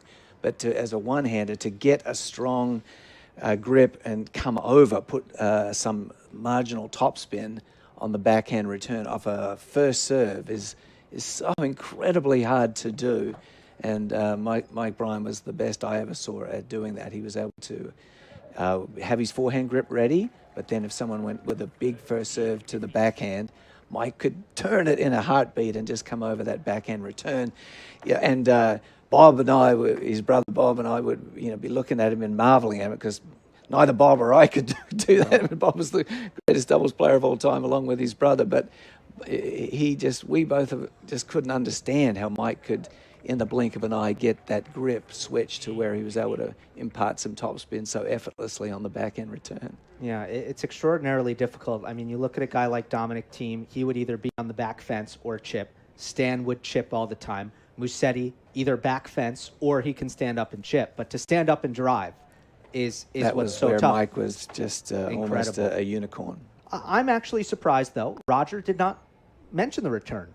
He actually said that when he was growing up, 50-50 coaches would be two hands or one hand. So you would see a lot of tennis coaches playing with one hand.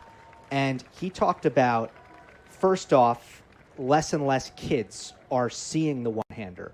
And kids tend to be copiers, right? Not in a bad way. It's just how it goes.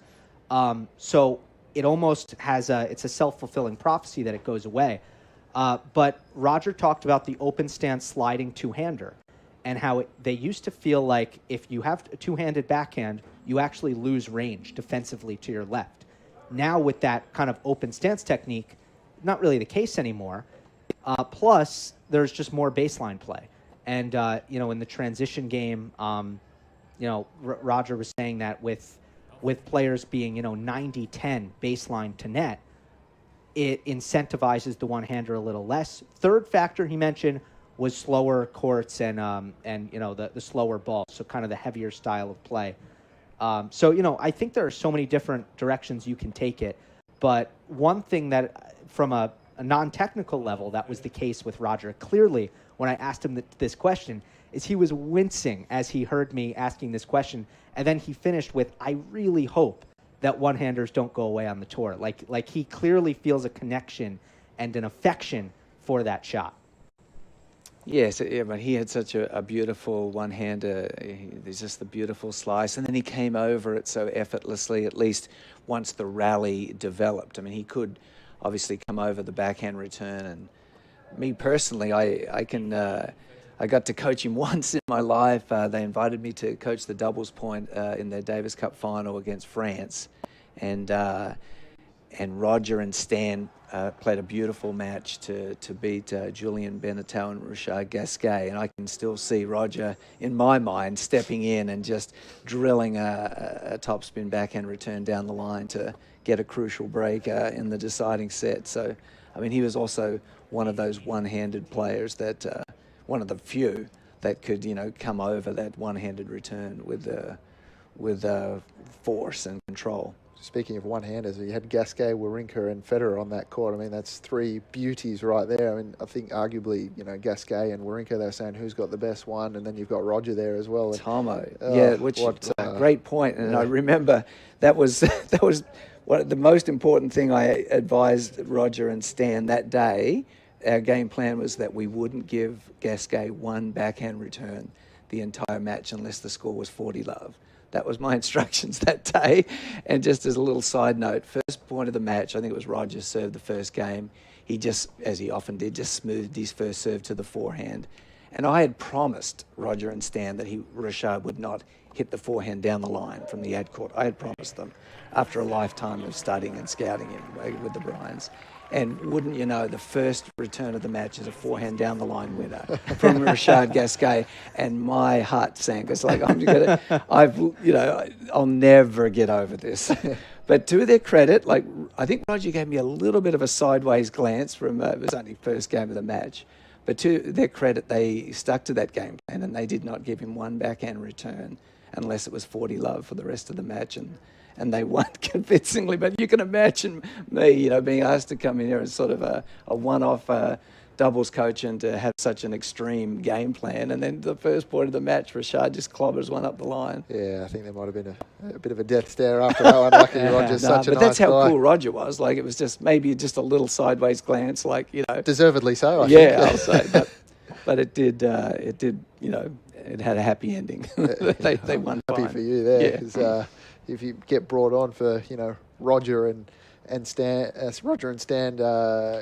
Davis Cup final and get it wrong, gee whiz. I got it honestly, right. of course. I've never probably been more nervous in that situation. Well, obviously there's a lot of them. Ryan's playing a gold medal final. I was pretty nervous that day too. But that's probably as nervous as I've ever felt as a coach, because the stakes were so high. It was a Davis Cup final, and particularly because I had somewhat of an extreme game plan. Normally, as you know, we don't serve only one place, the whole match. So to sort of give them such explicit and extreme instructions, I needed that to go right. And the greats are always trying to complete tennis, and that was the one that Roger didn't have, right? An Olympic gold. It was, he had won Roland Garros at that point, I believe.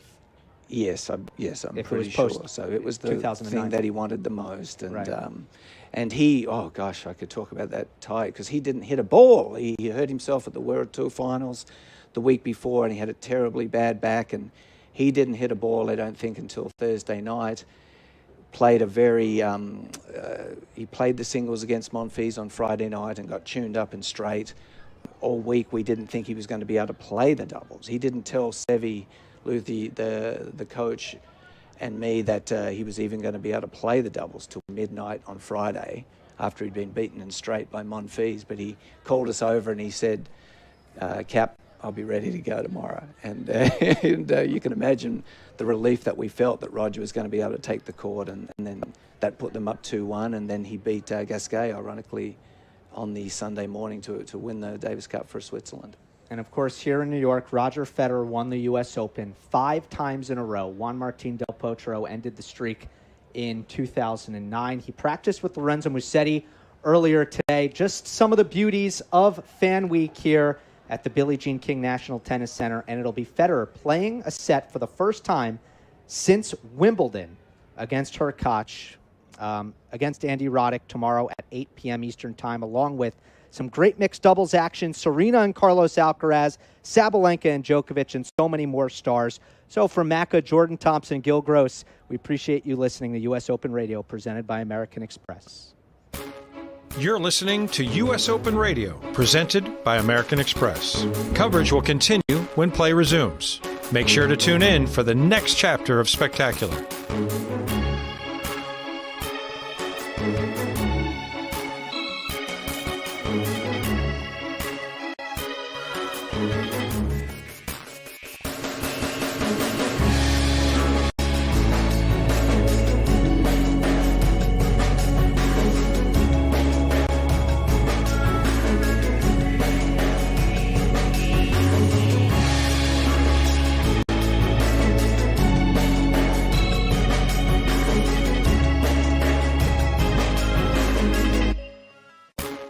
You're listening to U.S. Open Radio, presented by American Express. Coverage will continue when play resumes. Make sure to tune in for the next chapter of Spectacular.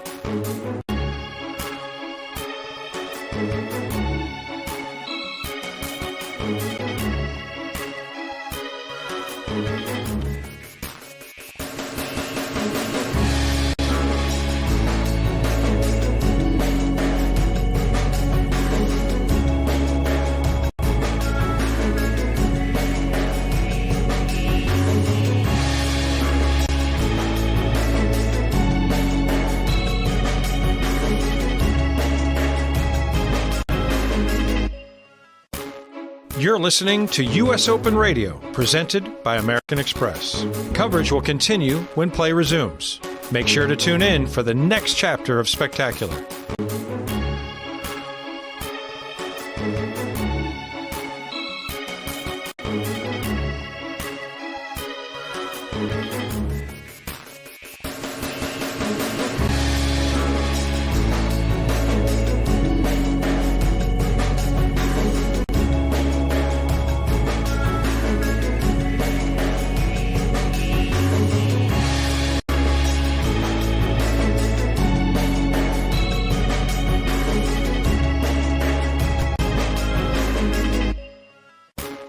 You're listening to U.S. Open Radio, presented by American Express. Coverage will continue when play resumes. Make sure to tune in for the next chapter of Spectacular.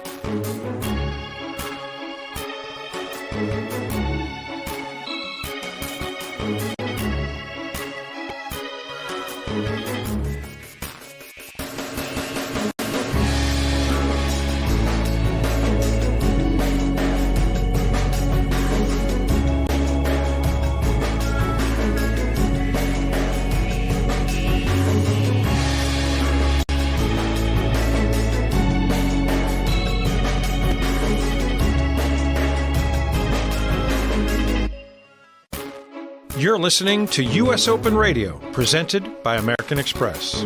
Coverage will continue when play resumes. Make sure to tune in for the next chapter of Spectacular.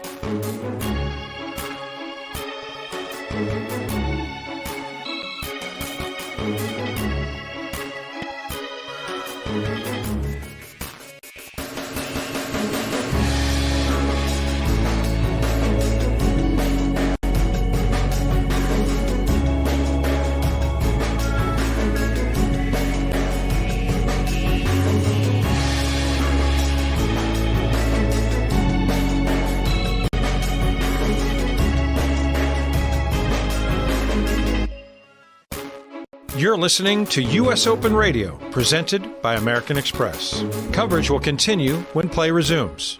Make sure to tune in for the next chapter of Spectacular.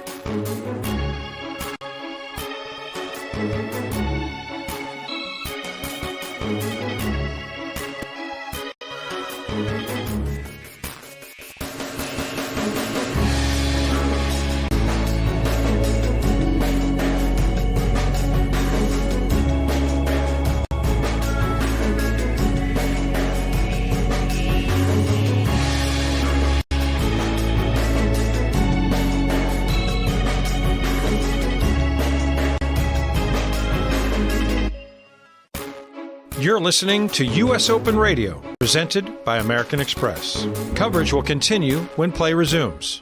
Make sure to tune in for the next chapter of Spectacular.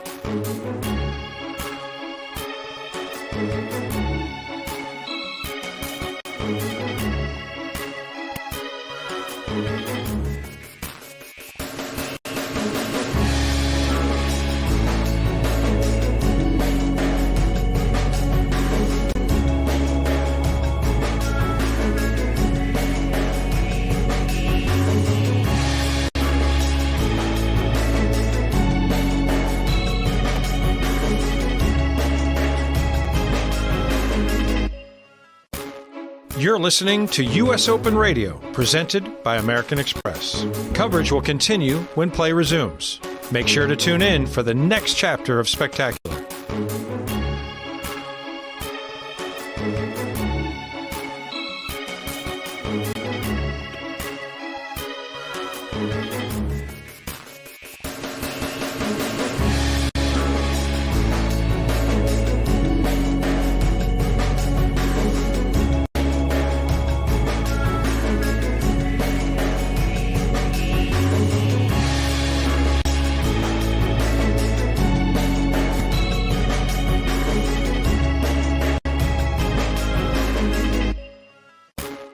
You're listening to U.S. Open Radio, presented by American Express. Coverage will continue when play resumes.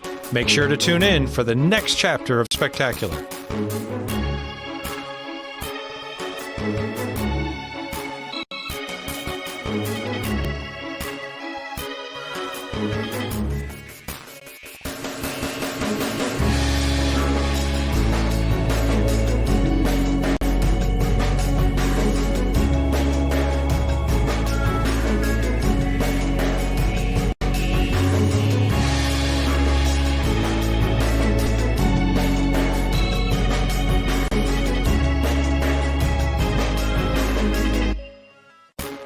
You're listening to U.S. Open Radio, presented by American Express. Coverage will continue when play resumes. Make sure to tune in for the next chapter of Spectacular.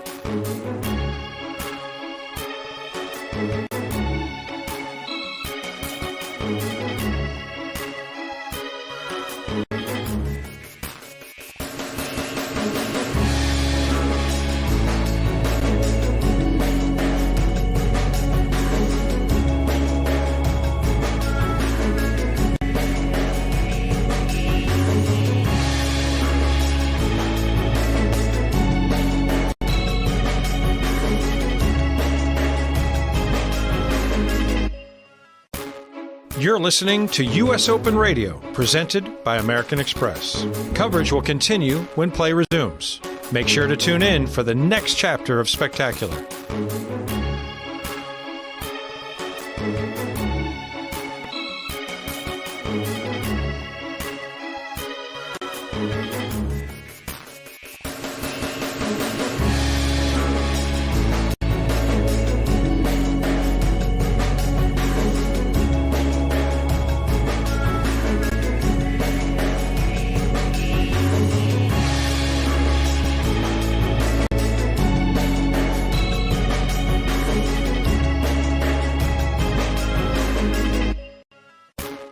You're listening to U.S. Open Radio, presented by American Express. Coverage will continue when play resumes. Make sure to tune in for the next chapter of Spectacular.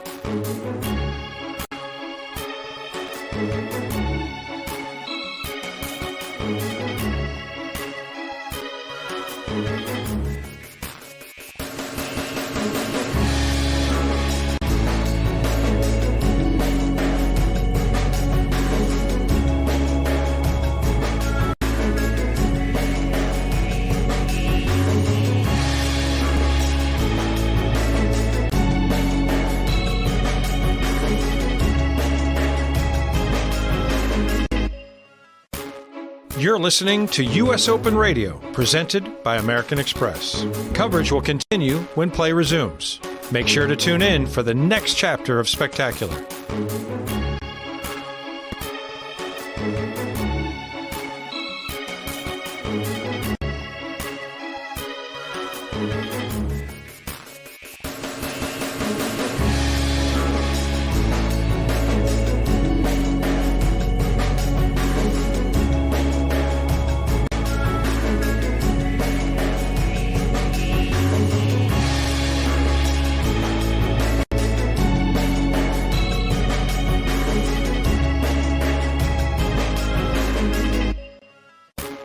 You're listening to U.S. Open Radio, presented by American Express. Coverage will continue when play resumes. Make sure to tune in for the next chapter of Spectacular.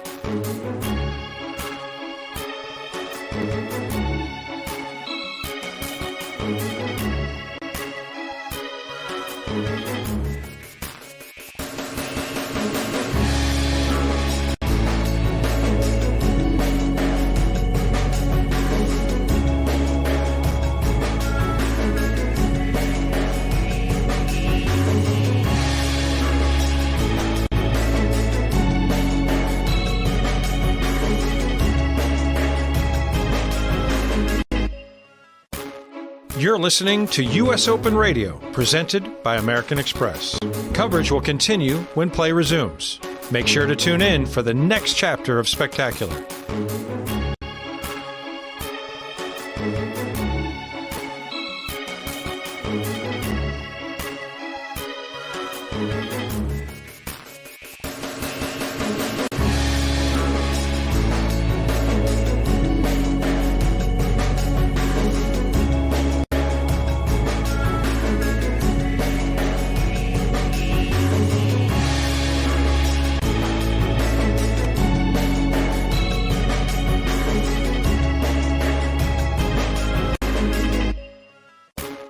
You're listening to U.S. Open Radio, presented by American Express. Coverage will continue when play resumes.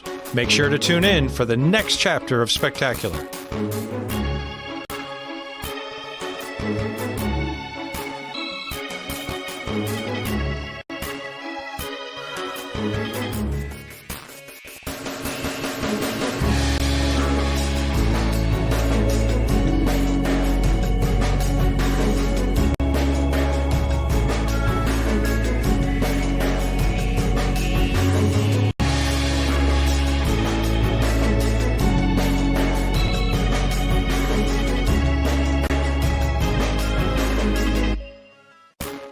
You're listening to U.S. Open Radio, presented by American Express. Coverage will continue when play resumes. Make sure to tune in for the next chapter of Spectacular.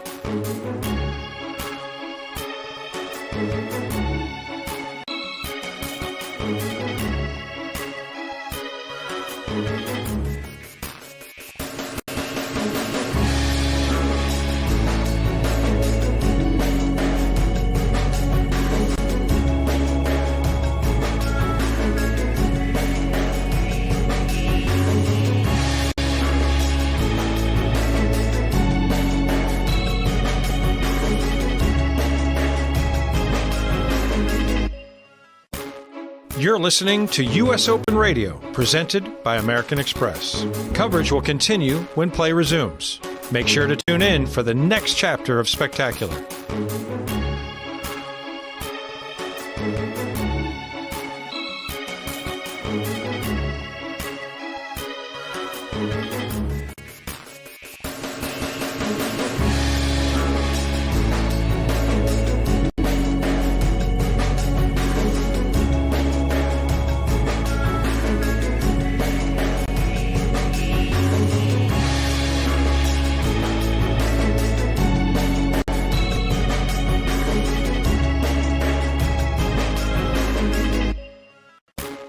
You're listening to U.S. Open Radio, presented by American Express. Coverage will continue when play resumes. Make sure to tune in for the next chapter of Spectacular.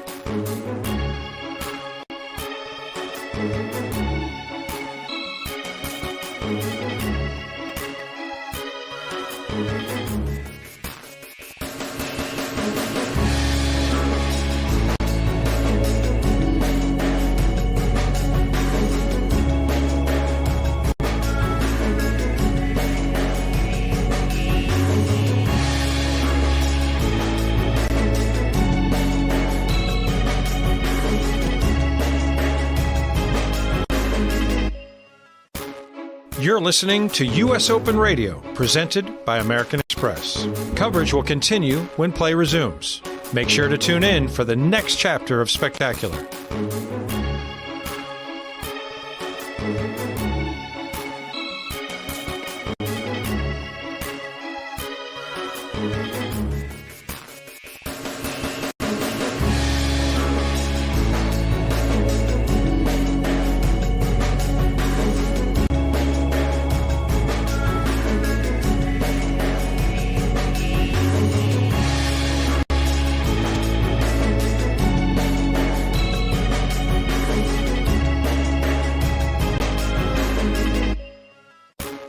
You're listening to U.S. Open Radio, presented by American Express. Coverage will continue when play resumes. Make sure to tune in for the next chapter of Spectacular.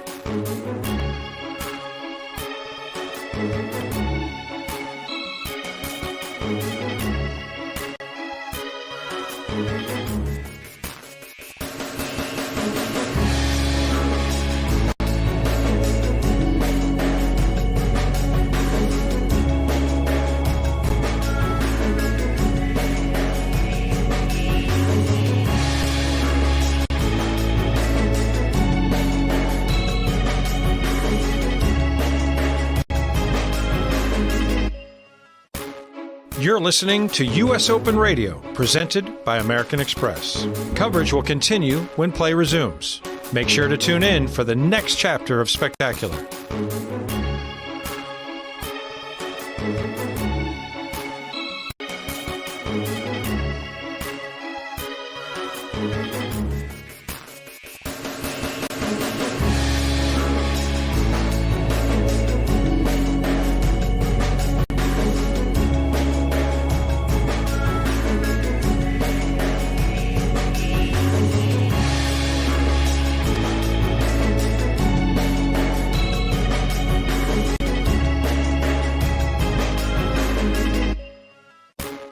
You're listening to U.S. Open Radio, presented by American Express. Coverage will continue when play resumes. Make sure to tune in for the next chapter of Spectacular.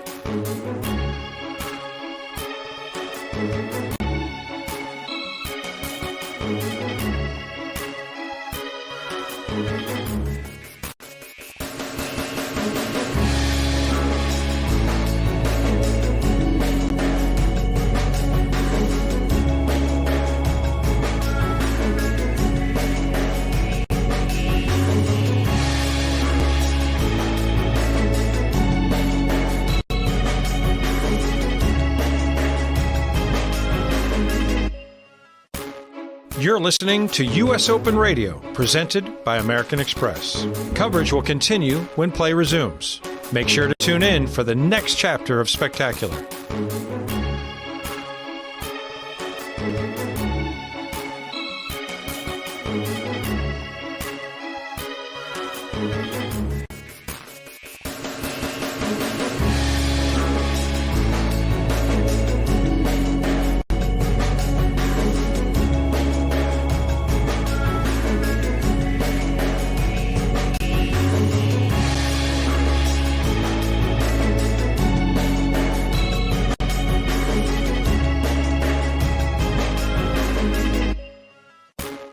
You're listening to U.S. Open Radio, presented by American Express. Coverage will continue when play resumes. Make sure to tune in for the next chapter of Spectacular.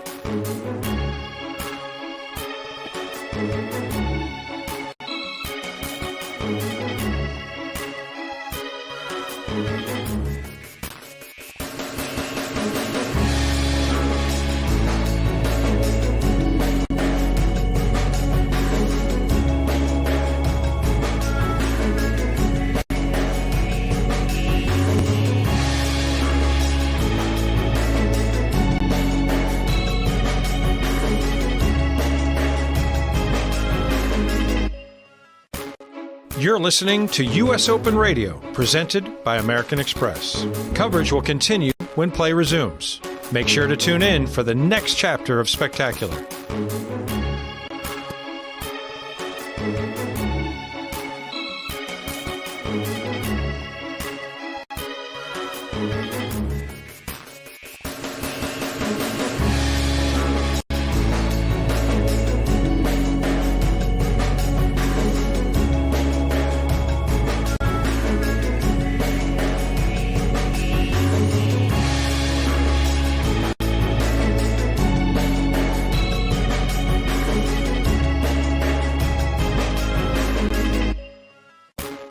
You're listening to U.S. Open Radio, presented by American Express.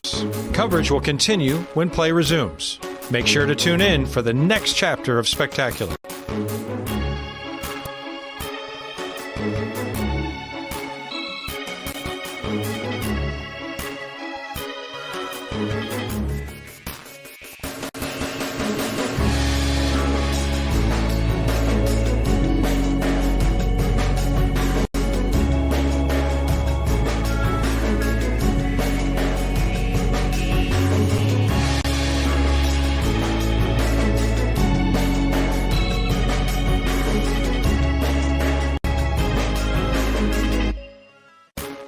You're listening to U.S. Open Radio, presented by American Express. Coverage will continue when play resumes. Make sure to tune in for the next chapter of Spectacular.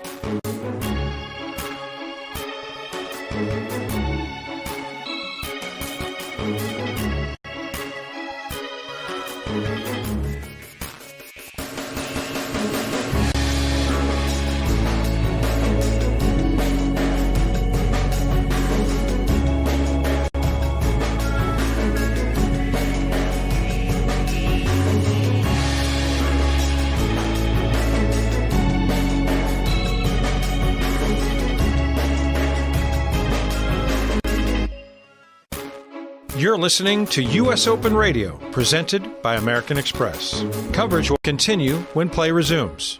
Make sure to tune in for the next chapter of Spectacular.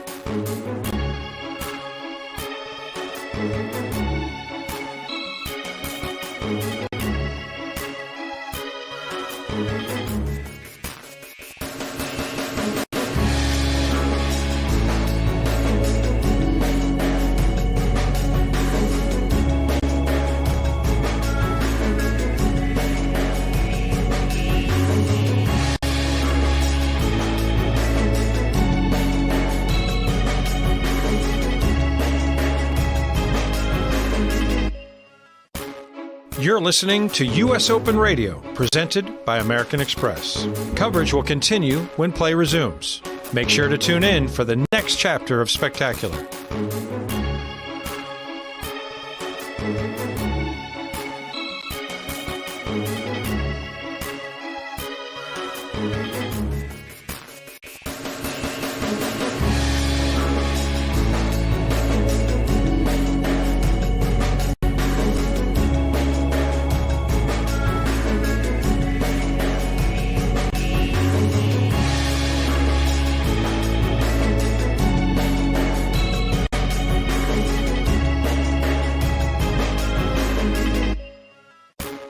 You're listening to U.S. Open Radio, presented by American Express. Coverage will continue when play resumes. Make sure to tune in for the next chapter of Spectacular.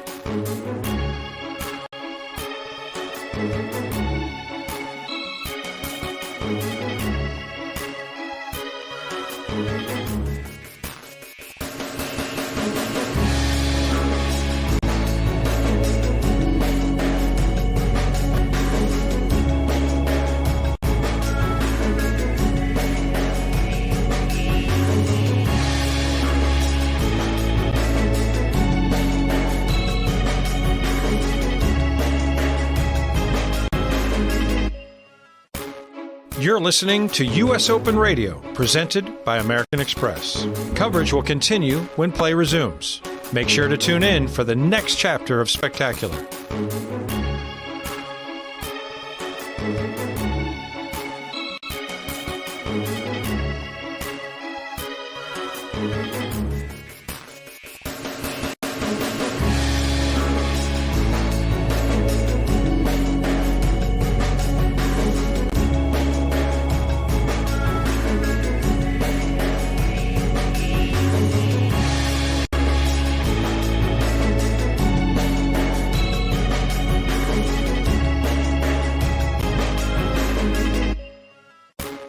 You're listening to U.S. Open Radio, presented by American Express. Coverage will continue when play resumes.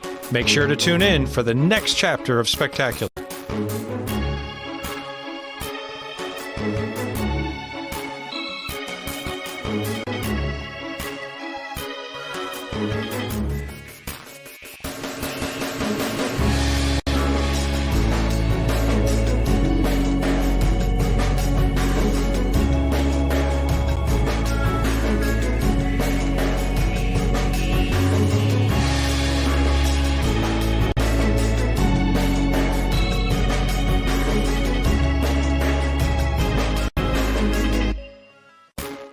You're listening to U.S. Open Radio, presented by American Express. Coverage will continue when play resumes.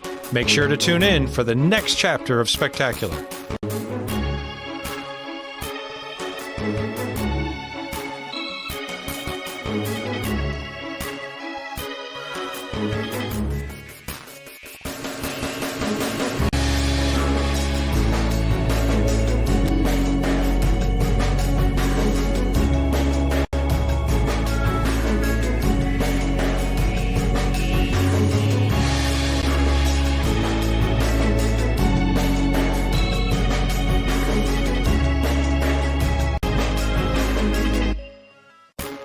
You're listening to U.S. Open Radio, presented by American Express. Coverage will continue when play resumes.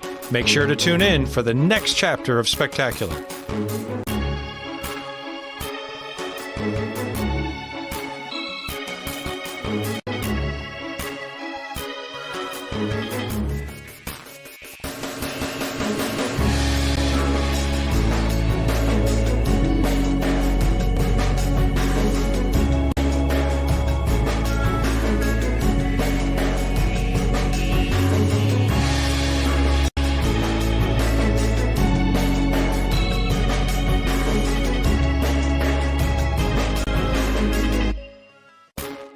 You're listening to U.S. Open Radio, presented by American Express. Coverage will continue when play resumes.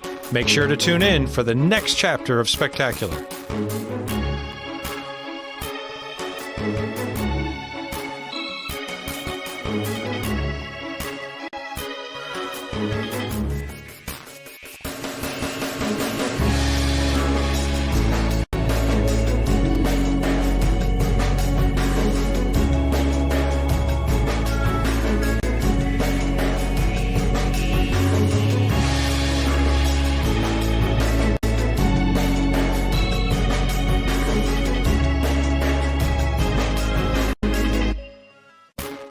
You're listening to U.S. Open Radio, presented by American Express. Coverage will continue when play resumes.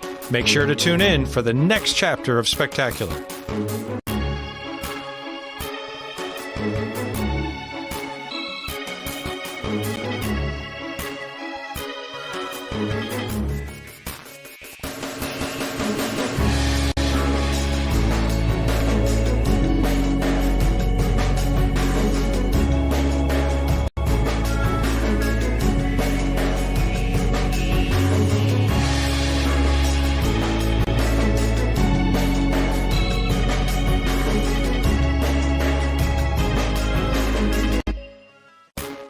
You're listening to U.S. Open Radio, presented by American Express. Coverage will continue when play resumes. Make sure to tune in for the next chapter of Spectacular.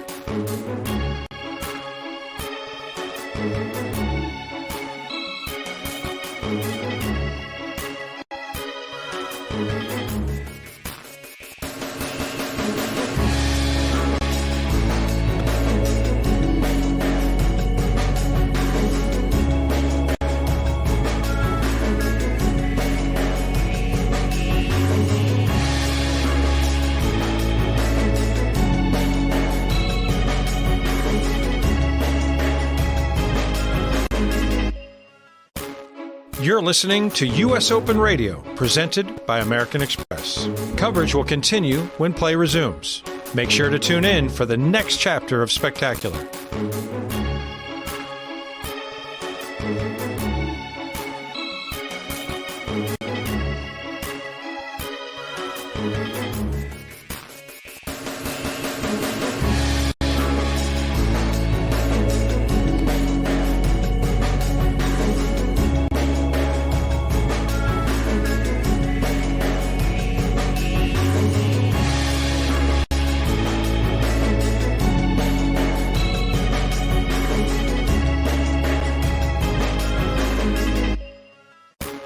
You're listening to U.S. Open Radio, presented by American Express. Coverage will continue when play resumes. Make sure to tune in for the next chapter of Spectacular.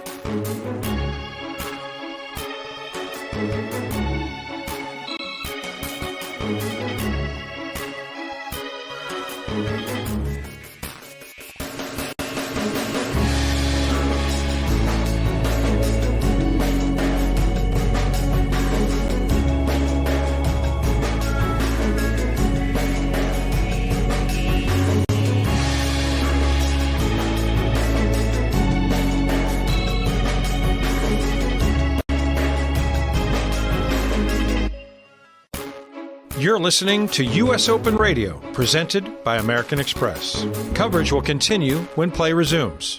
Make sure to tune in for the next chapter of Spectacular.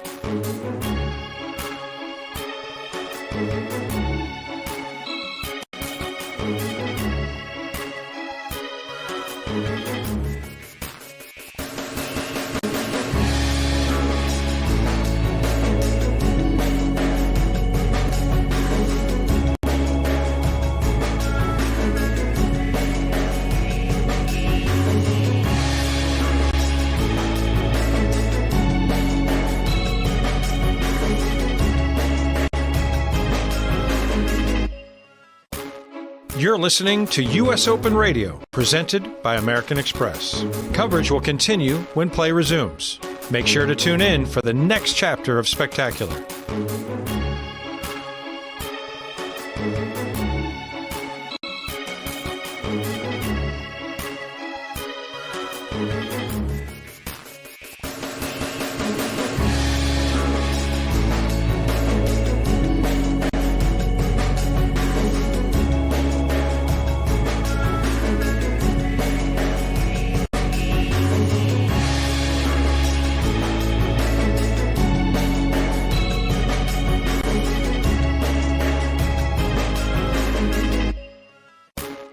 You're listening to U.S. Open Radio, presented by American Express. Coverage will continue when play resumes.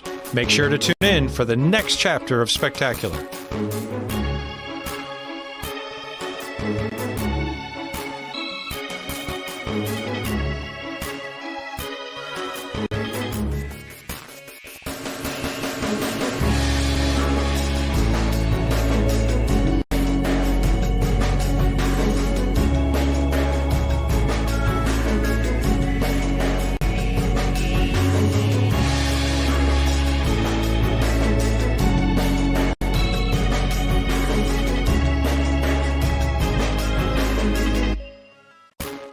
You're listening to U.S. Open Radio, presented by American Express. Coverage will continue when play resumes.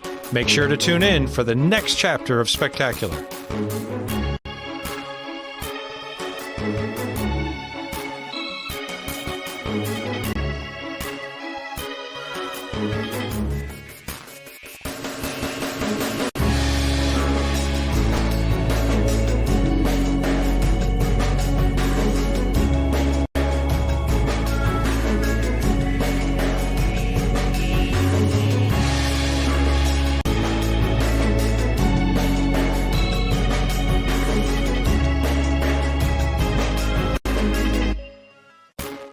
You're listening to U.S. Open Radio, presented by American Express. Coverage will continue when play resumes.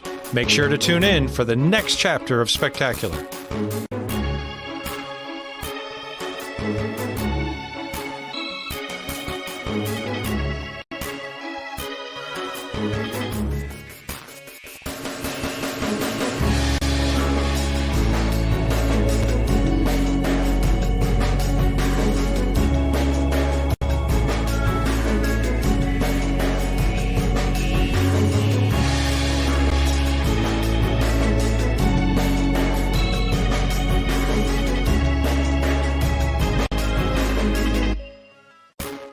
You're listening to U.S. Open Radio, presented by American Express.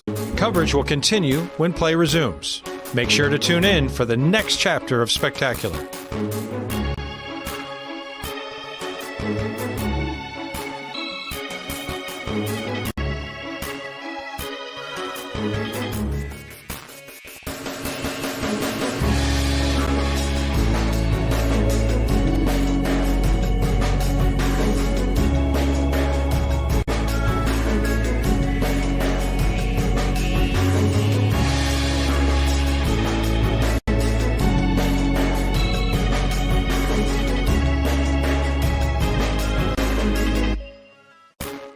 You're listening to U.S. Open Radio, presented by American Express. Coverage will continue when play resumes.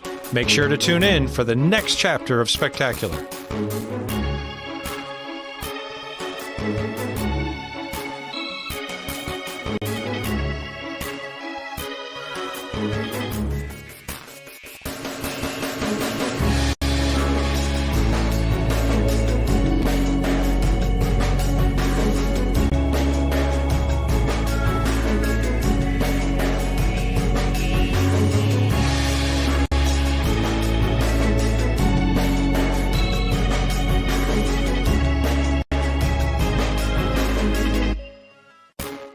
You're listening to U.S. Open Radio, presented by American Express. Coverage will continue when play resumes.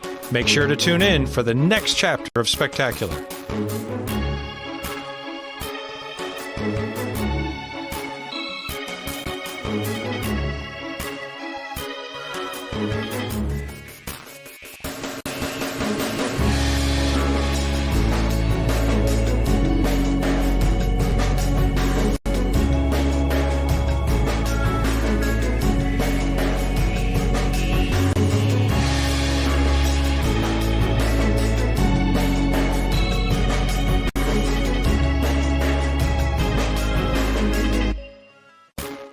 You're listening to U.S. Open Radio, presented by American Express. Coverage will continue when play resumes. Make sure to tune in for the next chapter of Spectacular.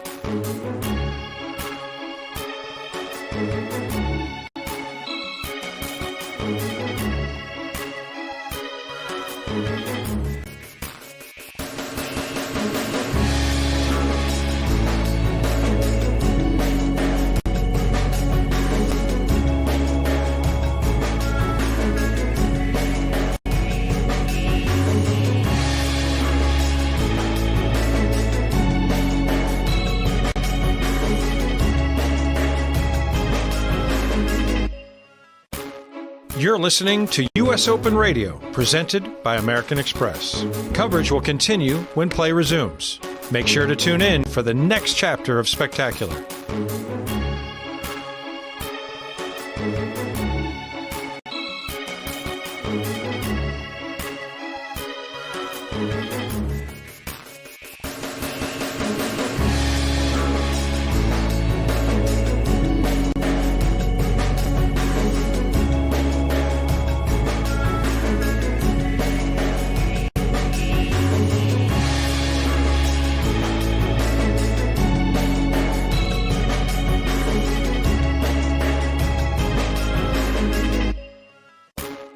You're listening to U.S. Open Radio, presented by American Express. Coverage will continue when play resumes. Make sure to tune in for the next chapter of Spectacular.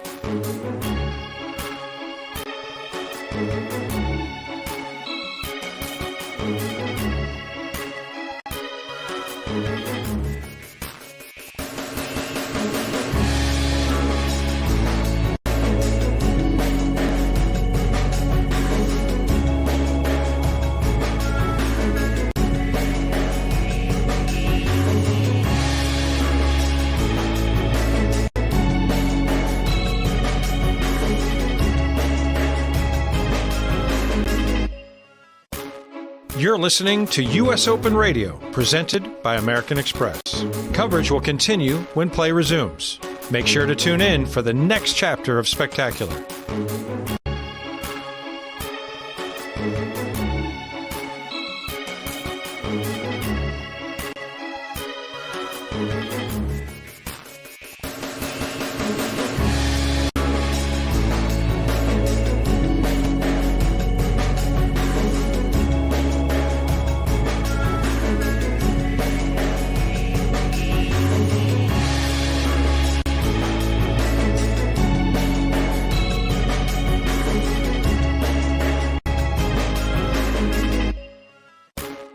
You're listening to U.S. Open Radio, presented by American Express. Coverage will continue when play resumes. Make sure to tune in for the next chapter of Spectacular.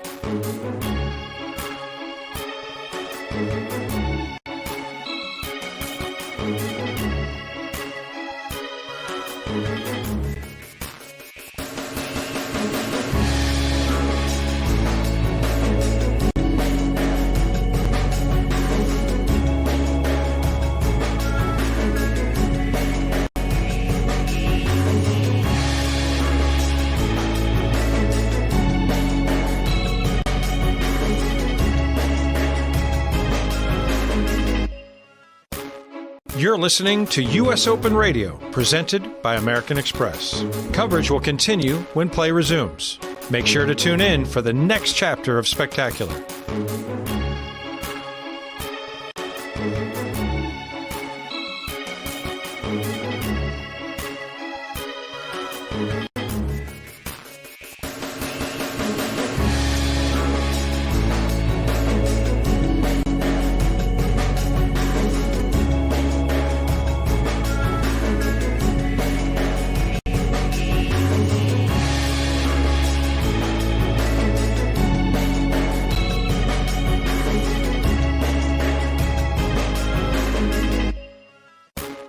You're listening to U.S. Open Radio, presented by American Express. Coverage will continue when play resumes. Make sure to tune in for the next chapter of Spectacular.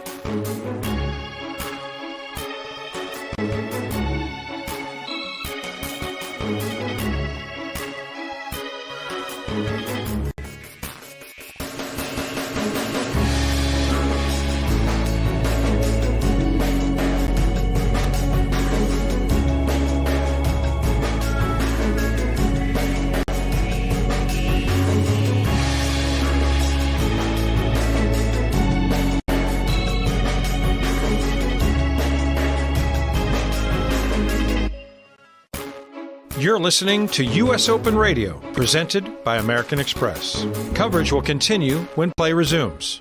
Make sure to tune in for the next chapter of Spectacular.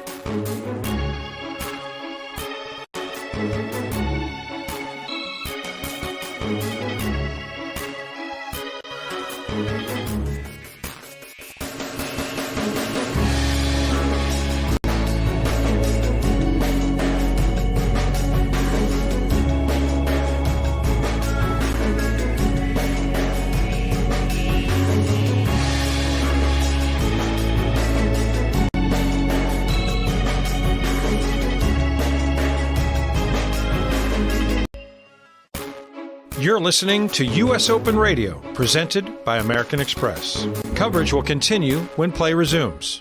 Make sure to tune in for the next chapter of Spectacular.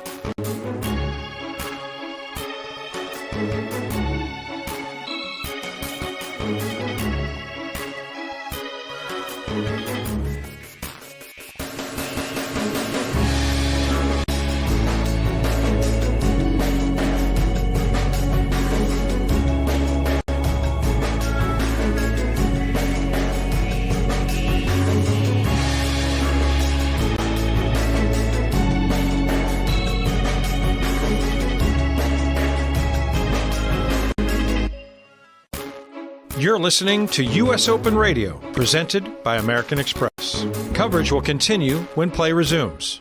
Make sure to tune in for the next chapter of Spectacular.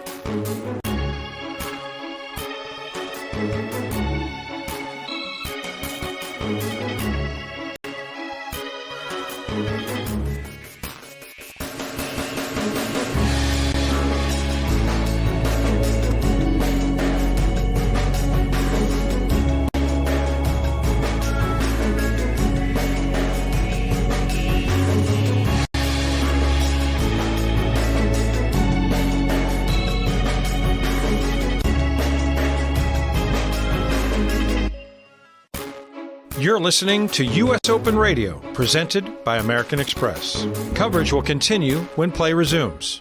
Make sure to tune in for the next chapter of Spectacular.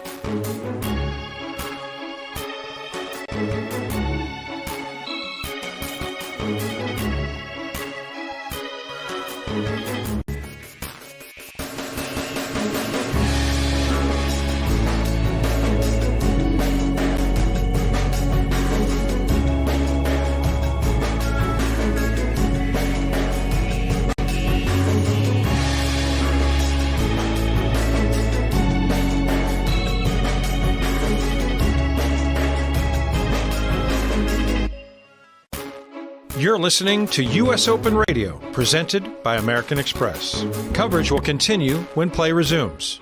Make sure to tune in for the next chapter of Spectacular.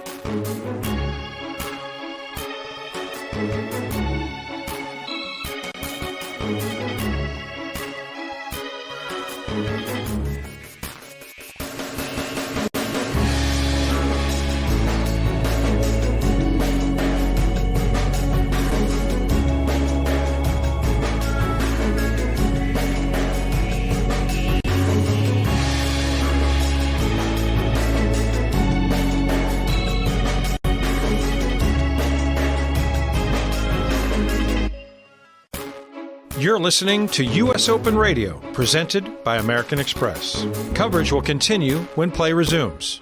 Make sure to tune in for the next chapter of Spectacular.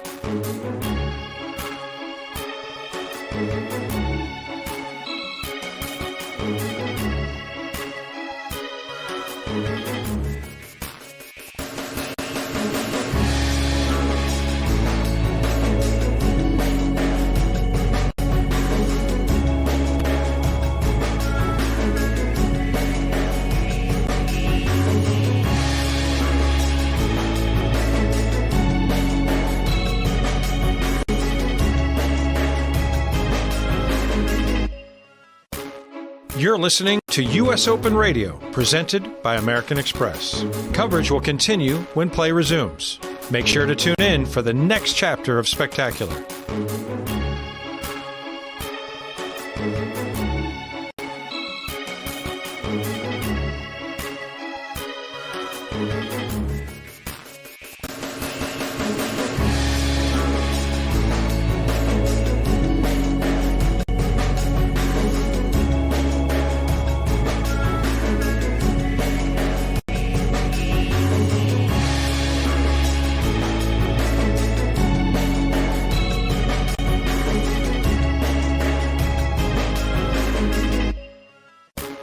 You're listening to U.S. Open Radio, presented by American Express. Coverage will continue when play resumes. Make sure to tune in for the next chapter of Spectacular.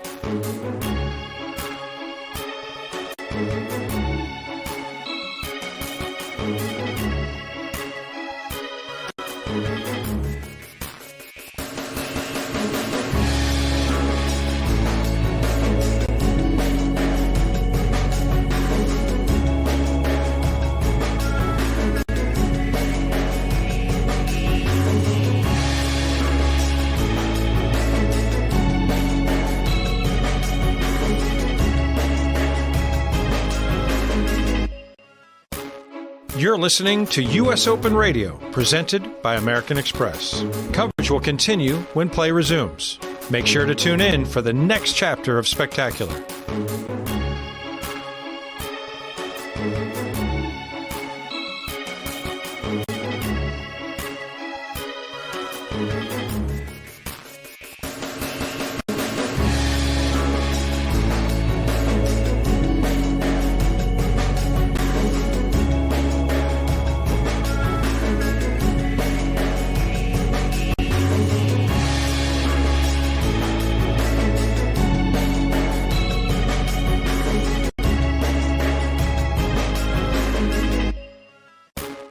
You're listening to U.S. Open Radio, presented by American Express. Coverage will continue when play resumes. Make sure to tune in for the next chapter of Spectacular.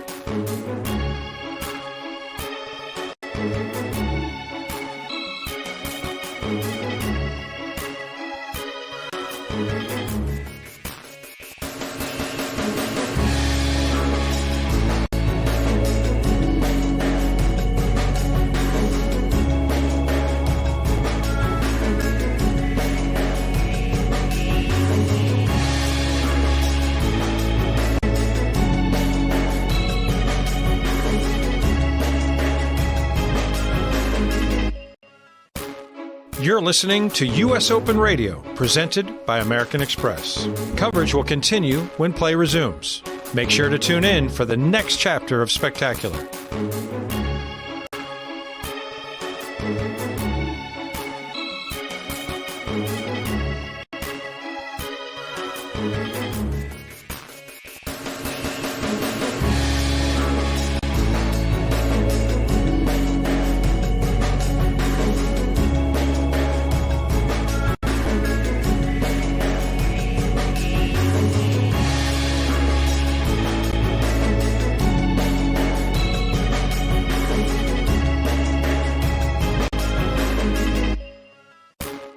You're listening to U.S. Open Radio, presented by American Express.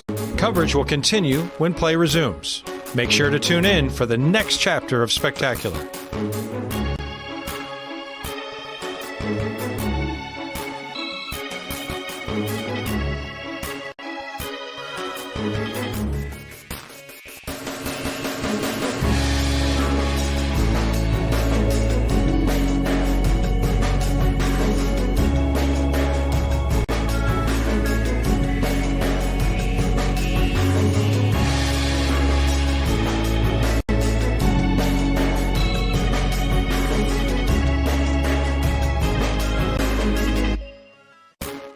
You're listening to U.S. Open Radio, presented by American Express. Coverage will continue when play resumes.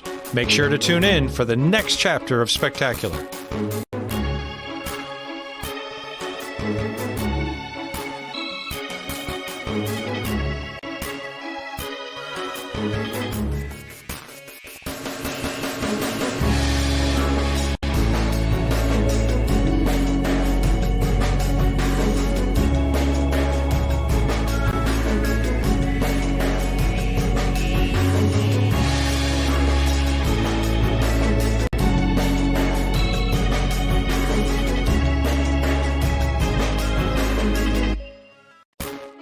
You're listening to U.S. Open Radio, presented by American Express. Coverage will continue when play resumes.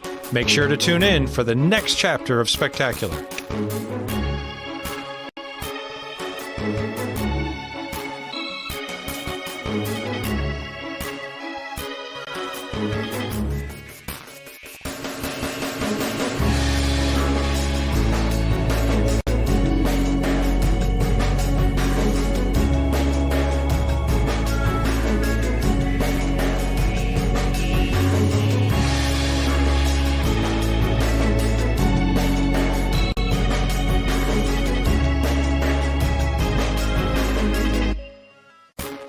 You're listening to U.S. Open Radio, presented by American Express. Coverage will continue when play resumes.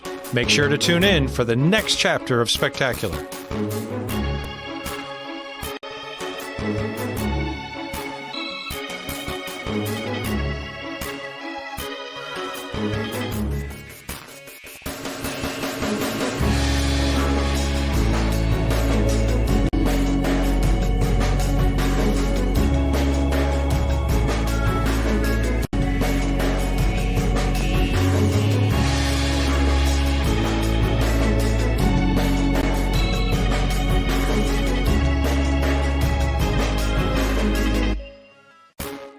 You're listening to U.S. Open Radio, presented by American Express. Coverage will continue when play resumes. Make sure to tune in for the next chapter of Spectacular.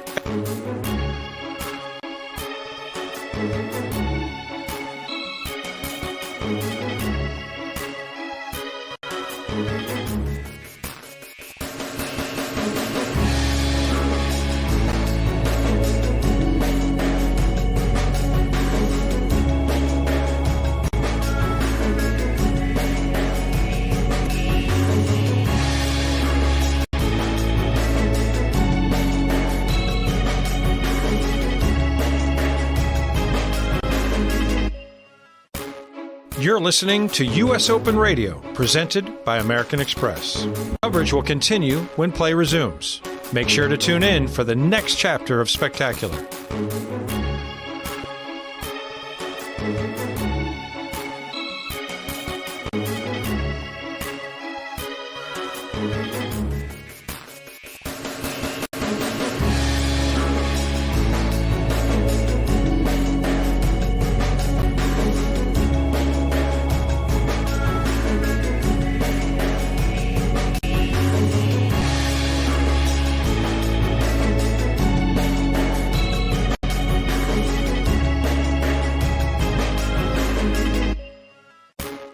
You're listening to U.S. Open Radio, presented by American Express. Coverage will continue when play resumes. Make sure to tune in for the next chapter of Spectacular.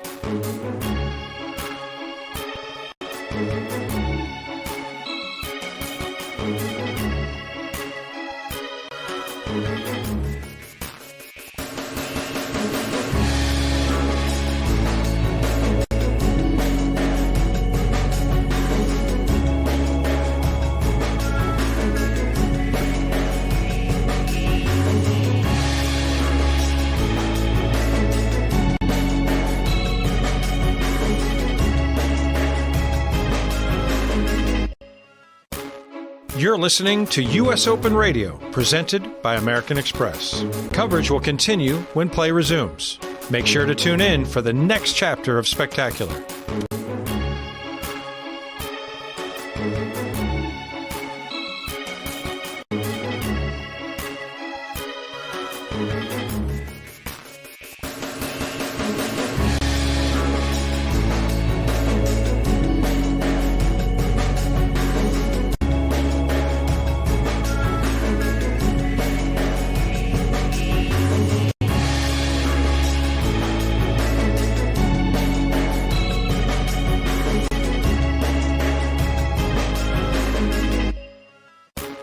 You're listening to U.S. Open Radio, presented by American Express. Coverage will continue when play resumes.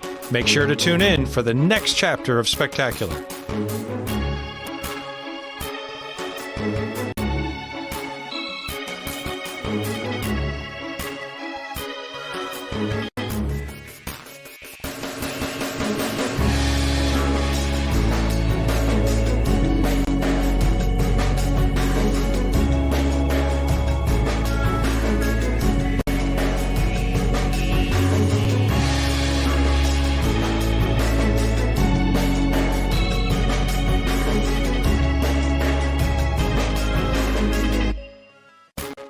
You're listening to U.S. Open Radio, presented by American Express. Coverage will continue when play resumes. Make sure to tune in for the next chapter of Spectacular.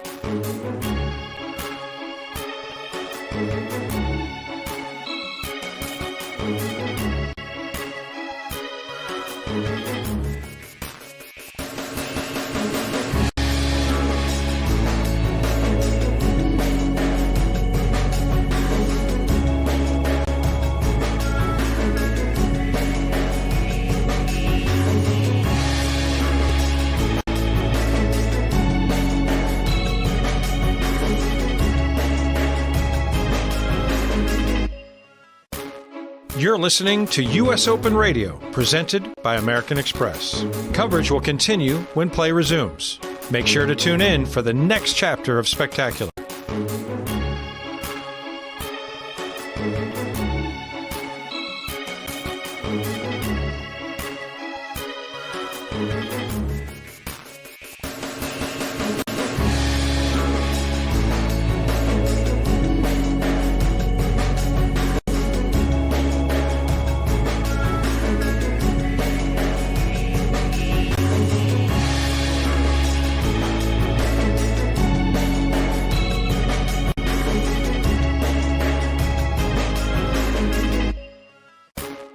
You're listening to U.S. Open Radio, presented by American Express. Coverage will continue when play resumes. Make sure to tune in for the next chapter of Spectacular.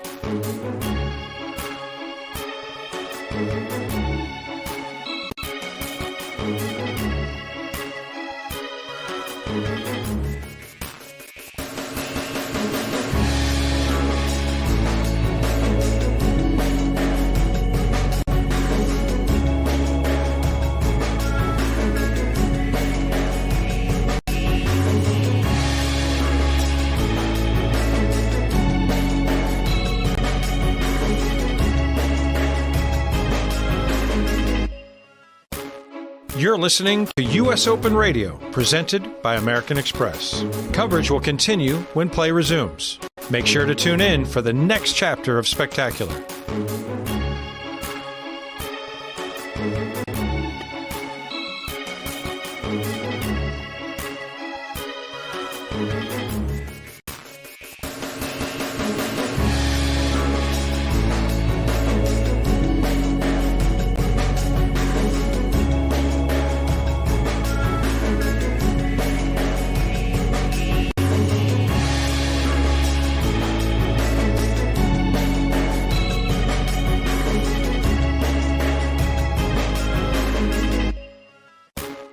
You're listening to U.S. Open Radio, presented by American Express. Coverage will continue when play resumes. Make sure to tune in for the next chapter of Spectacular.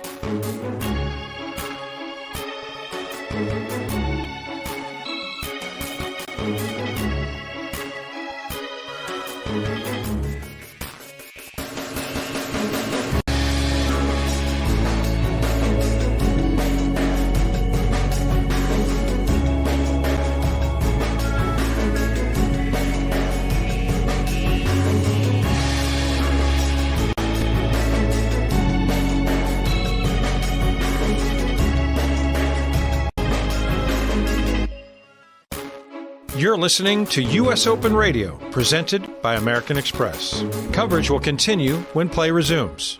Make sure to tune in for the next chapter of Spectacular.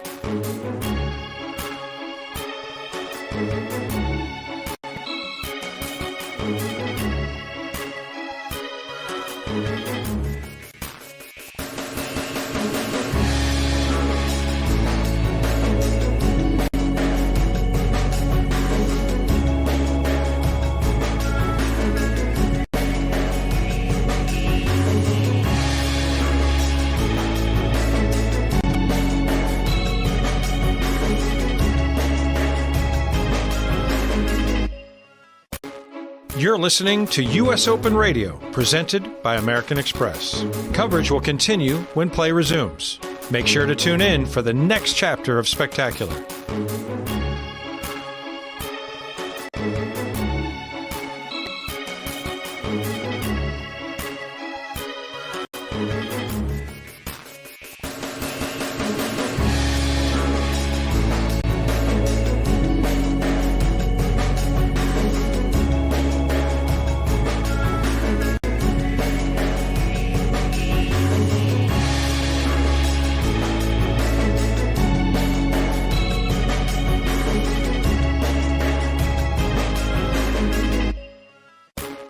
You're listening to U.S. Open Radio, presented by American Express. Coverage will continue when play resumes. Make sure to tune in for the next chapter of Spectacular.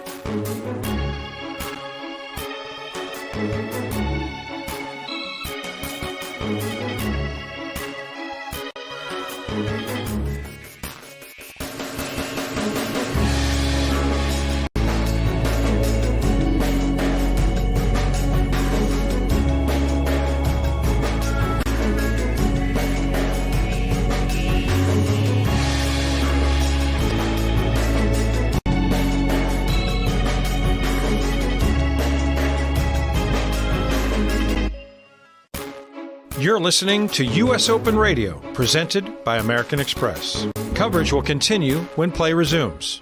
Make sure to tune in for the next chapter of Spectacular.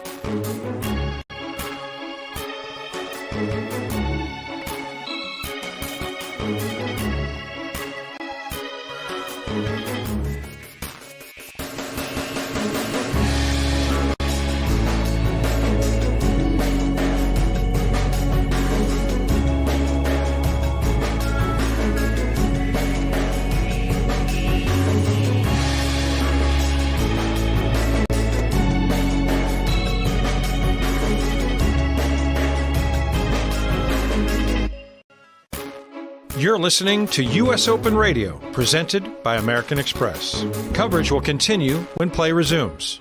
Make sure to tune in for the next chapter of Spectacular.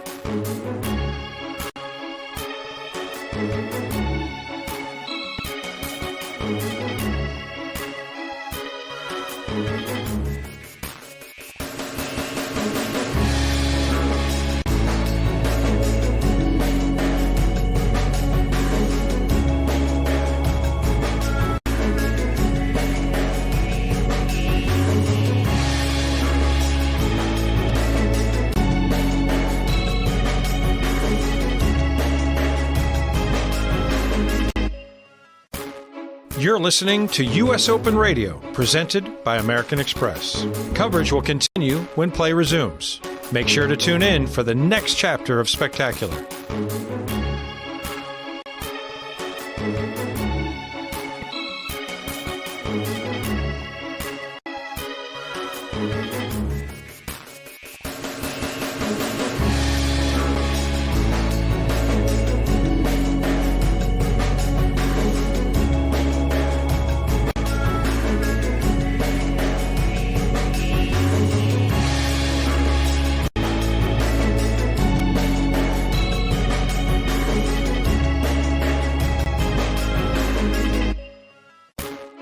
You're listening to U.S. Open Radio, presented by American Express. Coverage will continue when play resumes. Make sure to tune in for the next chapter of Spectacular.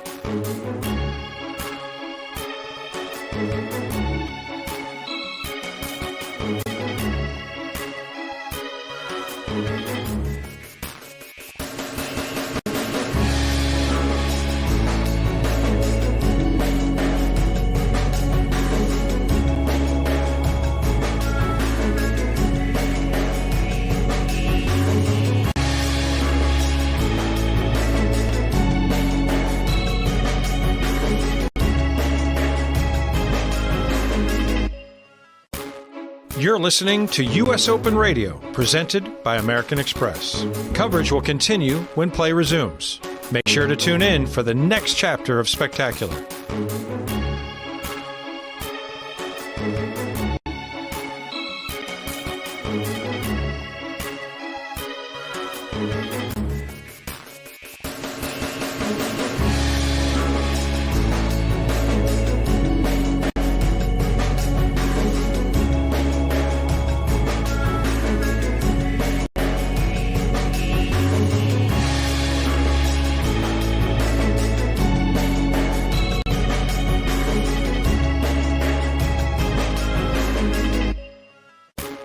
You're listening to U.S. Open Radio, presented by American Express. Coverage will continue when play resumes. Make sure to tune in for the next chapter of Spectacular.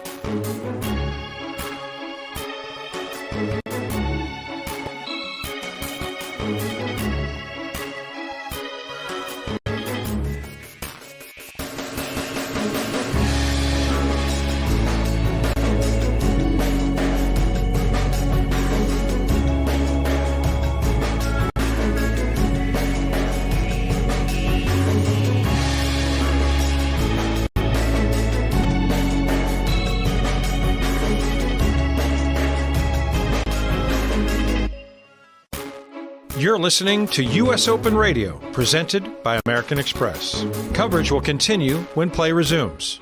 Make sure to tune in for the next chapter of Spectacular.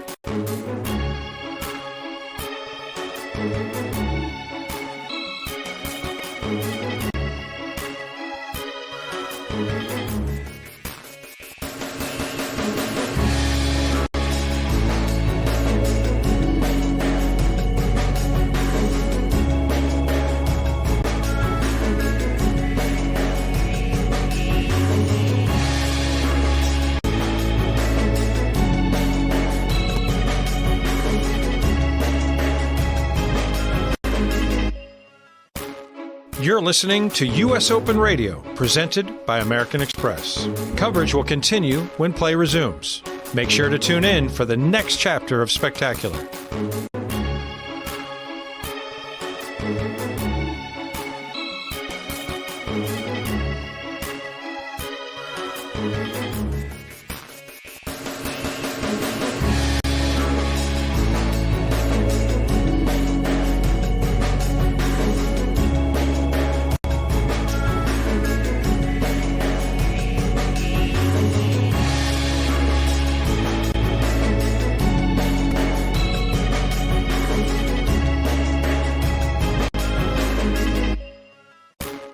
You're listening to U.S. Open Radio, presented by American Express. Coverage will continue when play resumes. Make sure to tune in for the next chapter of Spectacular.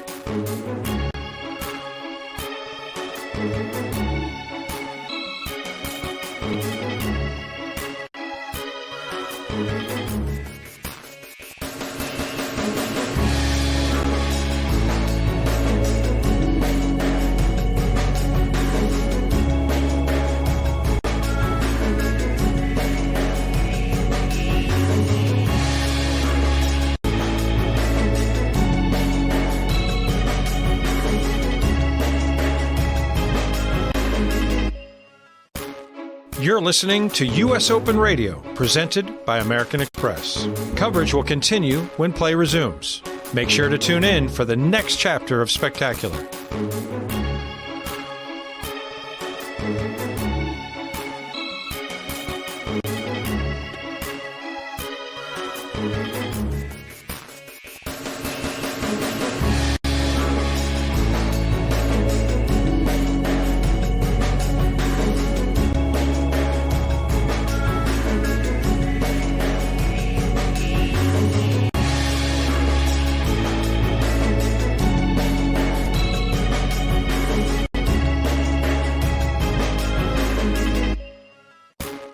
You're listening to U.S. Open Radio, presented by American Express. Coverage will continue when play resumes.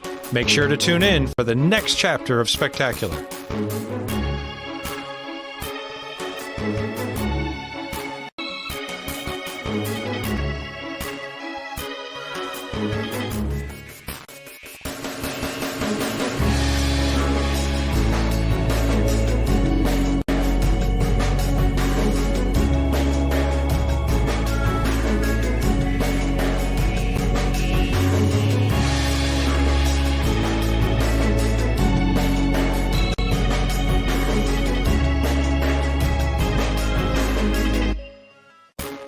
You're listening to U.S. Open Radio, presented by American Express. Coverage will continue when play resumes. Make sure to tune in for the next chapter of Spectacular.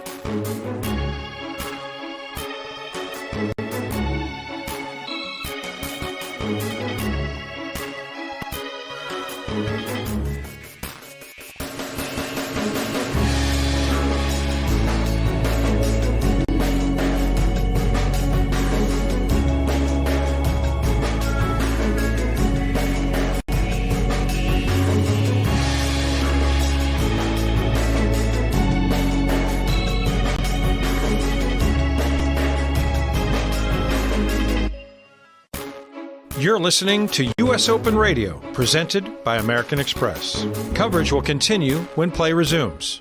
Make sure to tune in for the next chapter of Spectacular.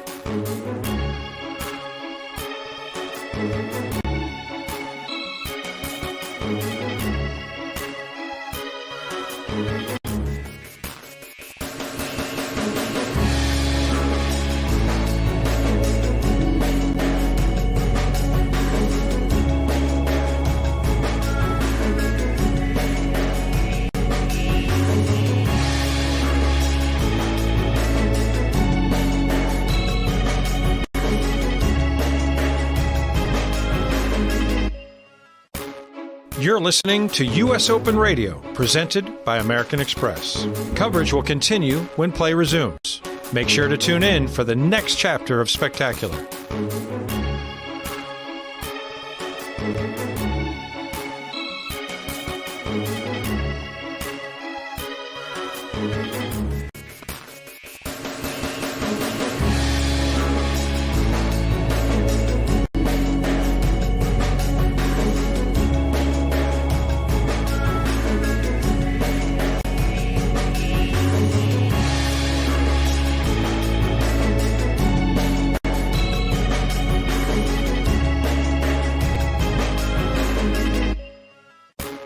You're listening to U.S. Open Radio, presented by American Express. Coverage will continue when play resumes. Make sure to tune in for the next chapter of Spectacular.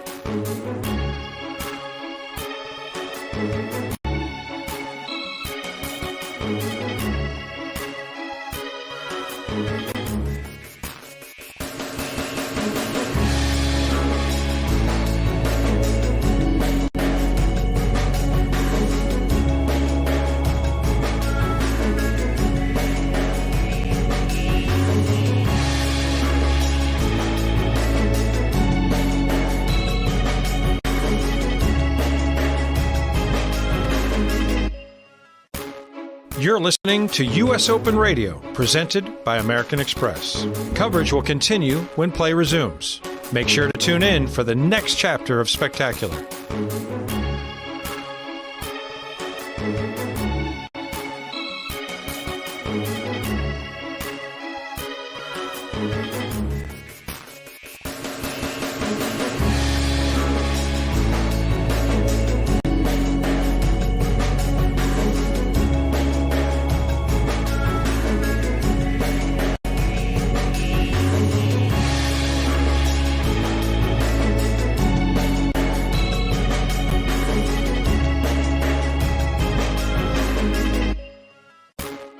You're listening to U.S. Open Radio, presented by American Express. Coverage will continue when play resumes. Make sure to tune in for the next chapter of Spectacular.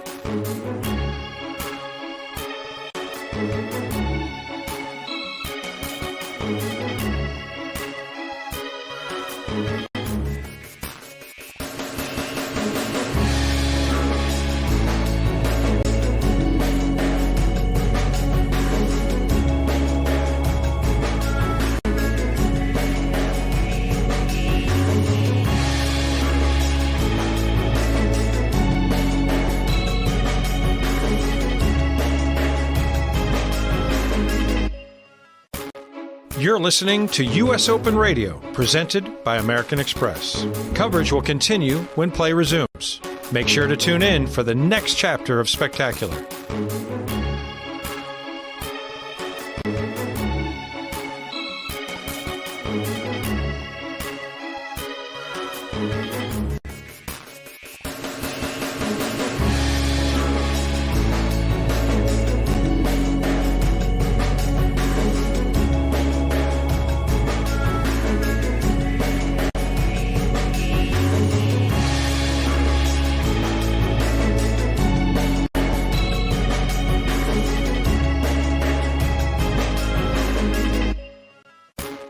You're listening to U.S. Open Radio, presented by American Express. Coverage will continue when play resumes. Make sure to tune in for the next chapter of Spectacular.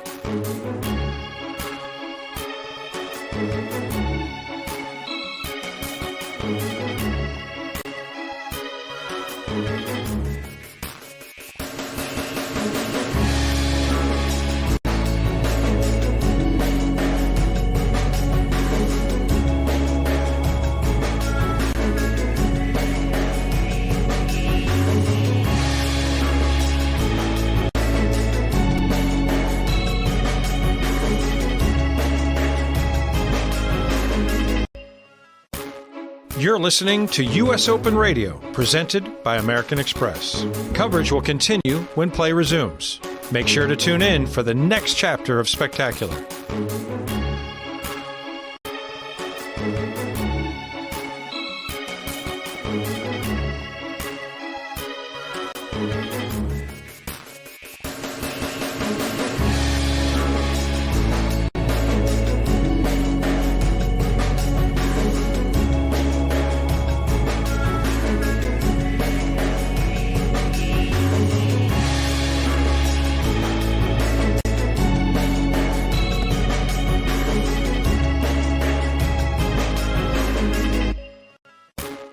You're listening to U.S. Open Radio, presented by American Express. Coverage will continue when play resumes. Make sure to tune in for the next chapter of Spectacular.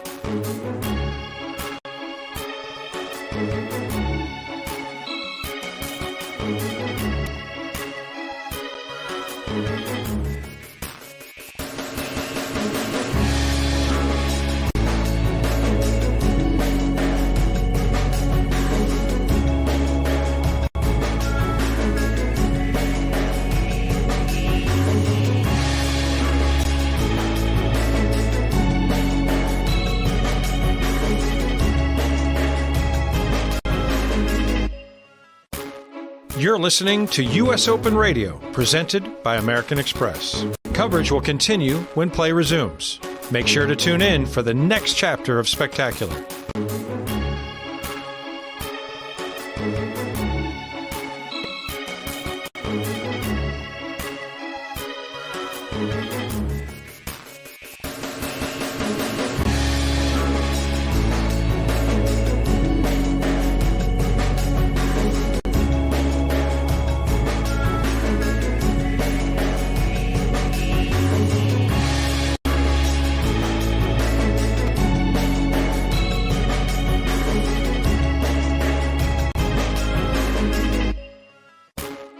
You're listening to U.S. Open Radio, presented by American Express. Coverage will continue when play resumes. Make sure to tune in for the next chapter of Spectacular.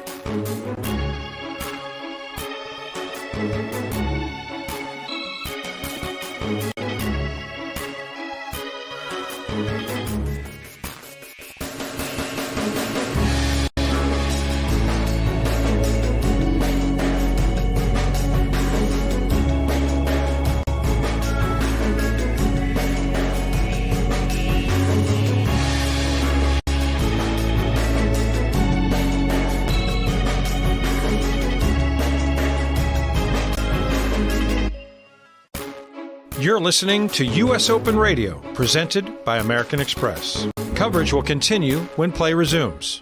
Make sure to tune in for the next chapter of Spectacular.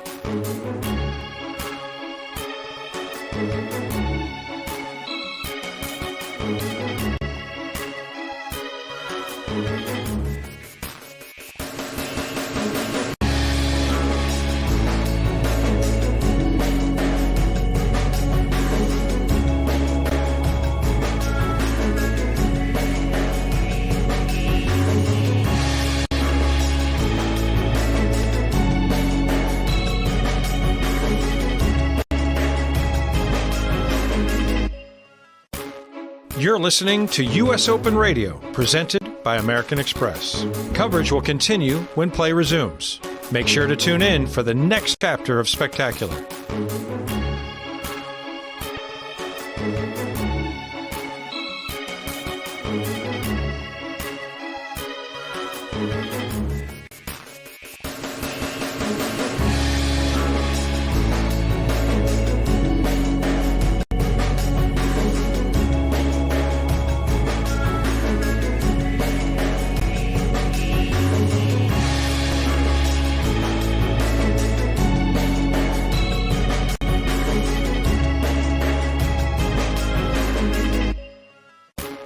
You're listening to U.S. Open Radio, presented by American Express. Coverage will continue when play resumes. Make sure to tune in for the next chapter of Spectacular.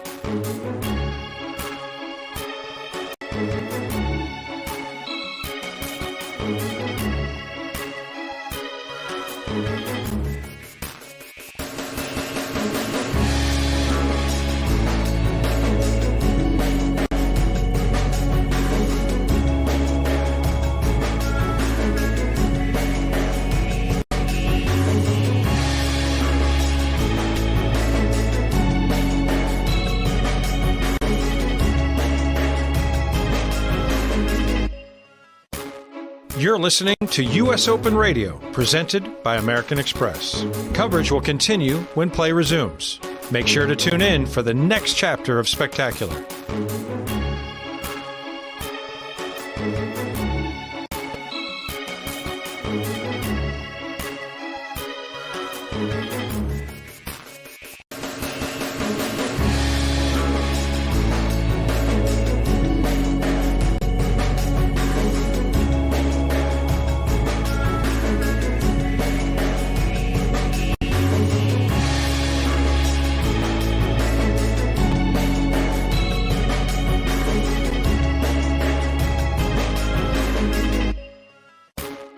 You're listening to U.S. Open Radio, presented by American Express. Coverage will continue when play resumes. Make sure to tune in for the next chapter of Spectacular.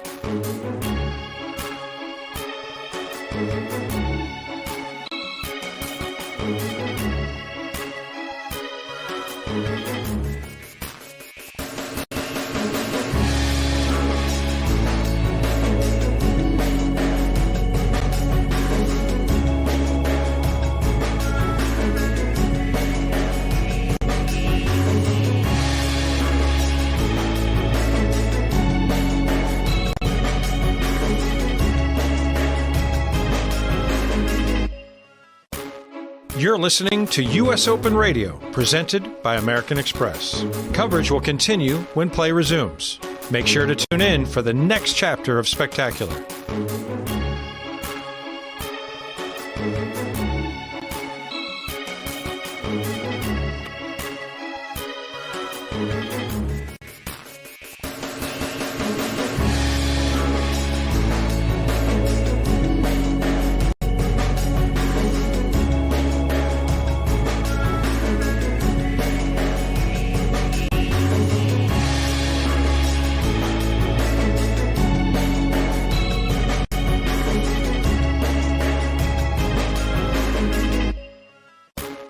You're listening to U.S. Open Radio, presented by American Express. Coverage will continue when play resumes.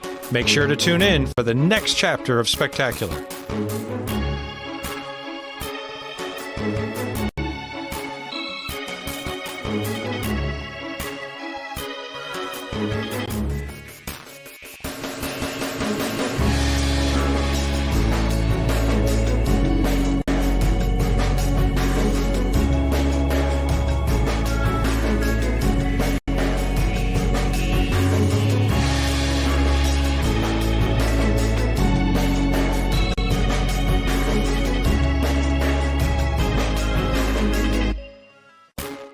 You're listening to U.S. Open Radio, presented by American Express. Coverage will continue when play resumes. Make sure to tune in for the next chapter of Spectacular.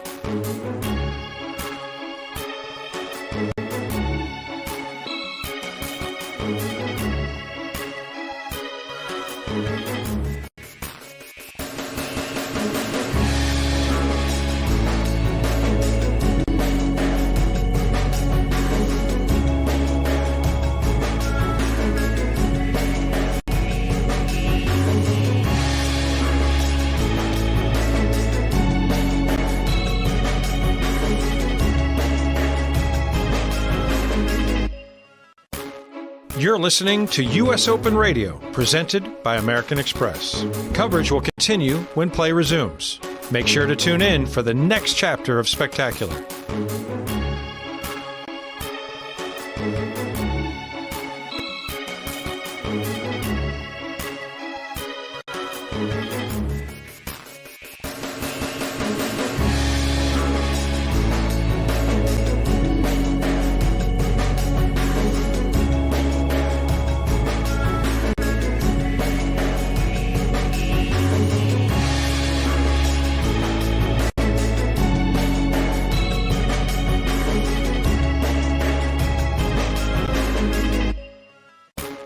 You're listening to U.S. Open Radio, presented by American Express. Coverage will continue when play resumes. Make sure to tune in for the next chapter of Spectacular.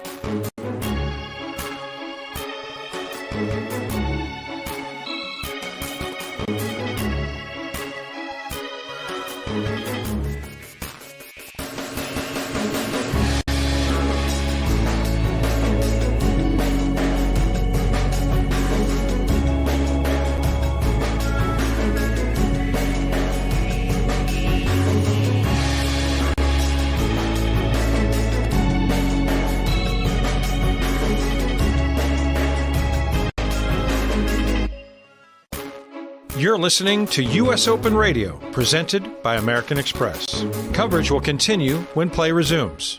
Make sure to tune in for the next chapter of Spectacular.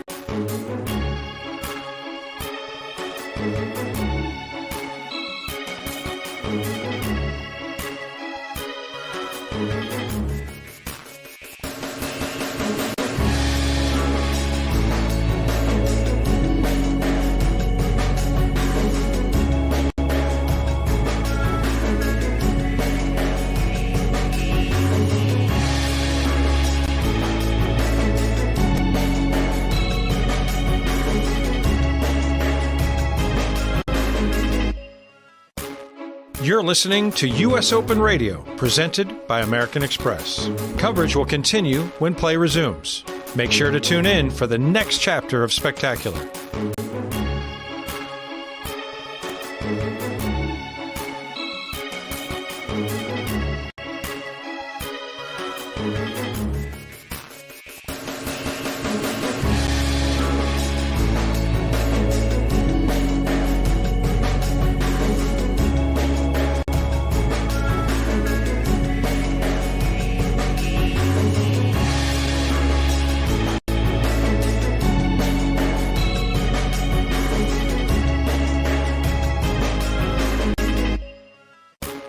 You're listening to U.S. Open Radio, presented by American Express. Coverage will continue when play resumes. Make sure to tune in for the next chapter of Spectacular.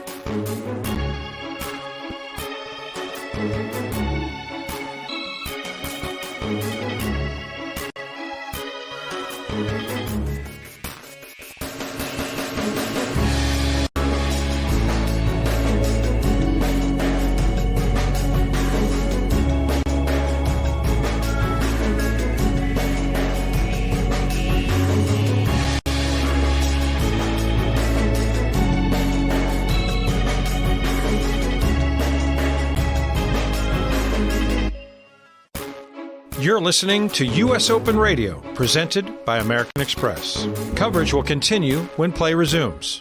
Make sure to tune in for the next chapter of Spectacular.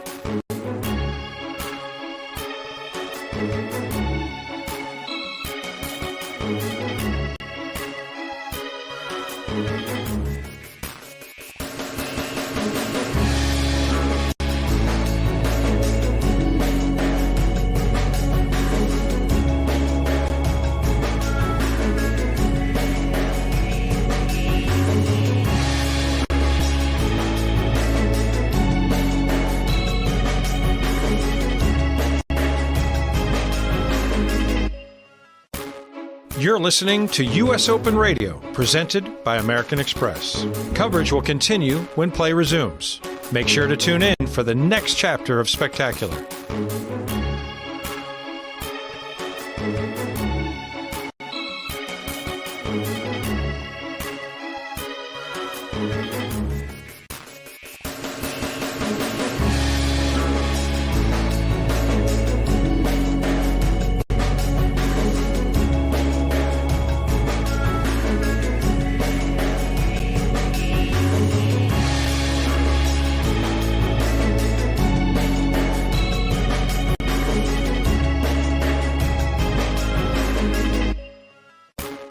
You're listening to U.S. Open Radio, presented by American Express. Coverage will continue when play resumes. Make sure to tune in for the next chapter of Spectacular.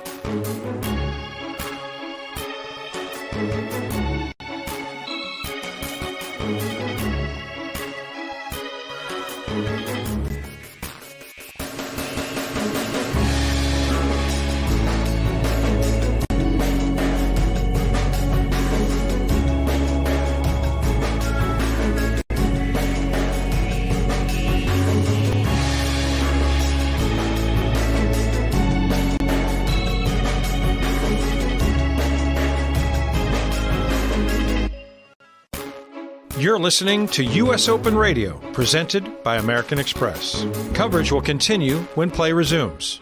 Make sure to tune in for the next chapter of Spectacular.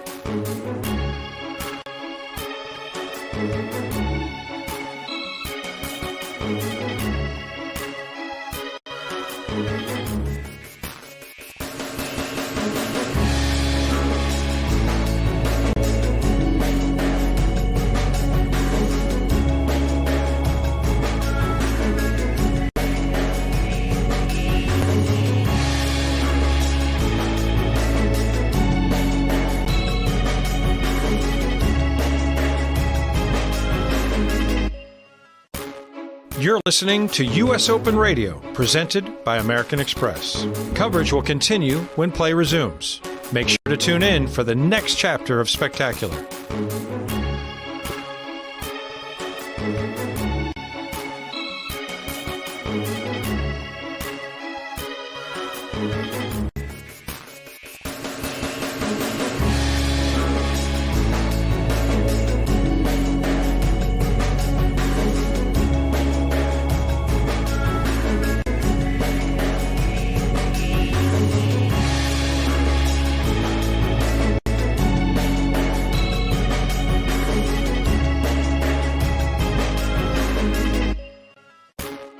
You're listening to U.S. Open Radio, presented by American Express. Coverage will continue when play resumes. Make sure to tune in for the next chapter of Spectacular.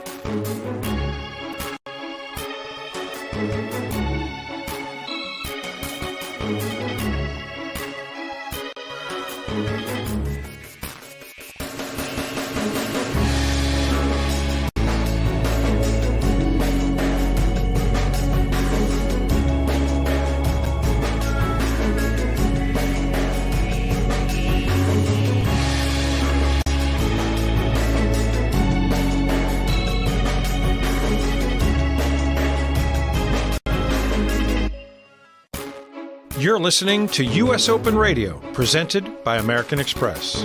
Coverage will continue when play resumes. Make sure to tune in for the next chapter of Spectacular.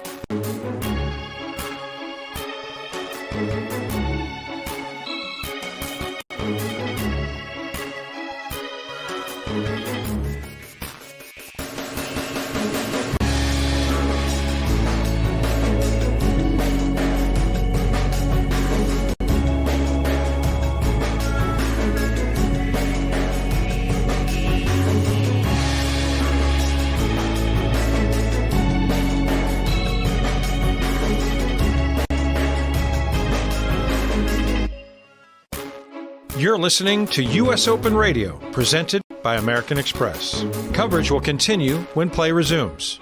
Make sure to tune in for the next chapter of Spectacular.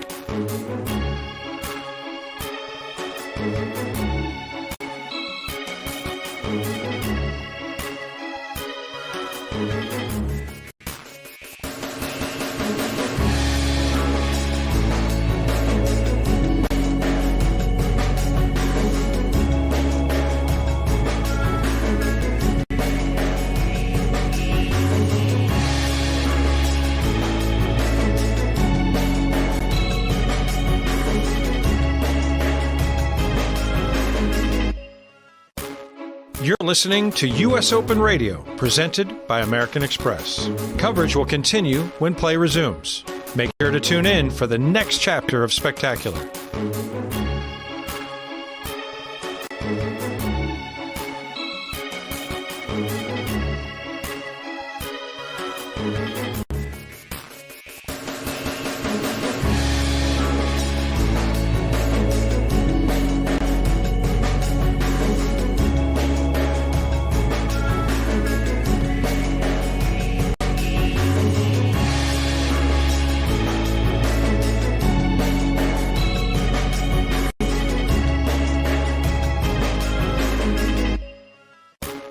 You're listening to U.S. Open Radio, presented by American Express. Coverage will continue when play resumes.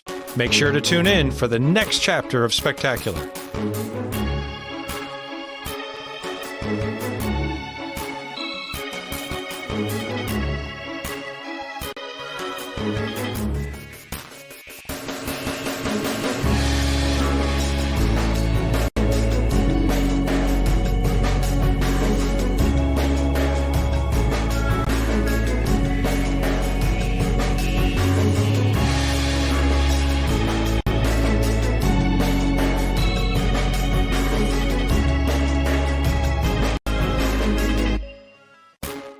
You're listening to U.S. Open Radio, presented by American Express. Coverage will continue when play resumes. Make sure to tune in for the next chapter of Spectacular.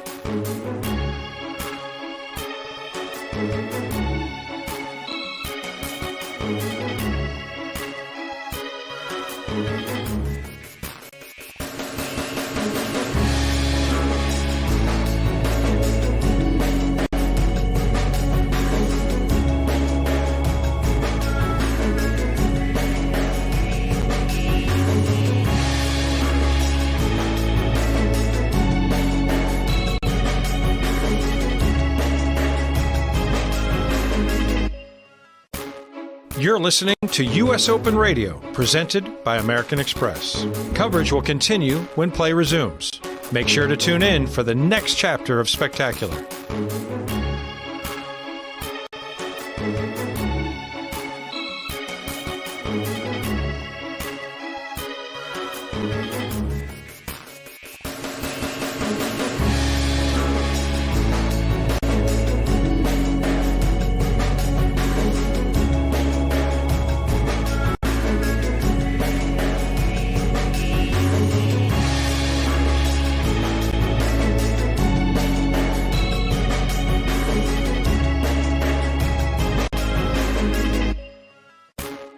You're listening to U.S. Open Radio, presented by American Express. Coverage will continue when play resumes.